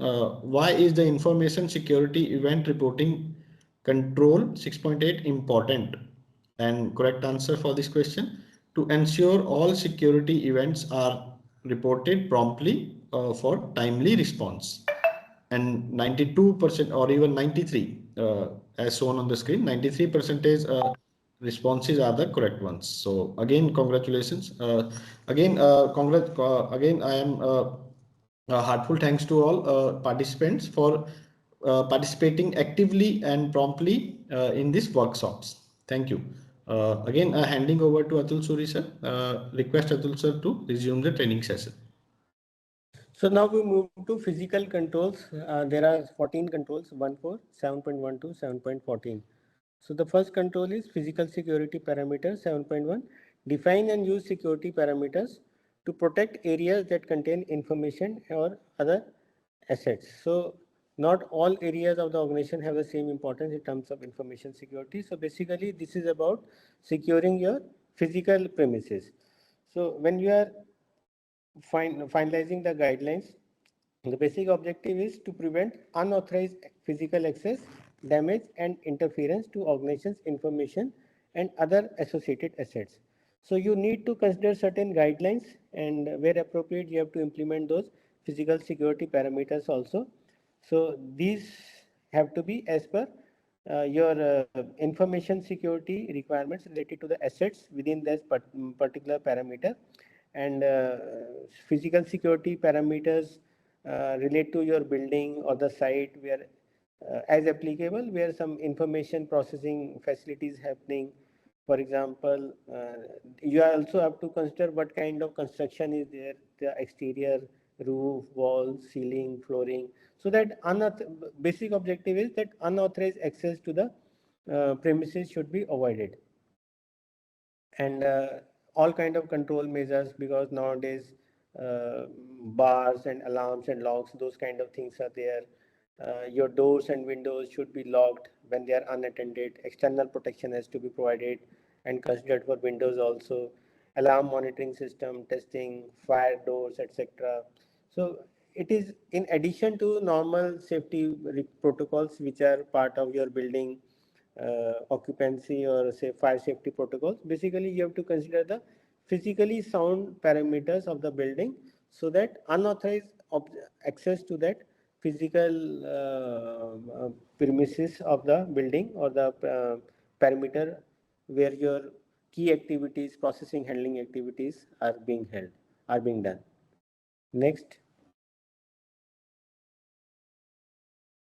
Then you need to have controls for physical entry also, protect secure areas by appropriate entry controls and access points. So control physical access to the organization's premises. So there can be different kind of access points depending upon the type of organization yours is. So there can be some access points such as delivery area, loading area, some other points from where some unauthorized persons can enter. For example, you have a canteen and canteen has access to the workers or the person who are working in canteen. So they can also get access unauthorizedly. So basically you have to consider various guidelines. So key idea is restricting access to sites and building to only the authorized personnel. And this process for access rights to physical areas should include the provision, periodic review, updation, and revocation of authorization. So you have an authorization policy also, access information policy also. So in addition to that, you need to have guidelines for controlling the physical access. And normally what is done is a proper logbook is maintained or electronic audit trail is done or some ID card is temporary ID card is issued depending upon which area you are likely to access even as a visitor. Even in organizations where say big IT organizations where they are working for different clients. So only those even if you are an employee of that IT company, you cannot access any area of the organization. Authorized access is required. So normally I visited many IT companies also. So normally that if you are working for say let us say some American bank or some prestigious client and who has given you some information security guidelines protocols to follow. So anybody, even though you are employee of the company, you cannot access that secured area. Only those who are working on that particular project, they are allowed access. And even if as a visitor you are entering with some permission, so you have to maintain an entry in the log where some security guard is sitting. He will first see your access authority, and then you have to make a entry time and exit time. So those kind of controls are required depending upon the kind of regulatory or contractual obligations are there. So physical entry is a control parameter for the physical control 7.2. Next. Then securing offices, rooms and facilities. You have to design and implement physical security for your offices, rooms and facilities. This control is intended to protect information and associated assets from unauthorized access appropriate to the specifics of the operation. So what you need to consider is when you are securing your office, rooms and facilities, you have to consider your critical siting facilities to avoid access by the public or unauthorized people. And sometimes you have to do some configuration also, configuring the facilities to prevent confidential information or activities from being visible and audible from outside. For example, some organizations, they use electromagnetic shield also. So depending upon the type of controls required, you have to secure your offices, rooms and facilities. Next. Then you have to do a physical security monitoring. This was not there in previous standards, so it's a new requirement. Monitor premises continuously for unauthorized physical access. So choose appropriate monitoring solutions, for example, guards, intruder alarms, video monitoring, etc. So normally what is done is your physical premises should be monitored by surveillance systems, which can include the guards, intruders, alarms, video monitoring systems such as CCTV, physical security information management software. Many buildings have got building information system, building BMS, building management system, etc. So through that also you can do the monitoring. And important thing is that access to buildings which house critical systems has to be continuously monitored to detect unauthorized access or suspicious behavior. So you can use video monitoring systems, you can have guards, you can have intruder alarms, etc., etc. So idea is that you have to do the physical security monitoring also. Next. Then you have to protect the site from physical and environmental threats also. It depends upon where the plant is, where the premises is located. So design and implement protection against physical and environmental threats like natural disasters and other intentional or unintentional physical threats to infrastructure. So when you're doing your risk assessment, so you have to basically address physical and environmental threats also, which may happen before starting critical operations in a new location. So normally when you are working for big multinational companies, so they ask you to ensure that your premises or where you are basically working for them, that is adequately protected from physical and environmental threats also. So design and implement security measures for working in secure areas. Secure areas require special protection measures because of the sensitive, critical or confidential activities undertaken. So security measures are required for working in secure areas also. So normally when you are working out those security measures, so what you need to consider is that you have to make the personnel aware of the existence or activities within a secure area or a need to know basis. So as I gave an example, in very big IT companies who are working on different clients, who are working for different clients, so they have a secure working area for that particular client. So only those personnel who are working on that particular project, they are given access to that particular secure area. Otherwise, even if you are employee of the organization, you don't have the right to enter that area. So what you can do is making personnel aware only of the existence or activities with a secure area on a need to know basis, then avoiding any unsupervised work in secure areas, both for safety reasons and to reduce the chances for any unwanted or malicious activities, then physically locking and periodically inspecting vacant secure areas, then not allowing any photography, videography, audio, any kind of recording equipment, even for the employees who are working in that area, such as cameras, etc. And appropriately controlling and carrying the use of endpoint devices in such areas. And also what kind of emergency procedures are to be followed in that particular area. Okay, next. Clear desk and clean screen. So as a part of physical control, you should have a clear desk and clean screen policy also. So consider making a topic specific policy for clear desk and clear screen. Define and enforce clear desk rules for papers and removable storage media and clear screen rules for information processing facilities. So you can consider several guidelines when you are making that policy. For example, locking away your critical or sensitive business information which is on paper or electronic media when it is not required, especially when the office is vacated or after the office timings, or protecting the user endpoint devices by key locks or other security means when they are not in use or unattended, and leaving those user endpoint devices locked off or protected with a screen and keyboard locking mechanism, so which is controlled by a user authentication mechanism when it is unattended. So otherwise all computers and systems should be configured with a timeout or automatic logout feature.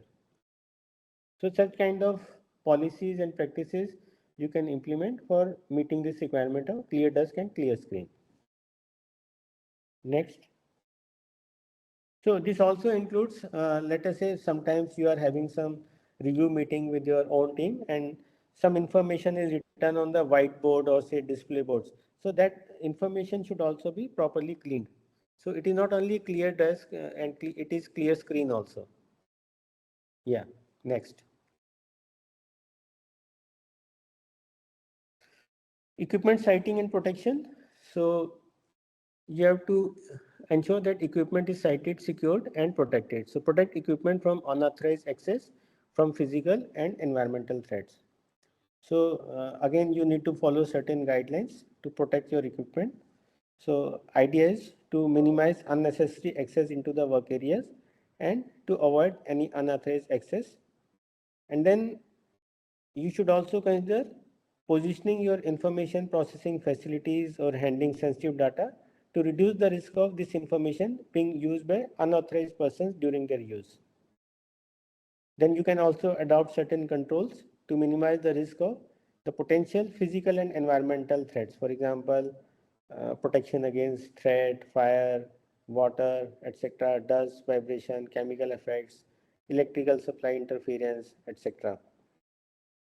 And you should also have certain guidelines for prohibiting any eating, drinking, or smoking in proximity to your information processing facilities. And you can also monitor your environmental conditions, for example, temperature and humidity, for example, in case of your server rooms, etc. So which can adversely affect the operation of information processing facilities. Then lightning protection is also required, because nowadays most of the high-rise buildings, they are provided with lightning protectors and surge protectors, because lightning can severely affect your electronic devices. Even surges can basically damage your critical electronic equipment devices. So lightning protection on building is also required. Providing adequate filters is also required. So appropriate protection measures have to be provided for equipment protection. Next, security of assets off premises. So there can be some assets of the company which are off-site. So apply appropriate protective measures for equipment which are intended to work outside. For example, antennas, ATMs, etc. And implement rules for taking assets outside the organization. So again, you need to consider certain guidelines. For example, you should not leave any equipment on storage area once you have taken out for some work. For example, you have taken your laptop outside the office, or some storage media is with you. So it should not be unprotected or unattended, especially in public area or unsecured places. And then you have to follow certain manufacturer's instructions also for protecting the equipment which you have taken outside, because inside the office premises it is secured and protected, but when you are taking outside, you are traveling in metro, you are traveling in some public transportation, so you have to take care of manufacturers instructions for protecting equipment also. For example, protection from water, heat, humidity, dust, etc. And when your offsite equipment is transferred among different individuals or interested parties, so you need to maintain a record. So which the log which says defines the chain of custody for the equipment. So to whom you have issued, including their names, etc., organizations who are responsible for that equipment. And very important thing is ki when the equipment is being taken out and you are giving it to some other individual, for example, some hardware is sent outside the premises for repair work, then you need to ensure that information which is there on that asset, for example, that laptop contains hard disk, and that hard disk includes company proprietary information, confidentiality information. The repairer should not get access to that hard disk. So many companies where this laptop, etc., they are sent outside for repair, they have a policy of removing the hard disk from the appliance or the system before handing over before handing over to some external people. And you can have adequate NDA agreements, etc., also. But you need to have secured measures for protecting the security of assets which are off premises. Likewise, the same is applicable for storage media also. Manage storage media through their life cycle of acquisition, use, transportation, and disposal in accordance with organization's classification scheme and handling requirements. So you need to have a topic-specific policy on the use and handling of removable media, and you have to address the risks associated with the use of removable storage media in terms of, say, for example, loss, theft, damage, confidential information being disclosed, malware, infestation, etc. So proper policy should be in there, for storage media handling also. Next, 7.11, supporting utilities. Now you have certain supporting utilities also. For example, you are using power in your premises. So protect information processing facilities from power failure and other disruptions caused by failure in supporting utilities. So you have a backup DG set for power, you have UPS, you have inverter, you have emergency lighting, you have alternate air conditioning systems. So all these things you need to take care, or you need to provision when you protect your information processing facilities from power failures and other disruptions which can cause failure in the supporting utilities. And so you need to have a proper maintenance plan for your utility systems periodically and implement redundancy wherever possible. Next, Cabling security. So cabling is part of your overall information processing facilities. So those cables should also be secure. Protect cables carrying power, data, or supporting information services from interception, interference or damage. So prevent interruption to operations, the theft or loss of important information by protecting cables. So what you can do is, because you have power and telecommunication lines in your information processing facilities, so try to have them underground wherever possible, because if these are underground, then access to unauthorized people is not possible. Or you can have adequate protection, for example, floor cable protector and utility pole. So you can, if the cables are underground, you can protect them from accidental cuts also, for example, using armored conduits or signals of presence. And then you should also segregate your power cables from communication cables to prevent any electromagnetic interference. And you can have further controls for your sensitive or critical systems. For example, like I said, key installation of armored conduit and locked rooms or boxes, and alarms and some inspection or termination points. You can also have electromagnetic shielding for your protection of cables, and you can have certain periodic technical sweeps and periodic physical inspection to detect and if any unauthorized devices have been attached to those cables. You can have controlled access to patch control also, patch panels also, cable rooms, for example, through some mechanized keys or some electronic locks or pins. And as far as possible, you should use fiber optic cables. Then you can also do the labeling of cables at various ends with sufficient source and destination details to enable physical identification and inspection of cables.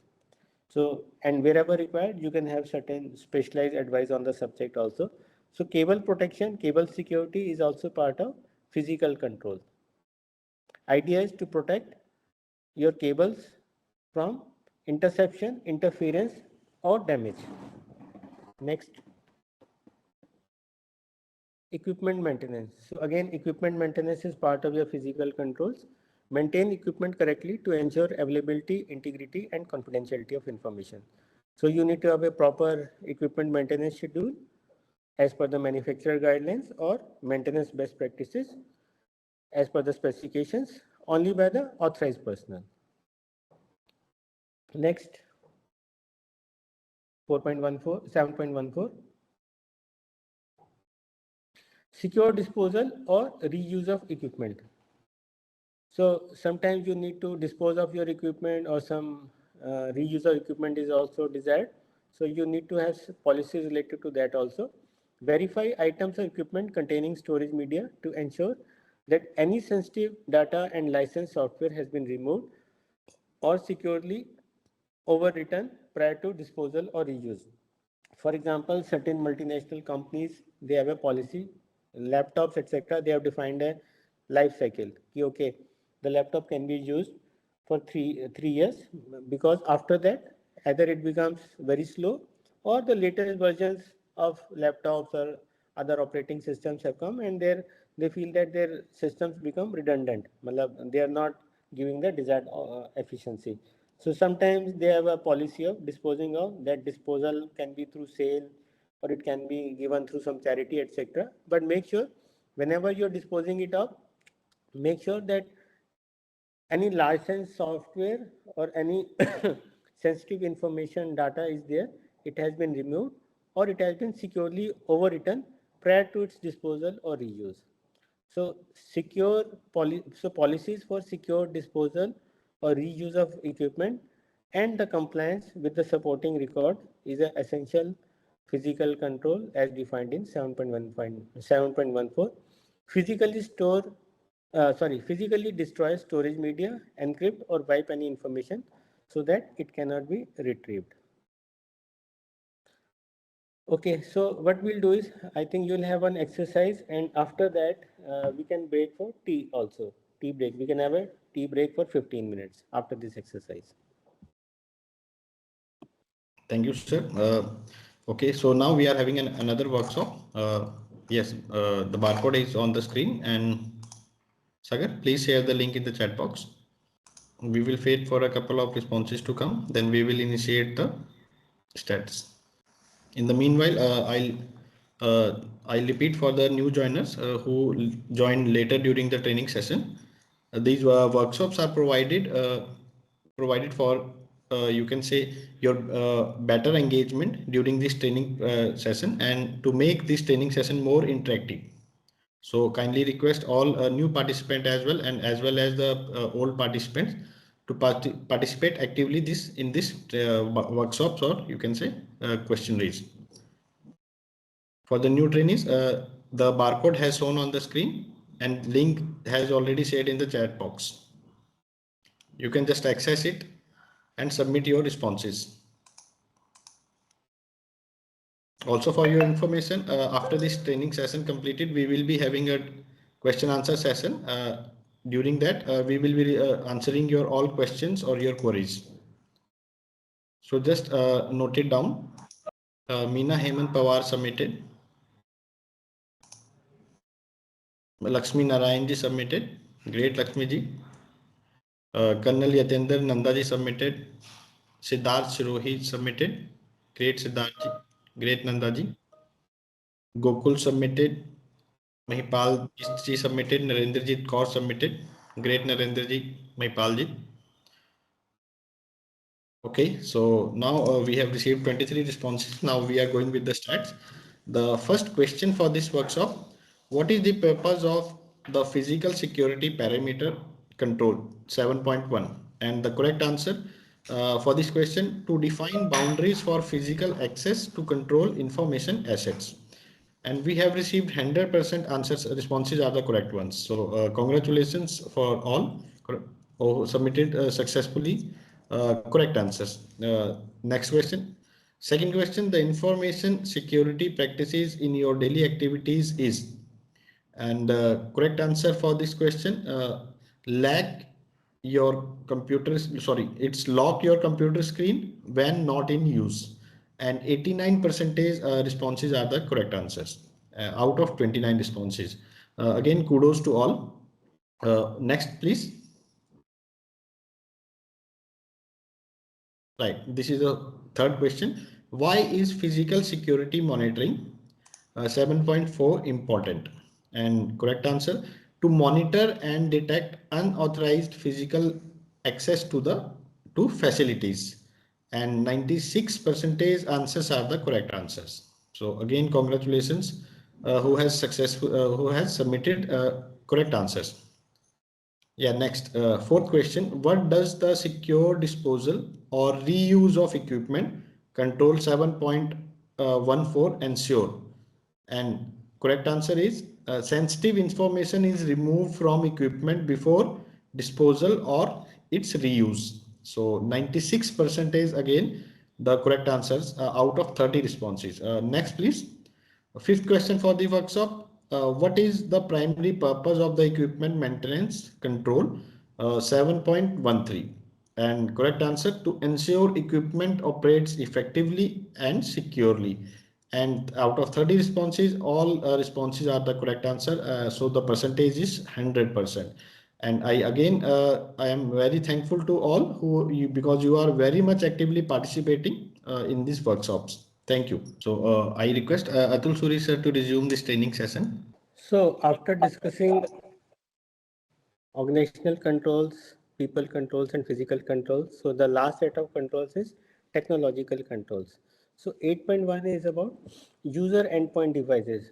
So what it states is that protect the information which is stored on or processed by accessible via user endpoint devices.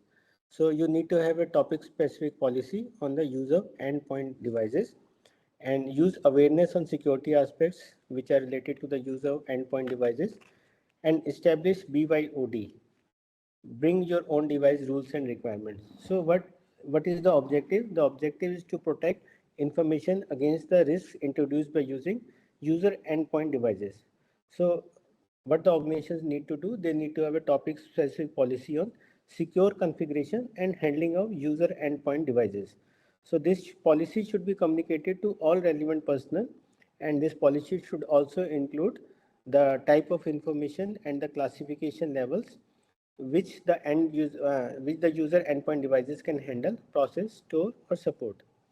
And also register user endpoint devices and consider the requirement for physical protection and restriction of software installation, for example, by any remotely controlled by system administrator, and consider the requirements for user endpoint devices software, which includes the software versions and for applying updates, and also rules for connection to information services, public networks, or any other networks which are off the premises, that is, which require the use of personal firewall.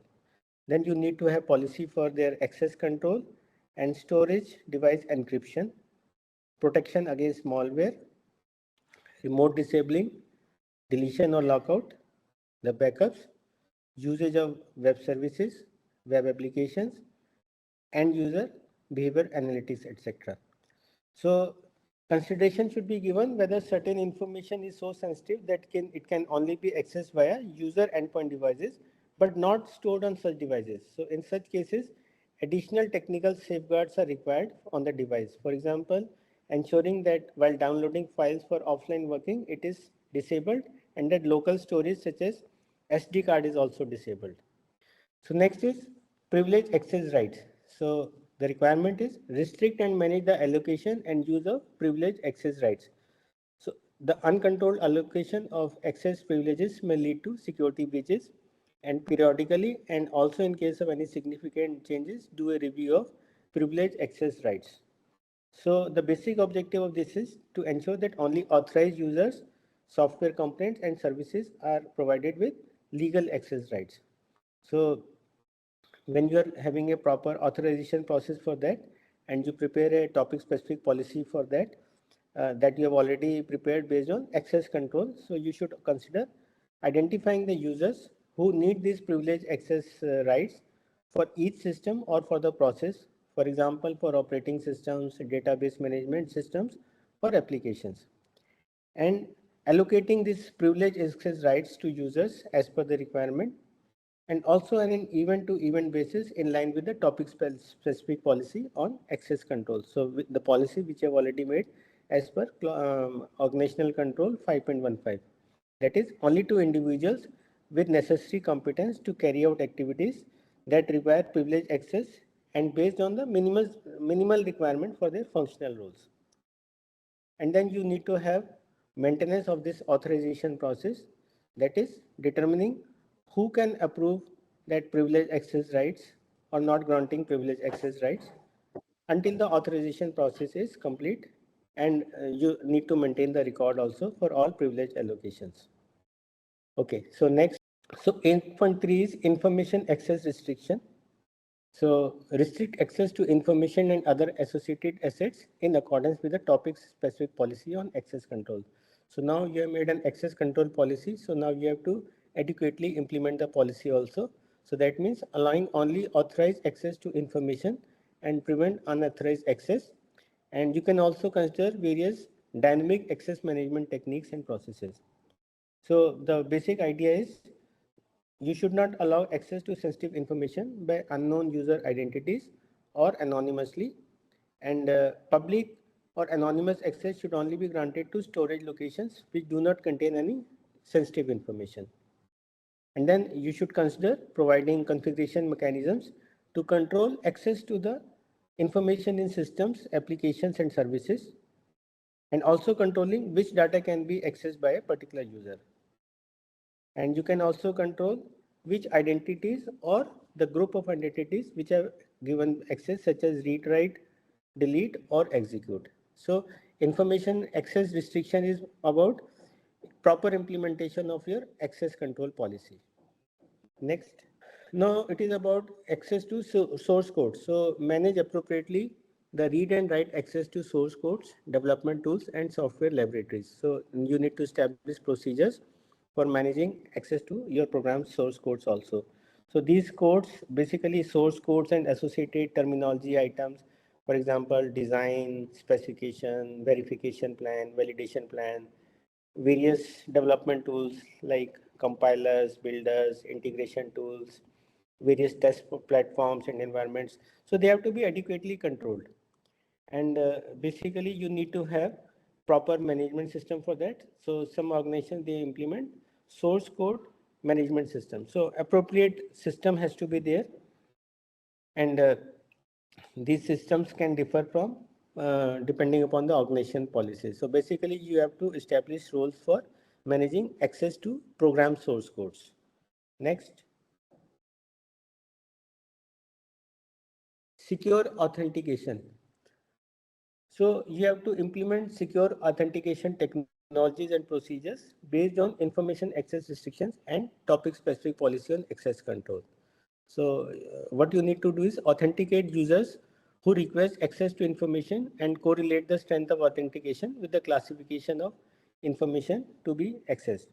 So the basic purpose of this thing is to ensure a user or an entity is securely authenticated when access to systems, applications, and services is granted.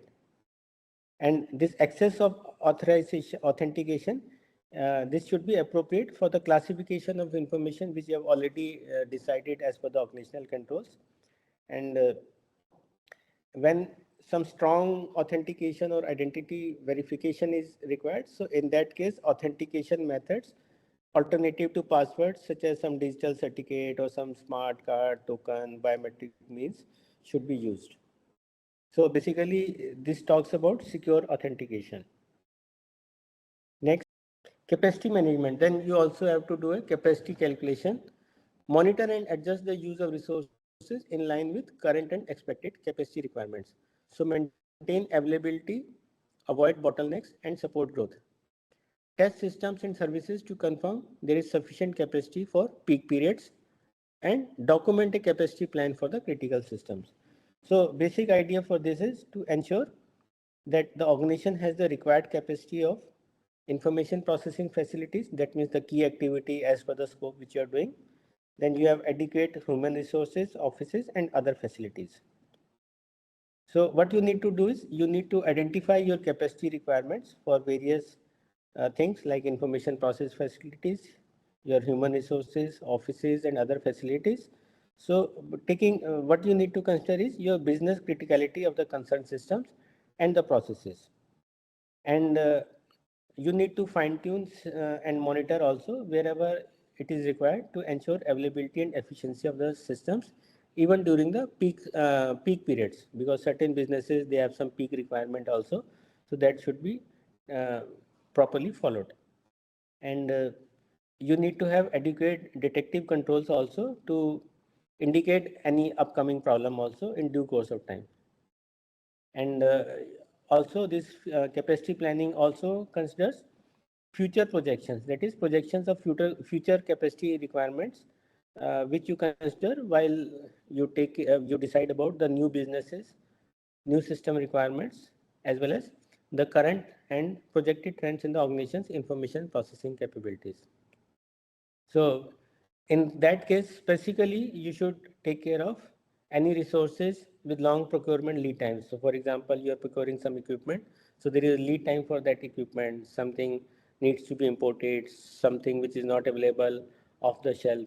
And even manpower also, some if you are hiring some skilled personnel, new personnel, you are opening some new facilities, some new space. So basically, you have to identify certain things in advance where there is a big lead time, procurement time, or budgeting is required, or there is some big lead time also. For example, you are hiring new employees and they are already working somewhere and they have to be relieved, then only they can join. So capacity management is all about your infrastructure as well as the resources which are required. Protection against malware. So protection against malware must be implemented and supported by appropriate user awareness.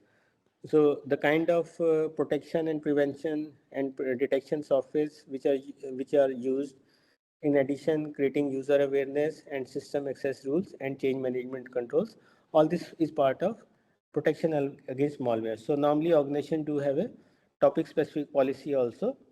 So the objective is that your information and the associated assets are protected against malware.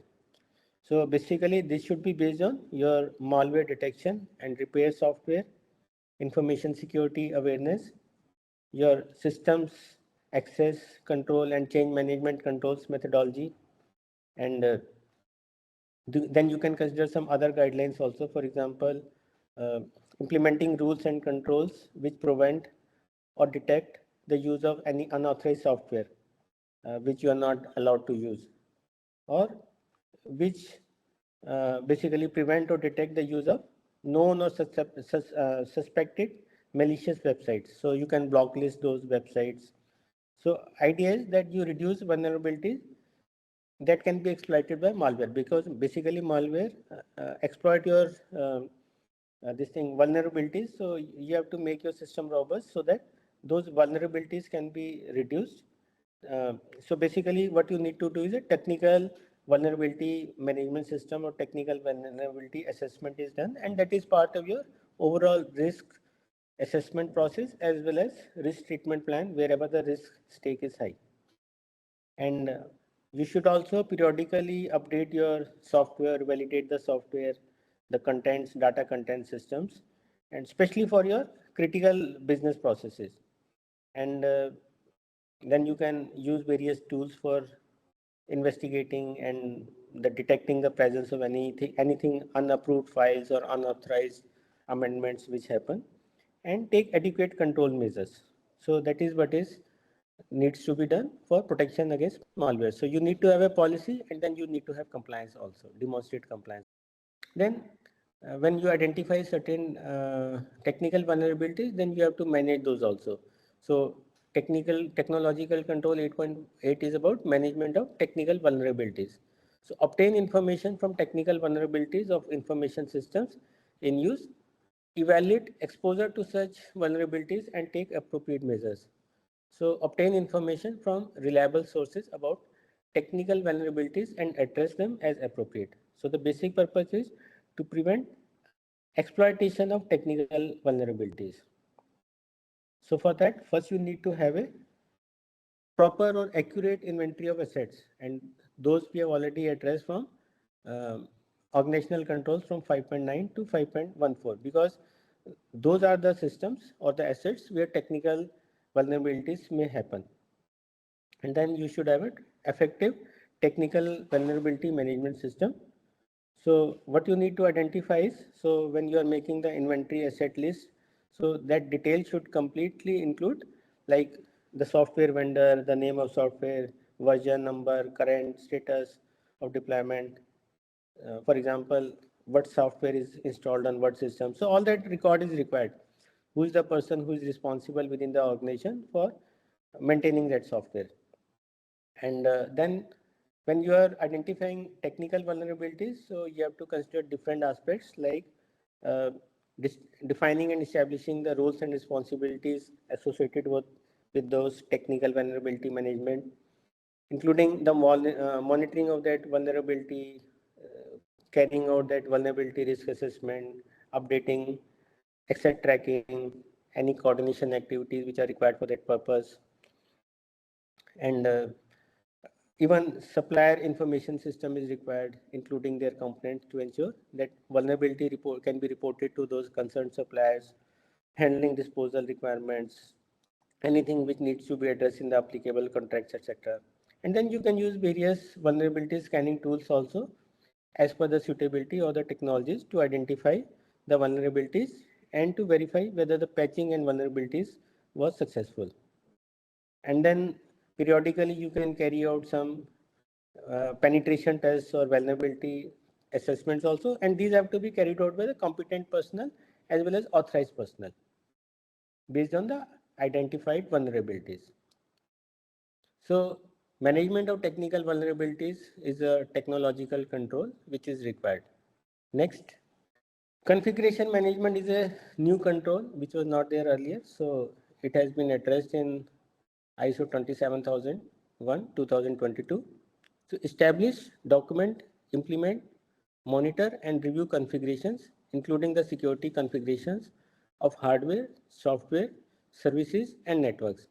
So maintain assets in a desired consistent state, working as intended with the appropriate security setting and features, and define standard templates for security configuration of hardware, software, networks, or services. So the purpose of this requirement is to ensure that the hardware, software, services, and networks, they function correctly with the required security configurations and settings, and the configuration is not altered by any unauthorized or incorrect settings. So appropriate methodology has to be used for that, and you can always refer to some good practices which are required for secure configuration. For example, minimizing the number of identities with the privileged or administration level access rights, and then disabling any unnecessary, unused, or unsecure identities, or disabling or restricting any unnecessary functions and services, then restricting the access to any powerful utility programs and host parameter settings, synchronizing clocks, changing vendor default authentication information such as default passwords immediately once you do the installation, and review other important default security related parameters. So there are different methodologies for configuration management. So what is suited for the organization that you need to define and implement.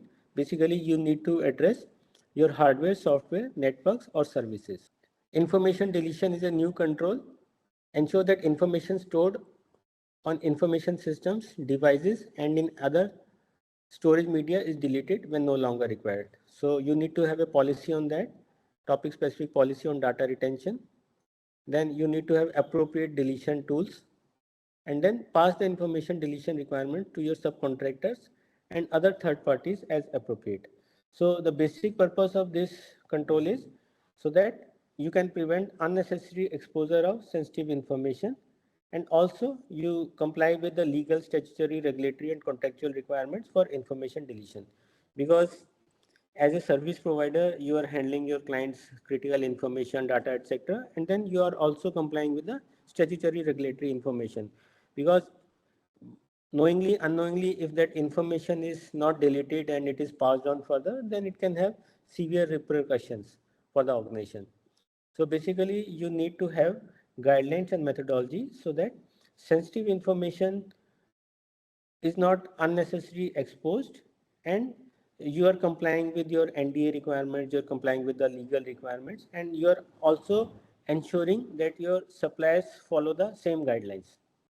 So when you are basically deleting that sensitive information, then you need to identify how you will delete that information. For example, you need to have a specific deletion method like electronic overwriting, or if you are creating any cryptographic erasure.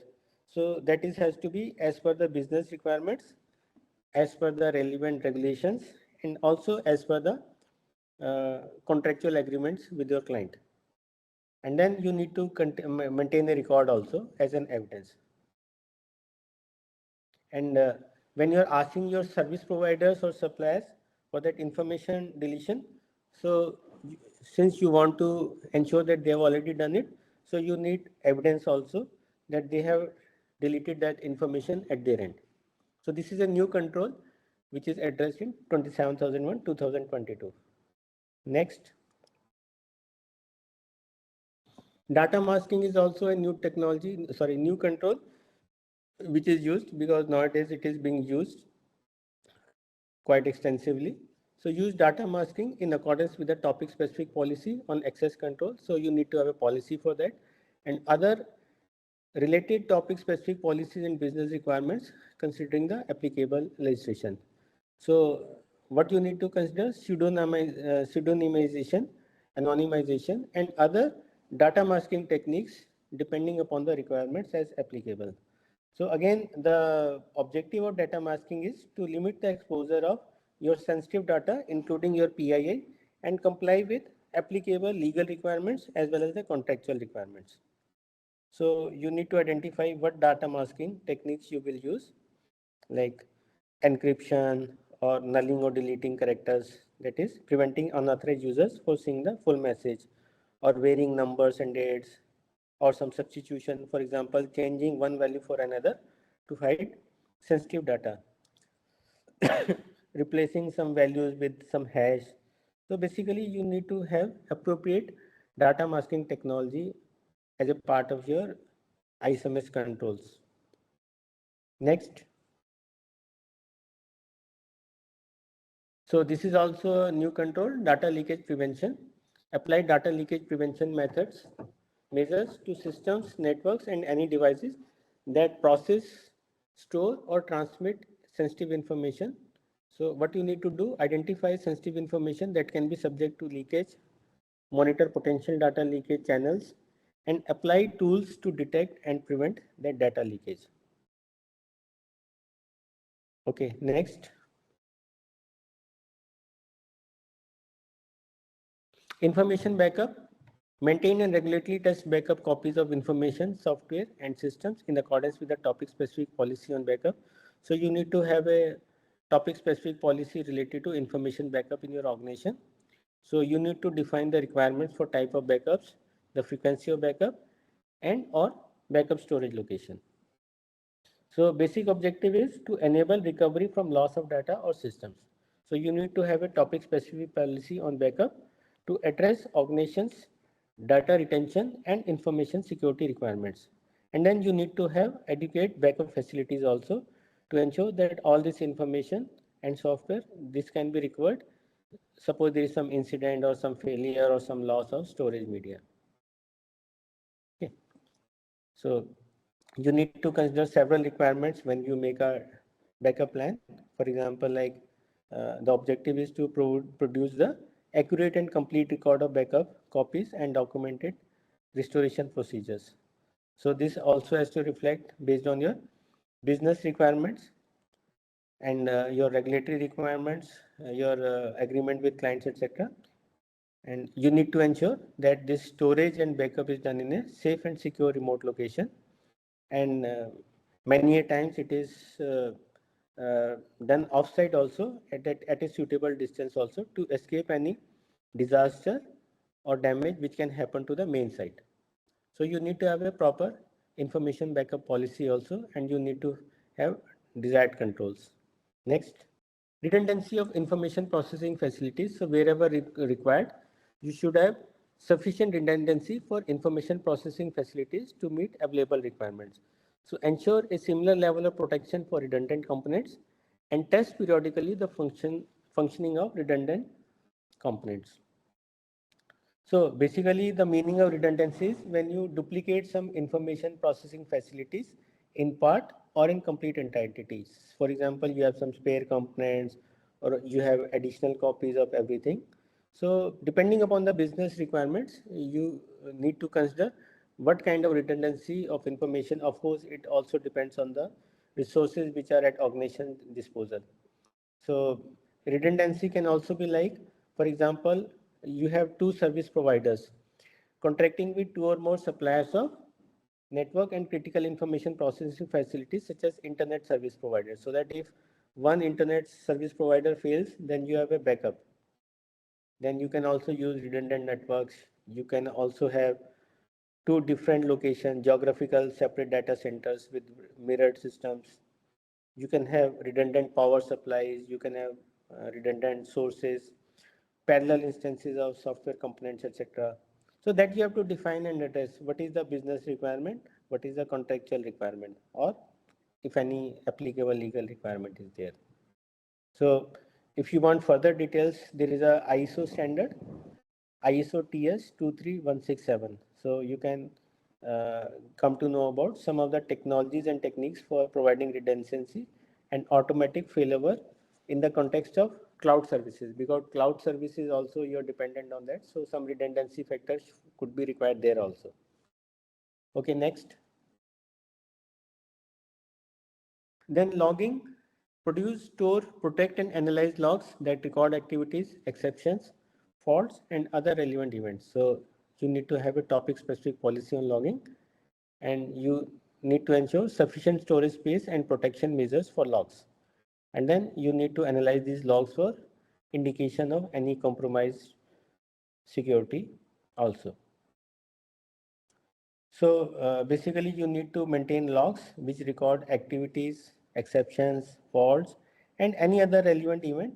So this can be produced, stored, protected, and analyzed. So normally you can consider different things for event logging. For example, the user ID, the system activities, date, time, other relevant details. For example, log on time and log out time, the identity of the device, system identifier, the location, network address, protocols, etc. And then you can consider some other events also. From the just 2 seconds ago, you were made. I was talking about logging activities. So logging activities include for each event like user ID, system activities, date and time of logging, log on time, log off time, network address, protocol. Then other activities also related to logging, how many successful attempts were there, how many rejected system access attempts were there, what successful and rejected data and other resources access was there, if any system changes, configuration changes were done, what kind of privilege information was used, what kind of utility program application were used, what kind of files were accessed, the type of access. So basically, you need to have a log record also. And for that, it is important that all the systems have a synchronized time sources. So that we will discuss in the clause number or the control number 8.17. Because otherwise you will not be able to correlate with the time, logging time, etc. So it is important that all your systems have synchronized time sources. Monitoring activities. So you need to monitor networks, systems, and applications for any abnormal behavior and acts, and as appropriate to evaluate potential information security incidents. So you need to have a baseline to determine the anomalous behavior, what behavior you call it anomalous, and you also need to decide what to monitor and how. So basically the objective is to detect anomalous behavior and potential information security threats. So you need to have a proper monitoring system, which includes monitoring of your outbound, inbound network, system, application traffic, the access to systems, servers, networking equipment, monitoring system, your critical applications, then your logs from security protocols, event logging related data, etc. So this is a new control which was not there in the previous version. Clock synchronization. So ensure that clocks of information processing system use are synchronized to approved time sources. So you have to use a standard reference time. So the basic idea of this is that the control is that your clocks of information processing systems are synchronized to approved time sources. And the purpose of this is to enable the correlation and analysis of security related events and other recorded data, and to support investigations into information security incidents. So basically clock synchronization is required. Use of privileged utility programs. So restrict and control tightly the use of utility programs which can be capable to override system and application controls, and control the use of file managers, system diagnostic tools, disk checkers and cleaners, patching tools, etc. So the basic objective of this control is to ensure that the use of utility programs, it doesn't harm the system and application controls for information security. So there have to be certain guidelines which have to be considered while defining the control. For example, limitation of the use of these utility programs to the minimum practical number of trusted and authorized users only. Then you can use your identification, authentication, authorization procedures for these utility programs, including the unique identification of the person who is using these programs. Then you can have you can document and define authorization levels for these utility programs. You can also have sometimes some ad hoc uses required. So for that also you can have authorization, and also make sure that these utility programs are not available to those users who have access to application on systems where segregation of duties is required. So you need to have a proper policy for use of privileged utility programs also. Next. Then installation of software on operational systems. You need to implement procedures and measures to securely manage software installation on operational systems. So protect operating systems from the negative consequences that may be associated with the uncontrolled installation of software. So basic purpose of this is to ensure that the integrity of operational systems is there and prevention of exploitation of technical vulnerabilities is there. We discussed about technical vulnerabilities, so there has to be prevention from exploitation from that also. So you need to consider certain guidelines. For example, performing update of your operational software only by the trained administrators and also based on the appropriate management authorization, and ensuring that only approved executable codes and no development codes or compiler is installed on those operating systems. Then only installing and updating software after extensive and successful testing. So that means trial version should not be installed. Then all updation of all corresponding program sources, laboratories, etc. And you need to maintain a proper audit log also of all updates which are done to the operational software. And even you can archive certain old versions of software along with the required information and parameters, the procedures, configuration details, supporting software, etc. as a contingency measure in case that software is required again for any read purpose or any processing of some archive data. So you need to have a proper policy for installation of software on operational systems. So as you can understand, this particular standard, information security, is a highly technical standard. So understanding is one thing, but competence of understanding these controls and implementing these controls is very, very important. That is why I said ki the auditors or lead auditors basically who are doing audits for certification bodies in this particular field, they are very scarce and they have very high demand also. And this demand will increase over a period of time. So those of you who are basically IT administrator or basically who are into this technical systems related to information security, and definitely they have got a very bright future. But then you need to update yourself periodically on all the control measures and what technical updation, periodic updation is required to ensure that you have updated knowledge of, because there are hackers in the systems also, and these hackers try to be one step ahead of system administrators and controllers. Okay, so next control 8.20 is network security. Secure, manage and control networks and network devices to protect information in systems and applications.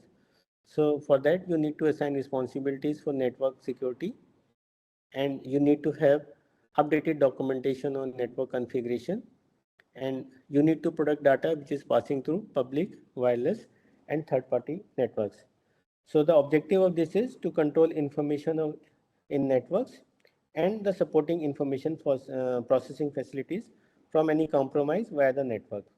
So you have to implement adequate controls, and you need to consider, like for example, what type of data classification level of information which the network can support, and then within the organization establishing the responsibilities and the procedures for management of network equipment and devices, then maintaining the documentation, for example, like your network diagrams, configuration files of devices like routers or switches, and then separating this operational responsibility from of networks from ICT system operations where appropriate.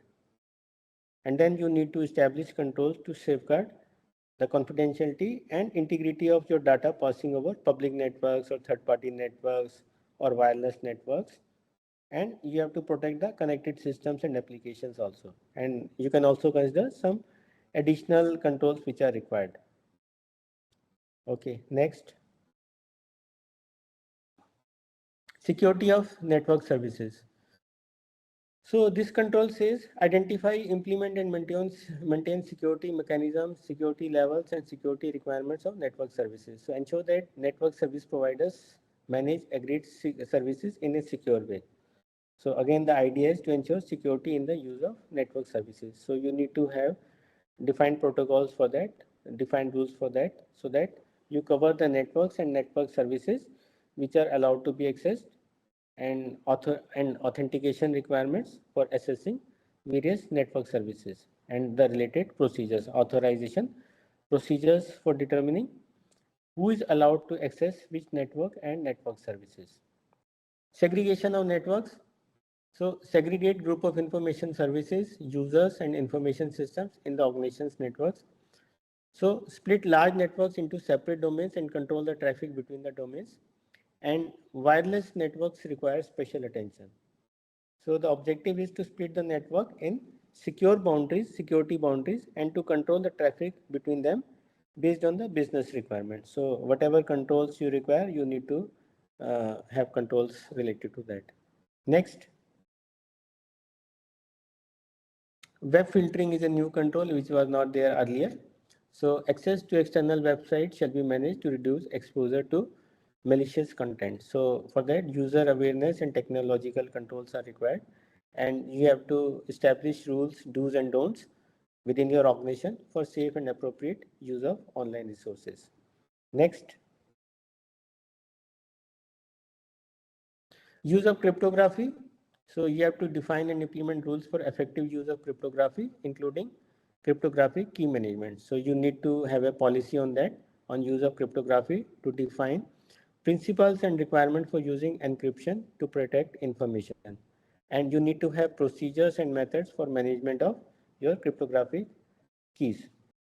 Then secure development lifecycle, establish and apply rules for secure development of software and system. So this information security should be an integral part in development of your software and system. So you need to have guidelines for that. So as appropriate, you need to consider various aspects like separation of development, test and production environments. So what guidelines related to security are there in software development lifecycle? You need to define security in the software development methodology. Then you need to follow secure coding guidelines for various programming languages which you are using. Then you need to have security requirements in the specification and the design phase. Then you need to have security checkpoints in projects. You need to have system and security testing, like various tools like regression testing, code scan and prevent penetration tests, etc. And security in version control.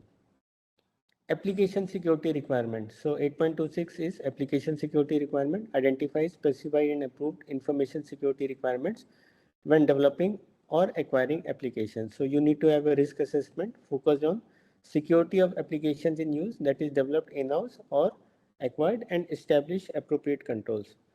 So the objective of this is to ensure all information security requirements are identified and addressed when you are developing or applying applications. So you need to consider various aspects as applicable. For example, the level of trust in identity of your entities, then identifying the type of information classification level to be presented or processed by the application, then your need for segregation of access and level of access to data and functions in the applications, any requirement for privacy associated with all parties involved, any protection requirement for any additional information, etc. So application security requirement you need to address in your controls. Next, secure system architecture and engineering principles. So you need to establish, document, maintain and apply principles for engineering secure systems to any information system development activities. So treat information security as an integral part of every system architecture layer. Develop and apply principles for secure system engineering and consider zero trust principles. So the basic objective is to ensure information systems are securely designed, implemented and operated within the development life cycle. So you need to follow secure system engineering principles like analysis of your full range of security controls which are required to protect information and the systems against the identified threats, then the capabilities of your security controls to prevent, detect or respond to such security events, and any specific security controls which are required, and how these individual security controls, whether manual or automated, they will work together to produce an integrated set of controls. Then secure coding is a new control which is required. Apply secure coding principles to software development. So ensure that this code is written securely so that number of potential security vulnerabilities is reduced, and establish controls for planning and before coding, during coding, and after the code has been made operational. So basic objective of this is that your software is written securely, thereby reducing the number of potential information security vulnerabilities in the software. So what do's and don'ts you have to follow that you need to address. Next, security testing in development and acceptance. Define and implement securely testing processes in the development lifecycle and validate through testing that information security requirements have been met. So the objective is to validate if information security requirements are met when applications or codes are developed in the to the production environment. Outsource development. So in case you are outsourcing any development, direct, monitor and review the activities related to outsource system development. So consider and address the risks related to the product which is obtained from outsource development arrangements, as well as the risk in relation to the provider of that outsource development. So the objective is to ensure that information security measures which are required by the organization are implemented in any outsource development process. So when you are basically this is you are dealing with your suppliers, so that is external supply chain.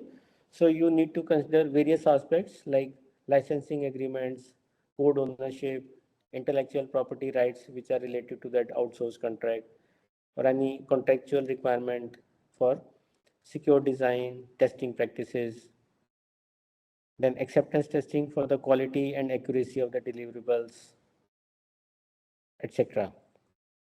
Fine. Next, separation of development, test and production environment. So you need to basically segregate all, separate and secure the development, testing and production environments. So main objective is to protect the production environment and consider physical or virtual separation of environments. So the idea is to protect the production environment and data from compromise by development and test activities. So because there are different level of separation between production, testing and development environments. So what you need to consider various aspects like adequately separating development and production systems and operating them in different domains. So different domains means it can be in separate virtual or physical environment. And then defining, documenting and implementing rules and authorization for deployment of software from development stage to production systems, and not testing in any production environment except in circumstances which have been defined and approved. So you need to have guidelines for that. Change management. So you need to follow a change management process also. So this process is about changes to information processing facilities and information systems shall be subject to change management procedures. So you need to establish procedure for change management. Procedures to control changes should be documented and applied. So this procedure should cover various aspects like planning of changes, authorization, communication, testing, implementation, fallback arrangements or records to be kept. So the idea is to preserve information security when execution changes happens.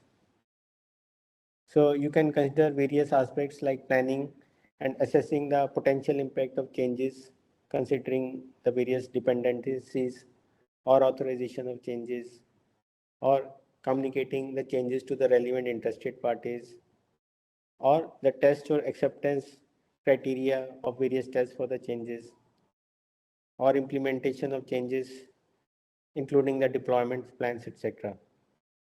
Okay, next. Test information.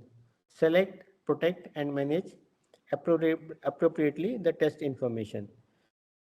So operational information used for testing should remain confidential. Sensitive data should not be copied to development or testing environment. So the basic objective of this is to ensure the relevance of testing and protection of operational information which is used for testing purpose. So again, you need to have your controls for that. So the last control 8.34 is protection of information systems during testing. So plan and agree audit tests and other assurance activities which involve the assessment of operational systems between the tester and appropriate management. So reduce the impact that audits and other assurance activities may have on operational systems and business processes. The objective of this control is to minimize the impact of audit and other assurance activities on your operational systems and business processes. So you need to follow certain guidelines. For example, when you are agreeing to audit requests for access to systems and data with appropriate management, or agreeing and controlling what is the scope of that technical audit test, or the limiting of audit test to read-only access to software and data, or if you are providing some access, then establishing and verifying the security requirements. For example, some antivirus or patching of the other devices which are used for accessing the systems. For example, some laptop or some other device before allowing the access. So these are the basic controls which you need to have. Yeah, next. So I think this control completes the control. Yes, thank you, Atul sir. Yeah, so now we are having another workshop. So the barcode is already shown on the screen. Sagar, please share the link in the chat box. So we will wait for the few responses to receive. Then we will go with the stats.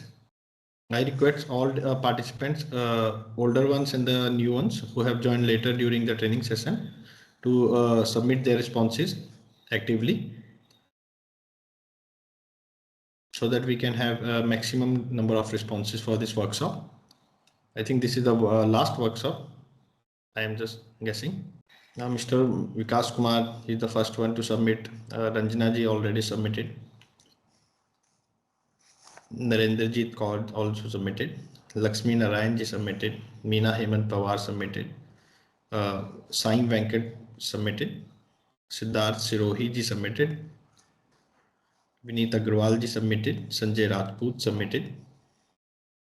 Great, we are having the responses now, receiving the responses. Mahipal Bist ji submitted. Mr. Ajay Ranjan, Mr. Rahul Juyal submitted. So Shivam Jadon submitted. So we have received 25 number of responses. The first question for the workshop: what is the primary focus of the user endpoint device control 8.1? And the correct answer for this question: ensuring the security of device such as laptops, desktops, and mobile devices. And for this question, we have received 92, even 93% answers are the correct ones. So again, congratulations who have submitted the correct answers. Next, please. Yeah, second question. What is the objective of data leakage prevention control 8.12?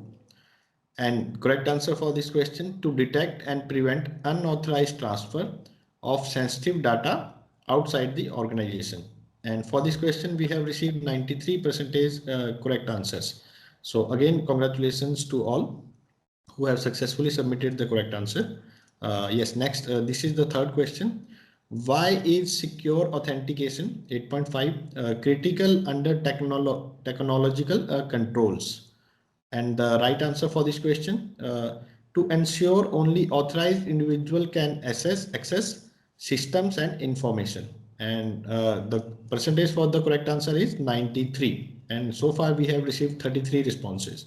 Next, please. All right. Fourth question. What is the focus of management of technical vulnerabilities control 8.8? And right answer for this question: identifying, assessing, and mitigating vulnerabilities in IT systems and software. And for this question, we have received 100% answers are the correct. Congratulations, kudos, because all of you submitted the correct answer. Great. Yeah, the fifth question, what does the web filtering control 8.23 aim to achieve? And for this question, we have correct answer: restricting access to certain websites based on organizational policies. And for this question, we have received 88% answers are the correct ones, 89. So again, I am congratulating to all who have submitted the correct answer for this workshop. Yeah, so move on to next. Now I am again handing over the training session to Atul Suri sir to resume it. So this ISO certification 27001, I think you can explain these things, not an issue. Okay, sir, we will be explaining in the last this slide because regarding Sagar, can we move on to next because we will be explaining a complete 27 ISO 27 ISO certification process at the last. So now we come to the auditing part.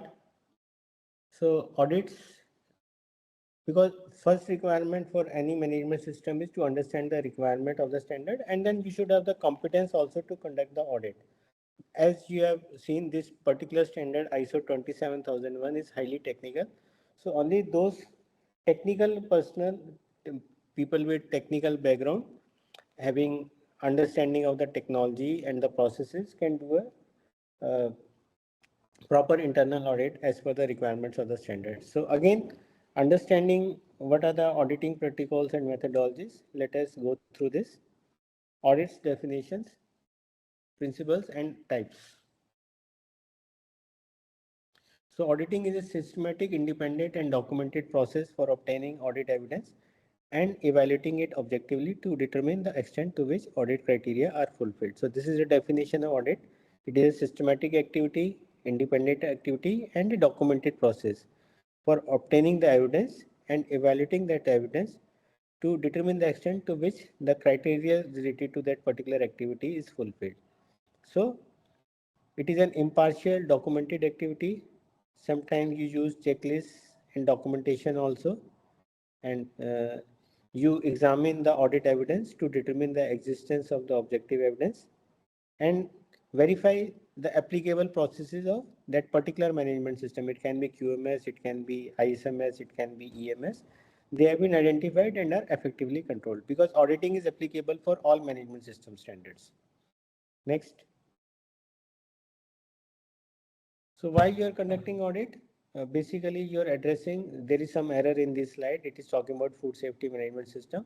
Sagar, you should take care whenever you need to address the specific management system when you are preparing the slides. Okay.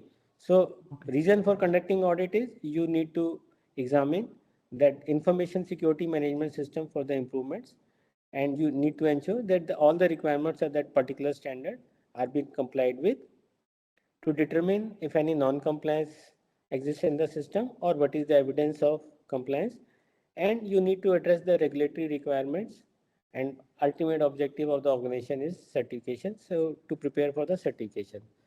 Next. So for effective auditing, you need the requirements, that is timely access to facilities, documents and personnel, including the availability of top management. Then there are defined auditing procedures. You need to follow those procedures. You require support and involvement of management also. And most importantly, you require competent audit team, because you have seen this standard, this is highly technical. Unless you are a technical person with the desired competence, you cannot be a successful internal auditor or external auditor for ISMS, or for that matter, any standard. You need to have the desired competence, and there is a, because certification bodies also follow certain guidelines, so they have to follow ISO 17021.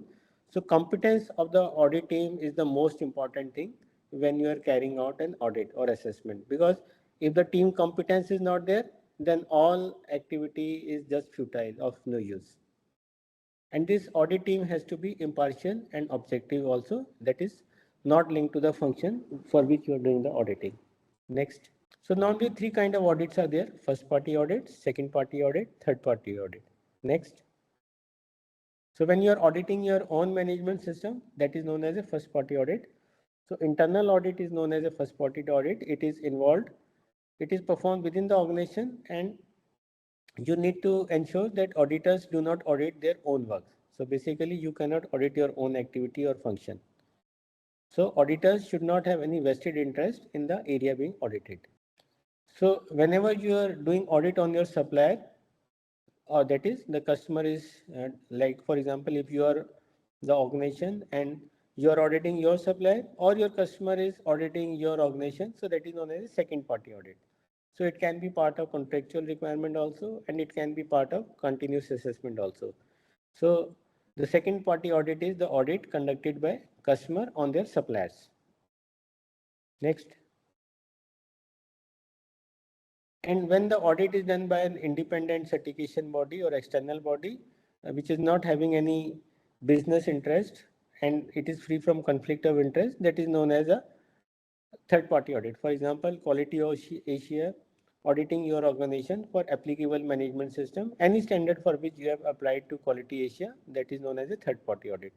So this is performed by an audit organization having the desired competence to do the audit, independent of the customer supplier relationship, and it is free from any conflict of interest. So who participate in the audit? Client is the organization or the person requesting the audit.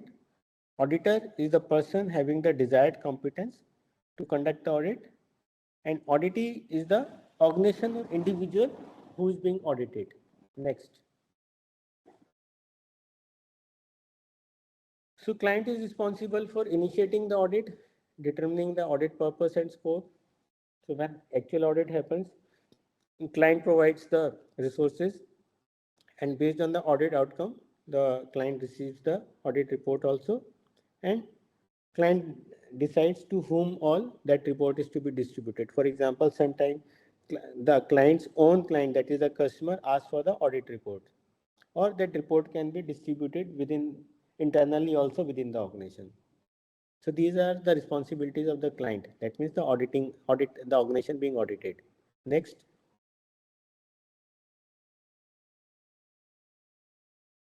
The auditor, the competent person who is carrying out the audit, he is responsible for understanding the purpose, scope, and audit criteria. So he does the audit planning, he performs the audit with or without the audit team as applicable or as desired. Then collects the audit evidences, analyzes the audit evidences, prepares the audit reports, and then follow up on the audit findings. So for example, if any non-conformities are detected, so those non-conformities have to be addressed adequately with root cause, corrective action, etc. And then the loop is completed, PDCA loop, plan, do, check and act loop, when those non-conformities are adequately closed after verification of effectiveness of corrective action. So auditor is responsible for these activities. Next. So whenever there is an audit team, the senior audit or the auditor who is doing all the planning, he or she is known as lead auditor. So lead auditor is responsible for, because lead auditor has got different team members, so he or she does the audit planning, balances the strengths and weaknesses of team members, manages the audit process, also representing the audit team and leading the audit team, and the final report is completed and prepared by lead auditor. Next. The auditee, the department or the organization being audited, so what is his responsibilities? So informs his team about the audit being done, provides the resources like interview room, communication system, any clerical support required. Sometimes when the audit happens in very big organization and external auditors have come and they are not aware about the company location, processes, premises, access to those premises, etc. So normally auditee appoints a guide for the audit team for various team members who escorts the respective team member or the auditor to the workplace where the audit actually happens. And auditor is also responsible for the showing the audit evidence or the information which is sought by the auditor as a part of the audit process. The audit is also expected to do full cooperation with the auditor, and once the audit report is prepared and any improvement points or any corrective, any non-conformities are identified, then sometimes in the audit team there is a technical expert also. For example, if the audit team is not having the desired competence to carry out the technical part of that particular audit, so as a part of mandatory protocol, technical expert, depending upon the time required for the technical expert, normally it is 50% of the overall audit time. So technical expert accompanies the audit team, and technical expert is the person who provides specific knowledge or expertise to the audit team. And then there can be observer also. It is like a trainee auditor, a person who accompanies the audit team, but he is not part of audit team. Basically, he is observing. He is a auditor in progress. He is a auditor in learning. So that individual is known as an observer. And then there can be guide, as I explained, a person appointed by the auditee to assist the auditing, who takes him to the various processes, functions, locations, and ensures that the respective auditee basically understands the requirements of the audit team and provides the necessary resources or the information which is asked. But he doesn't directly participate in the audit, for which he or she is not responsible. Next. So there are different phases of an audit. Again, it is based on PDCA cycle: planning, preparation, performing the audit, reporting, and follow-up. So when you are doing the audit planning, it is based on the frequency and timing. There are various factors like frequency and timing of the audit, the responsibility for conducting the audit, the criteria for the audit, that is various management system standards against which you are conducting the audit, the scope of the audit, the boundary of the audit, the methods or procedures for conducting the audit, and the duration of the audit. Next. Frequency timing is based on the status and importance of that activity. The responsibility is with the competent auditor with the technical knowledge, and wherever required, assisted by a technical expert. The criteria is organization's own procedures, specifications, documents, policies, internal standards, external standards. For example, ISO 27001, which is the auditable standard. The scope is the activity or process where the audit is done. And duration depends upon the size and scope, because certification body have their own guidelines for determining the duration of the audit depending upon the manpower, depending the complexity of processes. There are different criteria. So duration is decided based upon that. Next. And second party audit, when you're auditing your suppliers, so basically frequency and timing is mutually decided by the supplier and the organization. And again, responsibility lies with the competent auditor with the desired technical knowledge. And criteria can be the compliance obligations or the organization's management system or the agreed standards, ISO 27000 or whatever applicable standard is there. And scope also can be pre-decided, whether the entire facility is to be audited, whether one core area function to be audited, whether one, let us say, information security aspects are to be considered. And it can be even a sub-function of the requirement of the whole standard. For example, just to verify the physical security controls, which was one of the control number 7. And duration again mutually decided depending upon the size of the scope. Next. Yeah, planning third-party audits. Now, third-party audits are conducted by the certification body. Again, as I explained, certification bodies are also governed by their own procedures and practices, which are further approved by the accreditation board. So, frequency and timing is determined as per the accreditation board guidelines and certification body's own procedures.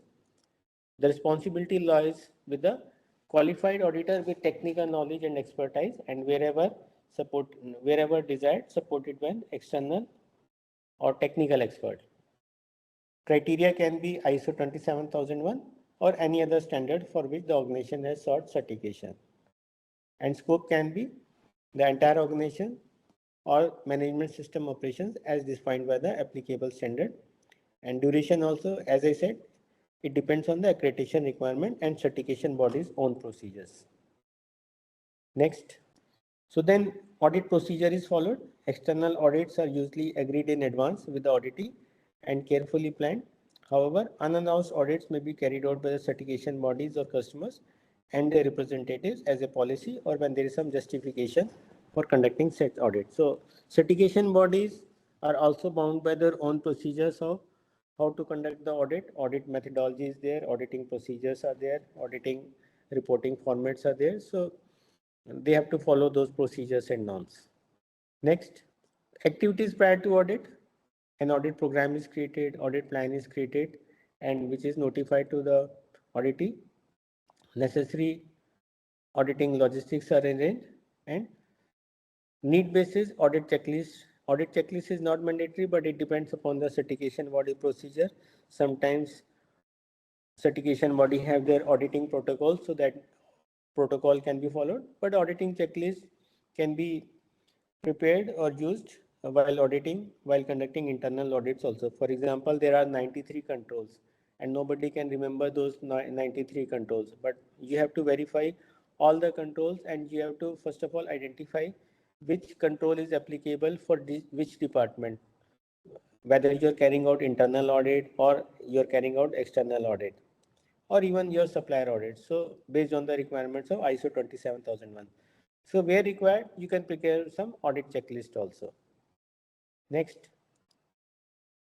So when you are doing preparation for audit, so as a part of that process, you notify the person to be audited and agree to a date and time. When you review the audits, and then you also prepare certain review checkpoints or update your checklist. You review the documentation, procedures, forms, previous reports, corrective action requests, work instruction, etc. Then you brief the auditor, or if you are lead auditor, then you brief your team also. Next.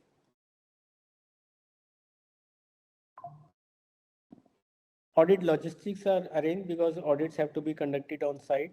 So travel and accommodation, safety considerations, permits, approval, permits, etc. PPs which are required to be used, any requirement for guide, any requirement for translator. For example, if you're auditing some other country, or even from North India, you're auditing South India. So sometimes translators could also be required. And then you require working facilities like working area, conference room, internet, whatever required. Next. As I explained, checklists are not mandatory, but checklists are useful when, see, depending upon your auditing experience, if you are quite experienced auditor, have been doing audits for last several years, and then probably you remember each and every requirement of the standard. But if you are a trainee auditor, you are a new auditor, you are having limited experience as an auditor, then definitely that checklist helps. So whenever you are using checklist, sometimes the checklist is stipulated by the certification body also, so that auditor or audit team doesn't miss out on some important requirements. So that checklist can be used. It can be used as a working document, as a record, and it is a tool to the audit company processes, and it should follow the natural process of the organization. So this checklist acts as a purpose, acts as a guidance to the auditor, and it ensures that the complete audit scope is covered, that is the processes, activities, and it is also acting as a record. But there are certain risks of the checklist also, so you become too much focused on a single area or a particular point of the checklist. Sometimes you are unable to capture sufficient information which is required to evaluate the conformance when you are interviewing the auditee. And sometimes even it is not customized to reflect the company's processes. So there are pros and cons of using or not using a checklist. Next. So you can prepare a checklist as per the requirement, just as a help to you during the course of the audit, if required. Next. Audit performance is done. So normally auditors conduct or the team headed by the lead auditor, they conduct an opening meeting. Then they conduct the finding, and then they conduct the audit. They review the findings, and finally those findings are discussed and disclosed in the closing meeting. So audit in performance includes opening meeting, conducting the audit, reviewing the findings, and closing meeting. Next. Again, there is a defined agenda for opening meeting. So where the auditors introduce themselves, or the audit team introduces itself. Then you discuss the audit scope, the audit process, you explain the reporting process, follow-up procedures. So important thing is to have good communication, the cooperation amongst the various participants of this audit, and openness to be demonstrated. Next, some protocol for auditors. So auditors need to talk to the top management also, because top management commitment is an important requirement of all the management system standards. The auditor must have the ability to understand the key issues in the organization. Then they must also focus on the critical processes, and they must audit for business improvement. They need to meet the local area representative, and they should always talk to those performing the task. They should explain the purpose of their visit and then certain characteristics. They should be calm, polite, reassuring.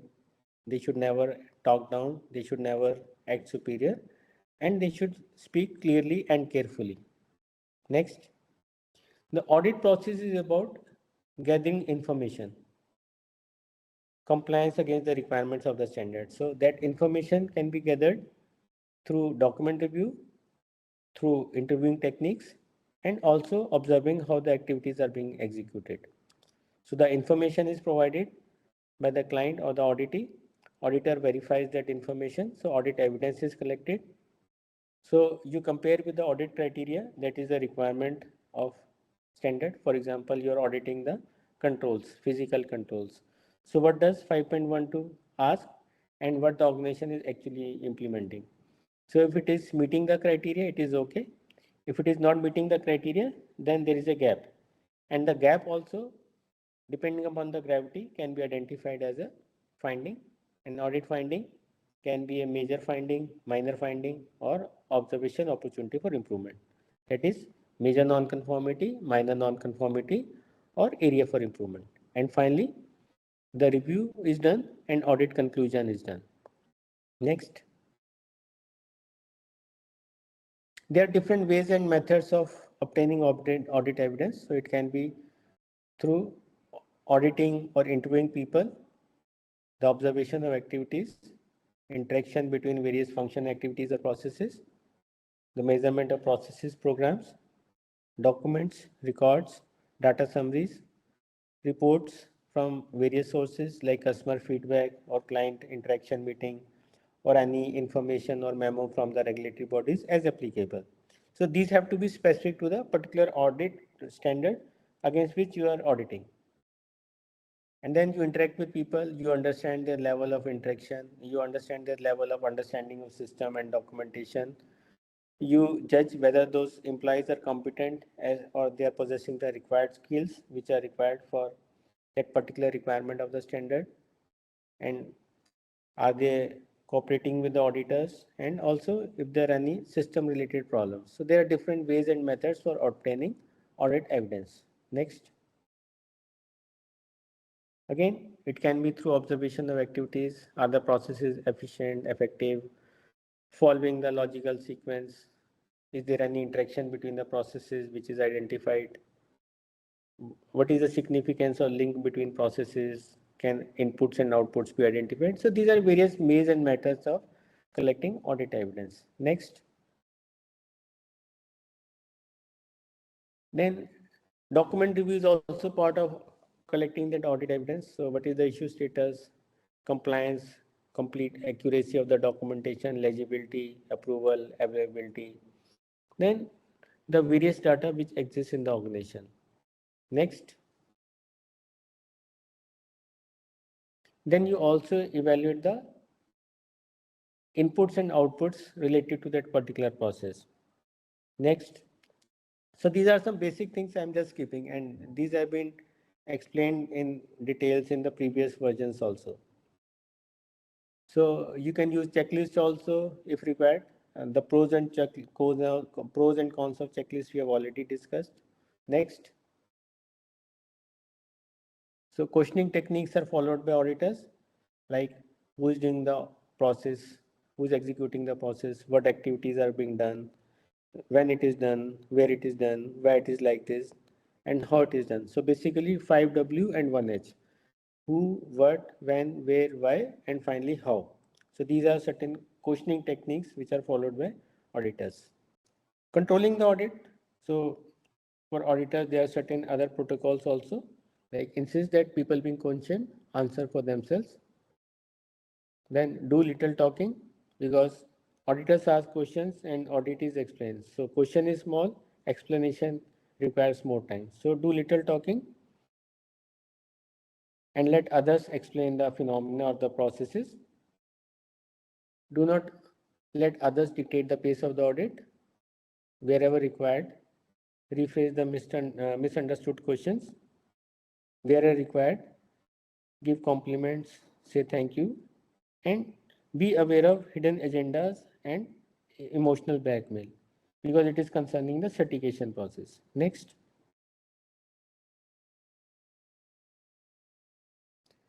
Some basic rules to be followed by auditors. Establish that companies demonstrating control over the operation. Involve management in the audit process. Wherever required, observe the work progression. Evaluate the evidences which are coming to you. Examine inputs and outputs. And also make comprehensive notes because after completion of audit, auditor has to make a detailed audit report. So make comprehensive notes related to compliances as well as non-compliances if any. Wherever required, seek verification. Do not assume that people will like, but seek to verify statements if necessary when you are auditing different functions or processes. And very important thing is do not accept pre-prepared samples. So because auditing is a sampling exercise, so the sample should always be selected by the auditor himself or herself. Do not give this liberty to the auditee.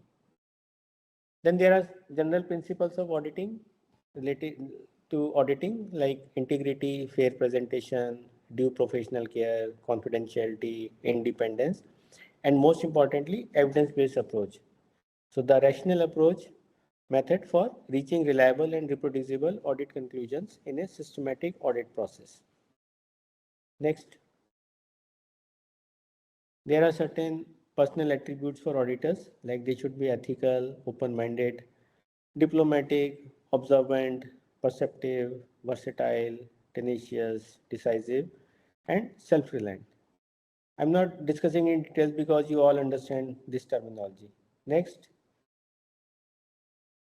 then there are certain general knowledge and skills of management system auditors, which are based on auditing principles, procedures, and methods. So they should have knowledge of that. They should have knowledge, adequate knowledge of management system and reference documents. Like different standards, ISO standards have got linkage or they further refer to several standards. During the course of interaction, today's session also, I mentioned about various ISO standards which are applicable for various controls. So auditors themselves should have knowledge of those reference documents. Then auditors should have knowledge of applicable legal and contractual requirements and other requirements which apply to that particular auditee or the organization. And auditors should also have discipline and sector specific knowledge and skills of management system auditors. And wherever any sector specific knowledge there is a gap, then technical experts accompany the audit team. Next, then audit team leader. There are certain skills required from audit team leader also. So normally they balance the strengths and weaknesses of the individual audit team members. They develop a harmonious working relationship because it's a professional work. So they develop a harmonious working relationship among the audit team members. They plan audits and effectively use audit resources. Manage the uncertainty of achieving audit objectives. Protect the health and safety of audit team members, including compliance with the requirements. Organize and direct the audit team members. Provide direction and guidance to auditors in training. That means auditors in progress or observers. In case any conflict situation arises, as necessary, prevent and resolve those conflict situations. Lead auditor is also a member of the audit team. So he or she is also conducting the audit, so representing the audit team also. And finally, leads the audit team to reach the audit conclusion, that is the audit outcome. And the audit report is finally completed, although individual auditors also submit their audit notes and whatever is expected of them, but final report is completed by the lead auditor and sent to the client or the certification body as required. Next. So some good practices for auditors: introduce self and an audit team, ensure that the agenda is understood, keep to agenda, These are some basic things, so I'm not discussing in details because you all understand this terminology, these things. Keep control of audit and time, avoid arguments, listen, keep records, remain polite, calm, professional. Next, audit review is done when the complete audit is completed, so a final review is done. And sometimes when there is a multi-day audits, multi-site audits, so intermediate reviews are also done after the completion of the day's work. And finally, any non-conformities which are detected are listed. Next, the results are analyzed, review, because in external audit, non-conformity can be a major or minor non-conformity. So auditors review if the deficiency is an isolated error or it is a breakdown of the system. The audit is aware of the problem and they also verify if the deficiency has been reported earlier also. Because if the deficiency is reported earlier also, and even though it was a minor non-conformity, but the auditee has not taken adequate corrective action. So as per the protocol of the certification body, that minor finding also gets upgraded to a major one, because that means the client or the auditee is not serious to remove the deficiency from the system. So all this is part of review mechanism for the auditing. Next. So then a closing meeting is also done. Closing meeting can be when it is internal audit. So closing meeting can be informal also. And basic objective is system improvement. And when it is a second party audit, so because it involves contractual part also, so it can be more emotional than first party audit meeting. But when it is a third party audit, that is a certification body, so meeting is very formal. And basically the auditors or the auditing submit the audit findings including the audit results. Next, so all these things are discussed in the closing meeting. Next, there can be non-conformity in all the three audits, first party, second party, third party audit, but whenever a non-conformity is identified, the auditors identify the non-conformity as a with respect to a particular requirement of the ISO standard. So they always quote this non-conformity is against but requirement of the standard. So those non-conformities are also reported in the audit report, and the concerned auditee take adequate correction and corrective action. So they have to address the root cause also and take immediate action for correction, and they have to take corrective actions based on root cause to prevent the reoccurrence.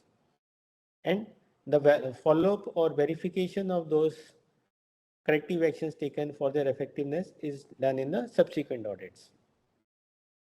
Next. Again, second party audit, similar methodologies done. So see whether it is first party audit, second party audit, third party audit, the purpose or the objective may be different, but methodology remains the same. So second party audit, the basic objective is that your suppliers meet contractual obligations and the applicable standard requirement, whether it is quality, whether it is information security, whether it is health and safety, or any other requirement which is asked by the client from its suppliers. Next.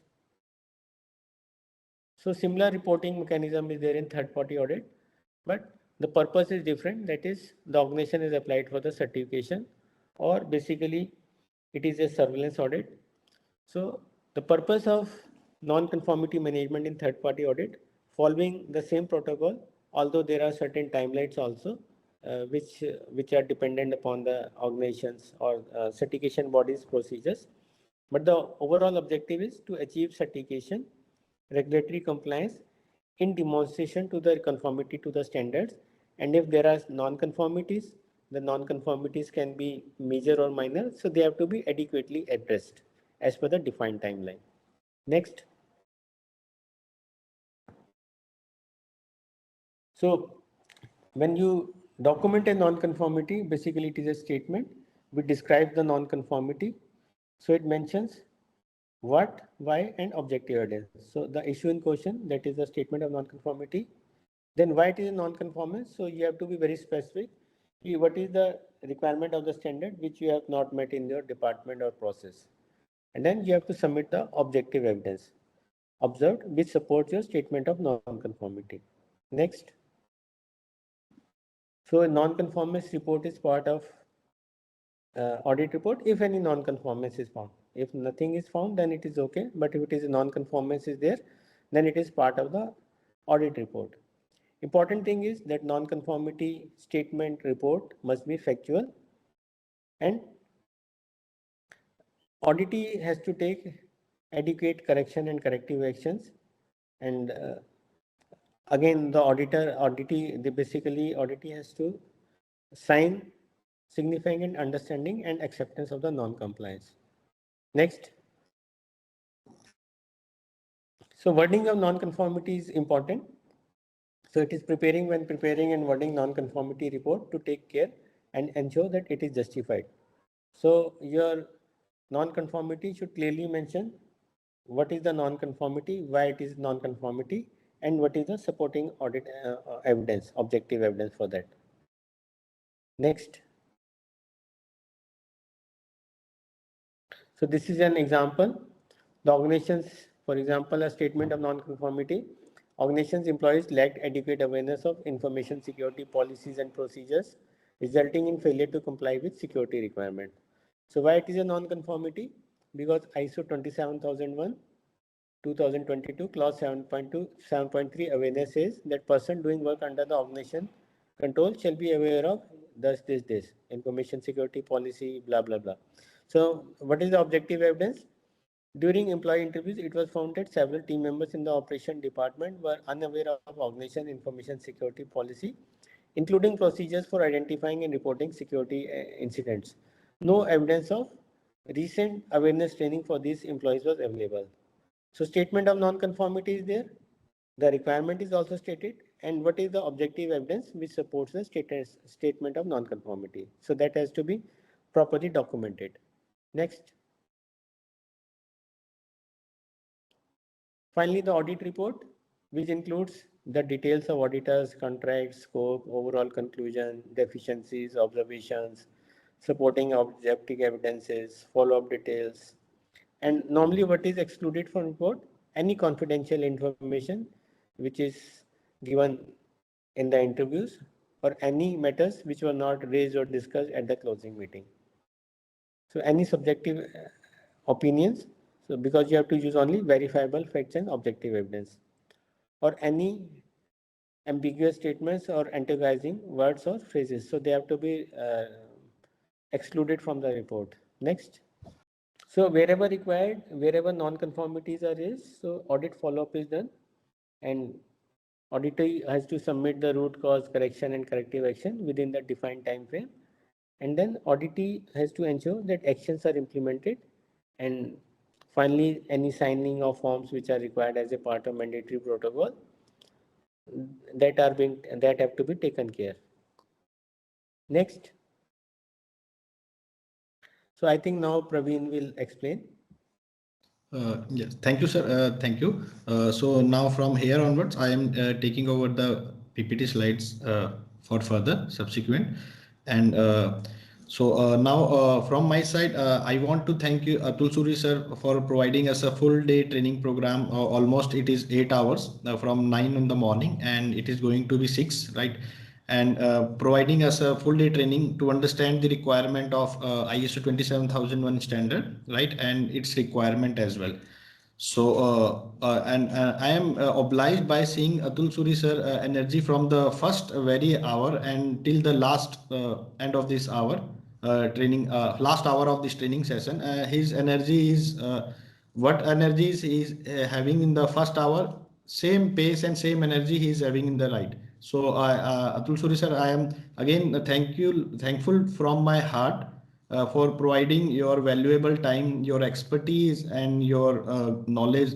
A lot of us, we are learning a lot from you. Thank you, Atul Suri sir, from bottom of my heart. So now I am taking this forward. So it is the ISO IEC 27000 certification for the organization. So you can see from the slide that we obtain these certifications for the 3 years time period, okay, and followed by the annual surveillance audits, right? And after having the stage 1, stage 2 audit, I will be explaining it in next slide. Okay, it can be suspended or withdrawn during you can say surveillance audits, and this is our website qualityasia.in. I will provide you at a glance of our website in later in the you can say slides. Sagar, please move on to next. Thank you, Sagar. So now this is a registration process for the ISO certification, right? So to any of the organization who is looking for ISO certification, the first process, first stage, you can say it is the application to filling up the application form. Okay, in the application form, critical information will be submitted by the organization. The critical information like number of employees working in the organization, number of sites organization have, okay, and certification for which organization is going to apply. So these are the critical information, okay, the organization submitted in the application, and after that client sign up is done, okay, and based on these critical information, you can say code allotment and commercials are decided with the organization, okay, and then followed by stage 1 audit. Stage 1 audit basically is the documentation review audit, okay, to check whether the organization is you can say organization's documentation are as per the standards requirement, whether it is 27001 ISO or whether it is any of the ISO standard, okay. So documentation review, it is to be checked that whether the documentation is as per the standard requirement or not, okay. Then we will be having stage 2 audit followed by, and in stage 2 we will be you can say stage 2 it will be checked that how much the implementation is done as per the standard requirements, okay. So this is the stage 2 audit, and after stage 2 audit we will be having there are a few OFIs and you can say non-conformities, findings are observed by the auditor, okay, and submitted to the organization, okay. If it is major or minor depending upon the non-conformities category, okay, it should be submitted to the auditor as earliest as possible by the organization to go with the certification, okay. Once the NC non-conformities are cleared or you can say closed, certificate will be issued to the organization for the 3 years. ISO certification is valid for 3 years, okay, followed by the surveillance audit.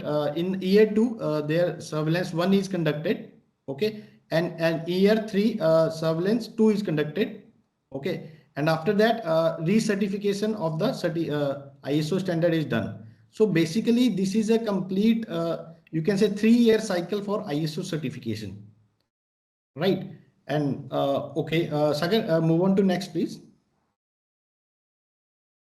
Okay, I just want to tell the audience that we will be having a question answer session after these slides, okay. So I request to have a patience. So after that we will be resolving your queries. So at Quality Asia, we are providing these services, certification and internal auditor trainings offered at Quality Asia. We offer certification and internal audit training for these standards. First is ISO 9001 Quality Management System, ISO 14001 Environment Management System, ISO 45001 Occupational Health and Safety Management System, ISO 50001 Energy Management System, ISO 27001. Today we have this training for Information Security Management System, ISO 22000 Food Safety Management System.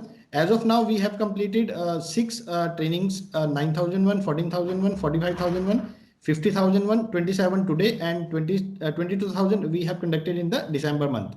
And ISO 13485 Medical Device Quality Management System, and ISO 26,000 Social Accountability Management System. So we are providing certifications and internal audit training programs for these these standards.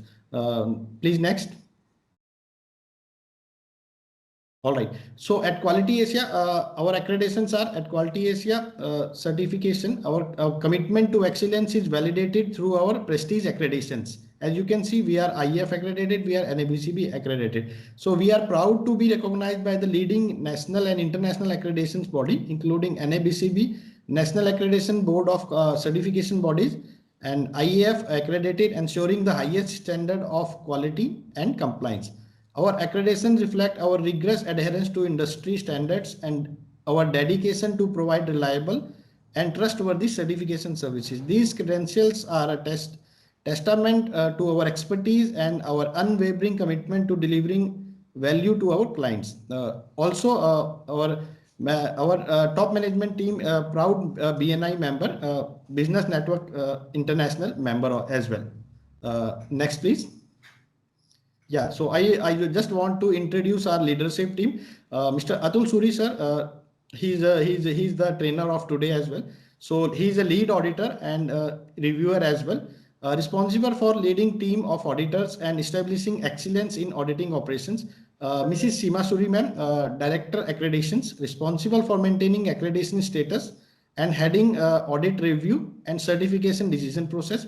Mr. Samar Suri, sir, he is the Managing Director, responsible for marketing and promotions and ensuring rights visibility of certification body. Ms. Palak Ahuja, General Manager, Certifications, responsible for heading and managing certifications and operations and ensuring the client success through certifications. Next, please. It is myself, Mr. Praveen Singh Negi, Business Development Head, responsible for heading sales team and ensuring customer acquisition in a most ethical right manner. Mr. Sagar Mohar, he is our Quality Assurance Officer, responsible for compliance with accreditation standards, manages documentation and audits, and assists in training programs and supports marketing and operations excellence initiatives. And we are having a big team of auditors who are responsible for conducting ethical and quality rich audits, enabling organizations to understand and upgrade their systems and processes. Also, we are having a big team of executives responsible for managing the source behind this scene. Sagar, move on to next. Yeah, so regarding the training information and evaluation, as we will be completing this training session, okay, after this training material will be provided to you through the mail. This training PPT will be shared with you, all the candidates on your registered mail IDs. Okay, so once we will be shooting the mail, you will get this training PPT as well. Okay, and second thing, you will be provided with a training evaluation Google form link is provided to you through mail only. Okay, so you can submit your today examination, you can say examination for this training ISO training internal auditor training program. Okay, and those will be qualifying this training session, they will be awarded with the certifications. And also I request all participants to submit your feedback as well. With the same mail, you will be getting a training feedback link as well. Okay, so I request you to kindly submit your valuable feedback so that we can improve our training programs. Next, please, Sagar. All right. So quality, we will be having a LMS Quality ACS school. I'll just provide you a glance of it. Okay.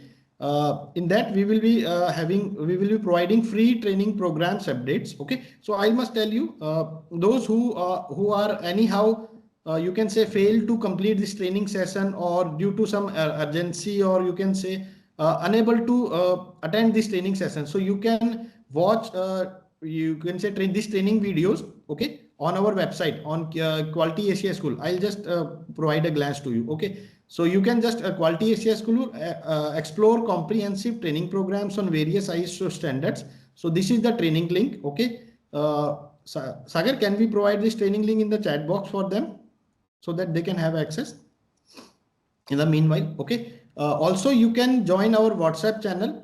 Okay, Sagar, we will do in the later because you are sharing the PPT. I understand. Yes. Yeah. So you can also join our WhatsApp channel. Okay, because we are providing all important you can say updates regarding this training program in our WhatsApp channel as well. I'll just show it up to you. And also free internal auditor training calendar. You can access this calendar through our website. Okay, and this is our website link as well. Sagar, move on to next. All right. Okay. So you can join us with to the Quality Asia on Instagram and LinkedIn. So these are the Instagram and LinkedIn, you can say links are provided. Okay. And you can share these Instagram, LinkedIn and YouTube channels with your you can say closer one, your closer friends, your colleague, so that they must be aware about these training programs, free internal training programs, and they can attend this training program and enhance their resume and profile and become a, you can say, competent professional in the industry. Okay, Sagar, can you stop this sharing so that I can share my screen? So I was speaking about the Quality Asia LMS school, right?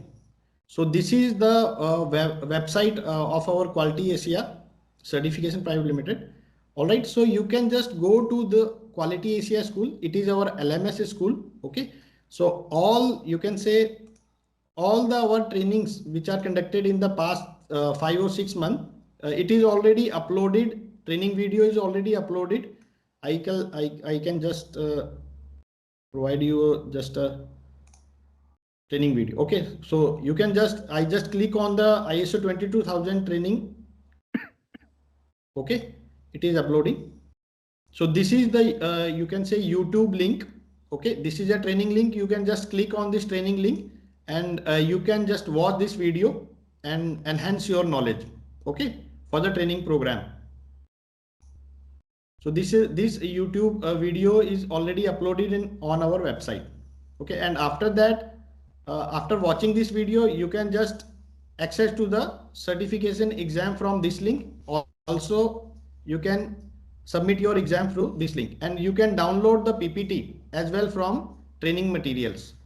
So this is our Quality Asia school. We are providing who are unable to attend the today's training session, or you can say trainings which we have conducted in the past. Okay, so you can just watch video, submit your exam, and get certified as an internal auditor for various standards. Okay, so now I was speaking about the YouTube channel, right? So this is the page of our YouTube channel. Okay, it is a Quality Asia school. Also, you can just subscribe to our Quality Asia YouTube channel, and you can just watch these videos over here also. We have already uploaded all these training sessions, 5 training sessions videos in the YouTube as well. Okay, you can just subscribe and you can just share with your friends as well. We are having Instagram account as well for the Quality Asia. Okay, so we have also updates all related to this. You can just join us Quality Asia through the Instagram as well, and we have a LinkedIn profile of Quality Asia as well. So you can just go to the Quality Asia certification LinkedIn profile, just following us, and you can have updates over there also. Now I want to tell you about our WhatsApp channel. So on the WhatsApp channel, it is our free ISO internal training channel for the Quality Asia. Okay, you can see it is today's update. Already the Google Meet link already shared on this. So I just joined from this link only. Correct. So you can see that how it is already updated on through the, you can say, social networking modes. Because today, in today's life, mobile phone is the, you can say, extended part of our body. We can live without anything, but we cannot live without mobile phones. Correct. So we have all the access. We have WhatsApp in our mobile phone. We have YouTube on our mobile phone. We have Insta. We have LinkedIn. Everything we have in our mobile phones. Correct. So you can just get access these updates through these modes. All right. So I just want to tell you one more thing regarding the certificates. Okay. So like, this is the our website page. So now you can just go to this resource of our website and go to the training calendar. Just click on the training calendar, and a complete training calendar is already provided on our website. Okay, so we have conducted so far whatever training we have conducted, it is already provided in our registration link, already provided 6 months back. It is before August. Okay, 1 month back. So you can just register yourself for all the training section in a one go. Okay, you need not to wait for the month to come and then get registered yourself. You can just register yourself for the full training program. So now there are 2 trainings left. Okay, for the February month, for the March month. For the February month, we will be having ISO 13485 medical device quality management system training. So you can just go to the website, go to the resources, go to the training calendar and get registered yourself today only through this program. And for the mass training, that is ISO 26000 social accountability management system, you can just register yourself there only. Okay, so in this way you can just register yourself for the training program so that it cannot be missed by you. Okay, and regarding the certification, you can just validate after those candidates who have already qualified for the previous training and got the certificates, and also for the trainees, you can say, or the participants who participated today, okay, and will be qualifying for the certification. You can just access your certificate validation of the certificates here. Like I have qualified for the training, okay, I'm just mentioning my, okay, like this. You need not to go for a lead auditor training. Okay, you have to go for the internal auditor training. You can just click on the search, or you will be receiving this kind of information on the window. Okay, candidate name Praveen Singh Negi, training program for which I have participated, ISO 9001 2015, that is QMS. Training date is mentioned 25/26, okay, August, and date of issue, and it is valid for the lifetime. Okay, date of issue is mentioned, there is no expiry date. It means you are qualified internal auditor for the lifetime. Okay, so in this way you can just explore our Quality Asia website and access more updates for the future. So this is a glance, you can say, of our website and provided to you. So I just want to now close this training and initiate with, you can say, the question answer session. So firstly, I thank all, what a wonderful participants and audience today, correct? So from today morning 9 a.m. and it is 6 p.m.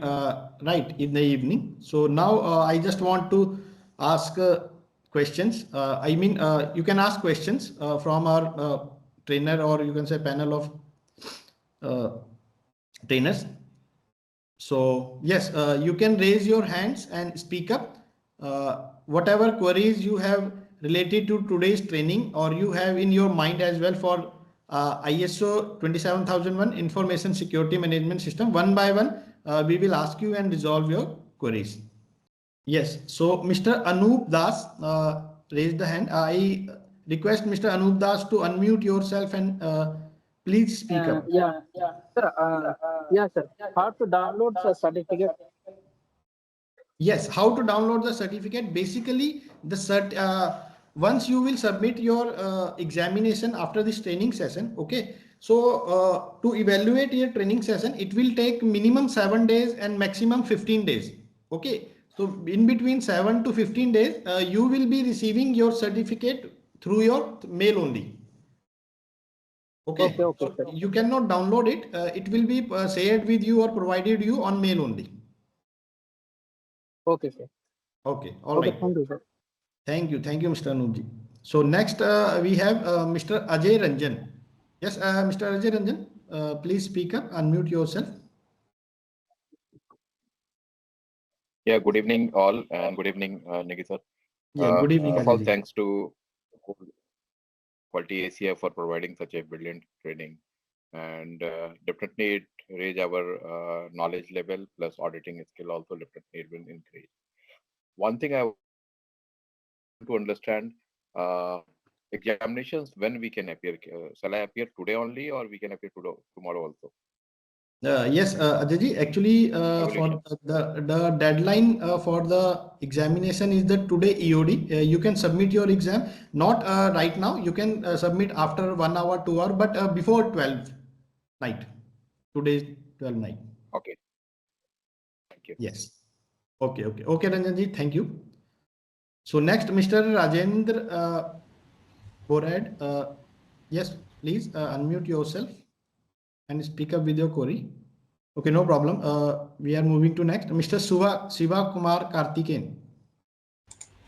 Yeah, thank you, Praveen. Thank you so much for the great session. My question regarding to this evaluation form which you given, that I do see a few questions on the first screen. So total, how many questions would be there? It says 16 marks in bracket. How many questions would be there? I just want to check it out. Okay. Just a second, Mr. Siva. Sagar, can you please unmute yourself and tell how many questions and how many marks should we attain to qualify this examination? There's a 20 question. It's a 40 marks evaluation paper. Okay. And Sagar, we have a qualifying criteria today for the today training. It is 70% marks, right? Or it is 50?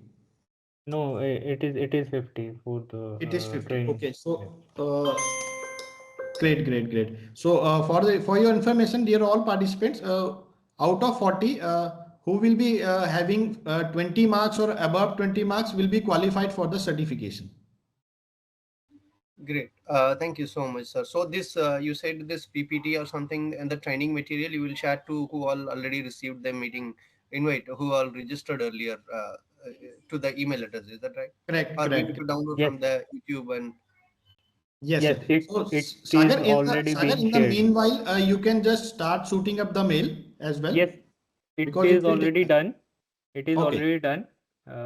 So please check your mail ID inbox. Yes, I request all participants to kindly check your mail inboxes, okay, by which you have registered yourself to this training program. We have shooted the mail regarding the today's training session examination, okay, and we have also shared in the same mail PPT for today's PPT. Yeah, I have not received so far. Maybe I will wait for 5 more minutes. Thank you. Yeah, Thank please you, wait for a few minutes. Okay, if you haven't received, please let us know. We will provide you in any way. All right. Thank you. Thank you so much, Praveen. Thank you, team, everyone. Oh, thank you. Welcome. Yeah, is there any, Mr. Rajendra, you have raised your hand. I request you to please speak up with your query. Mr. Rajendra Barod. Okay, there is only one person, Mr. Vikas Kumar. Yes, please. Hello, sir. In the chat section, you have provided some workshop 11 something type of question 5, and you also added a workshop 10. There is just some points you have given that every particular question have 2 points. Is this points will consider in the final for final evaluation of the final seat of, as you criteria is the 50%. Okay. Will this points will consider in the final exam or not? Okay, so Mr. Vikas, for your information, these workshops are provided to make the training session more interactive, okay, and to, you can say, just to engage all participants more to the training, okay, correct. So these responses, or you can say these marks will not consider in the final examination. Okay, sir. Okay, thanks. all right. Thank you, Mr. Vikas. Thank you. All right. Any other query, dear participants? All right. So I request all participants to switch on your videos so that just we can have a see how many people are switching on the videos, and we can take a screenshot for today's training just to document it. Yeah, great. We are just opening the. Yeah, can we have more videos to switch on? We'll wait for a few minutes. Yes, I request other participants as well to switch on your videos. It's my humble request. Please switch on your videos so that we can have maximum number of people. I have seen there are 47 people as on now. So I want all 47 people pictures to capture. It is my humble request to all participants, please switch on your videos. I'll wait for a couple of minutes. And also for participants who haven't received, please let us know after this. We will be providing you the examination link. Examination link is also in the chat box. Yes, yes, So Sagar, you please can share get in it the from chat there. box so that they can have access and submit the examination. So can we have more videos to on? Switch on so that we can have maximum number of people in the to capture. Yeah, it is now the people are getting switch on their videos. We are having more number of peoples. Make it a memorable day. What a wonderful training session provided by Atul Suri sir. I am greatly obliged. Can we have few more? It is my humble request. Can we have few more? Sir, the examination mail is sent is not. You haven't received the examination link? No, sir. I don't have any mail. Okay, just wait for a couple of minutes. We will be sharing. Actually, Mr. Sagar has already shared a link in the chat box. Please check. Yes, sir. I already checked. Sagar, please again share again the examination link in the chat box. Might be he joined after you shared the examination link. Okay, thank you, wonderful audience, for keeping your videos on. I have captured the memorable moment. Thank you. You can just keep your videos off now. So now those who have received the examination link, you can just submit your examination right now or afterwards. Okay, and this training session is officially closed. Okay, those who haven't received that examination link, you can remain in the link. We will provide you the examination link. Excuse me, sir. Yes, please. This is Muruga Permal, KMS Pito. Yes. Name. Can you please share the examination link through mail? Yes. Please share your mail ID in the chat box. Yeah, we will provide you the examination link. Okay. Can we get email ID of Sagar or Praveen so that we can send one-to-one about the materials and other activities for the future activities? All right. Sagar, please share your mail ID and my mail ID as well. Okay, so that the participants can communicate with us. Great, thank you. Excuse me, sir. Negi sir, there is an option company name. What we filled? Sorry? There is an option the company name. Already when I we will filled share the mine, form. sir. In the examination form, there is an option called company name. Company name, yeah. Okay, you can just write it down the company name from where you to whom you are associated with. I also request participants to kindly check your inboxes or as well as the spam boxes. Sometimes the you can say you can receive examination link mail on the spam box and you are checking your inboxes. So I request again to check your spam boxes as well. I request participants who have received the examination link in the mail, you can leave and submit your examination. Okay, thank you everyone. Bye. Sir, already I will share the mail, sir. Sorry, you have received the examination link mail, but not sir, your link, examination link. Examination link also shared in the chat box, Mr. Anup. Mr. Anup, the examination link is already shared in the chat box.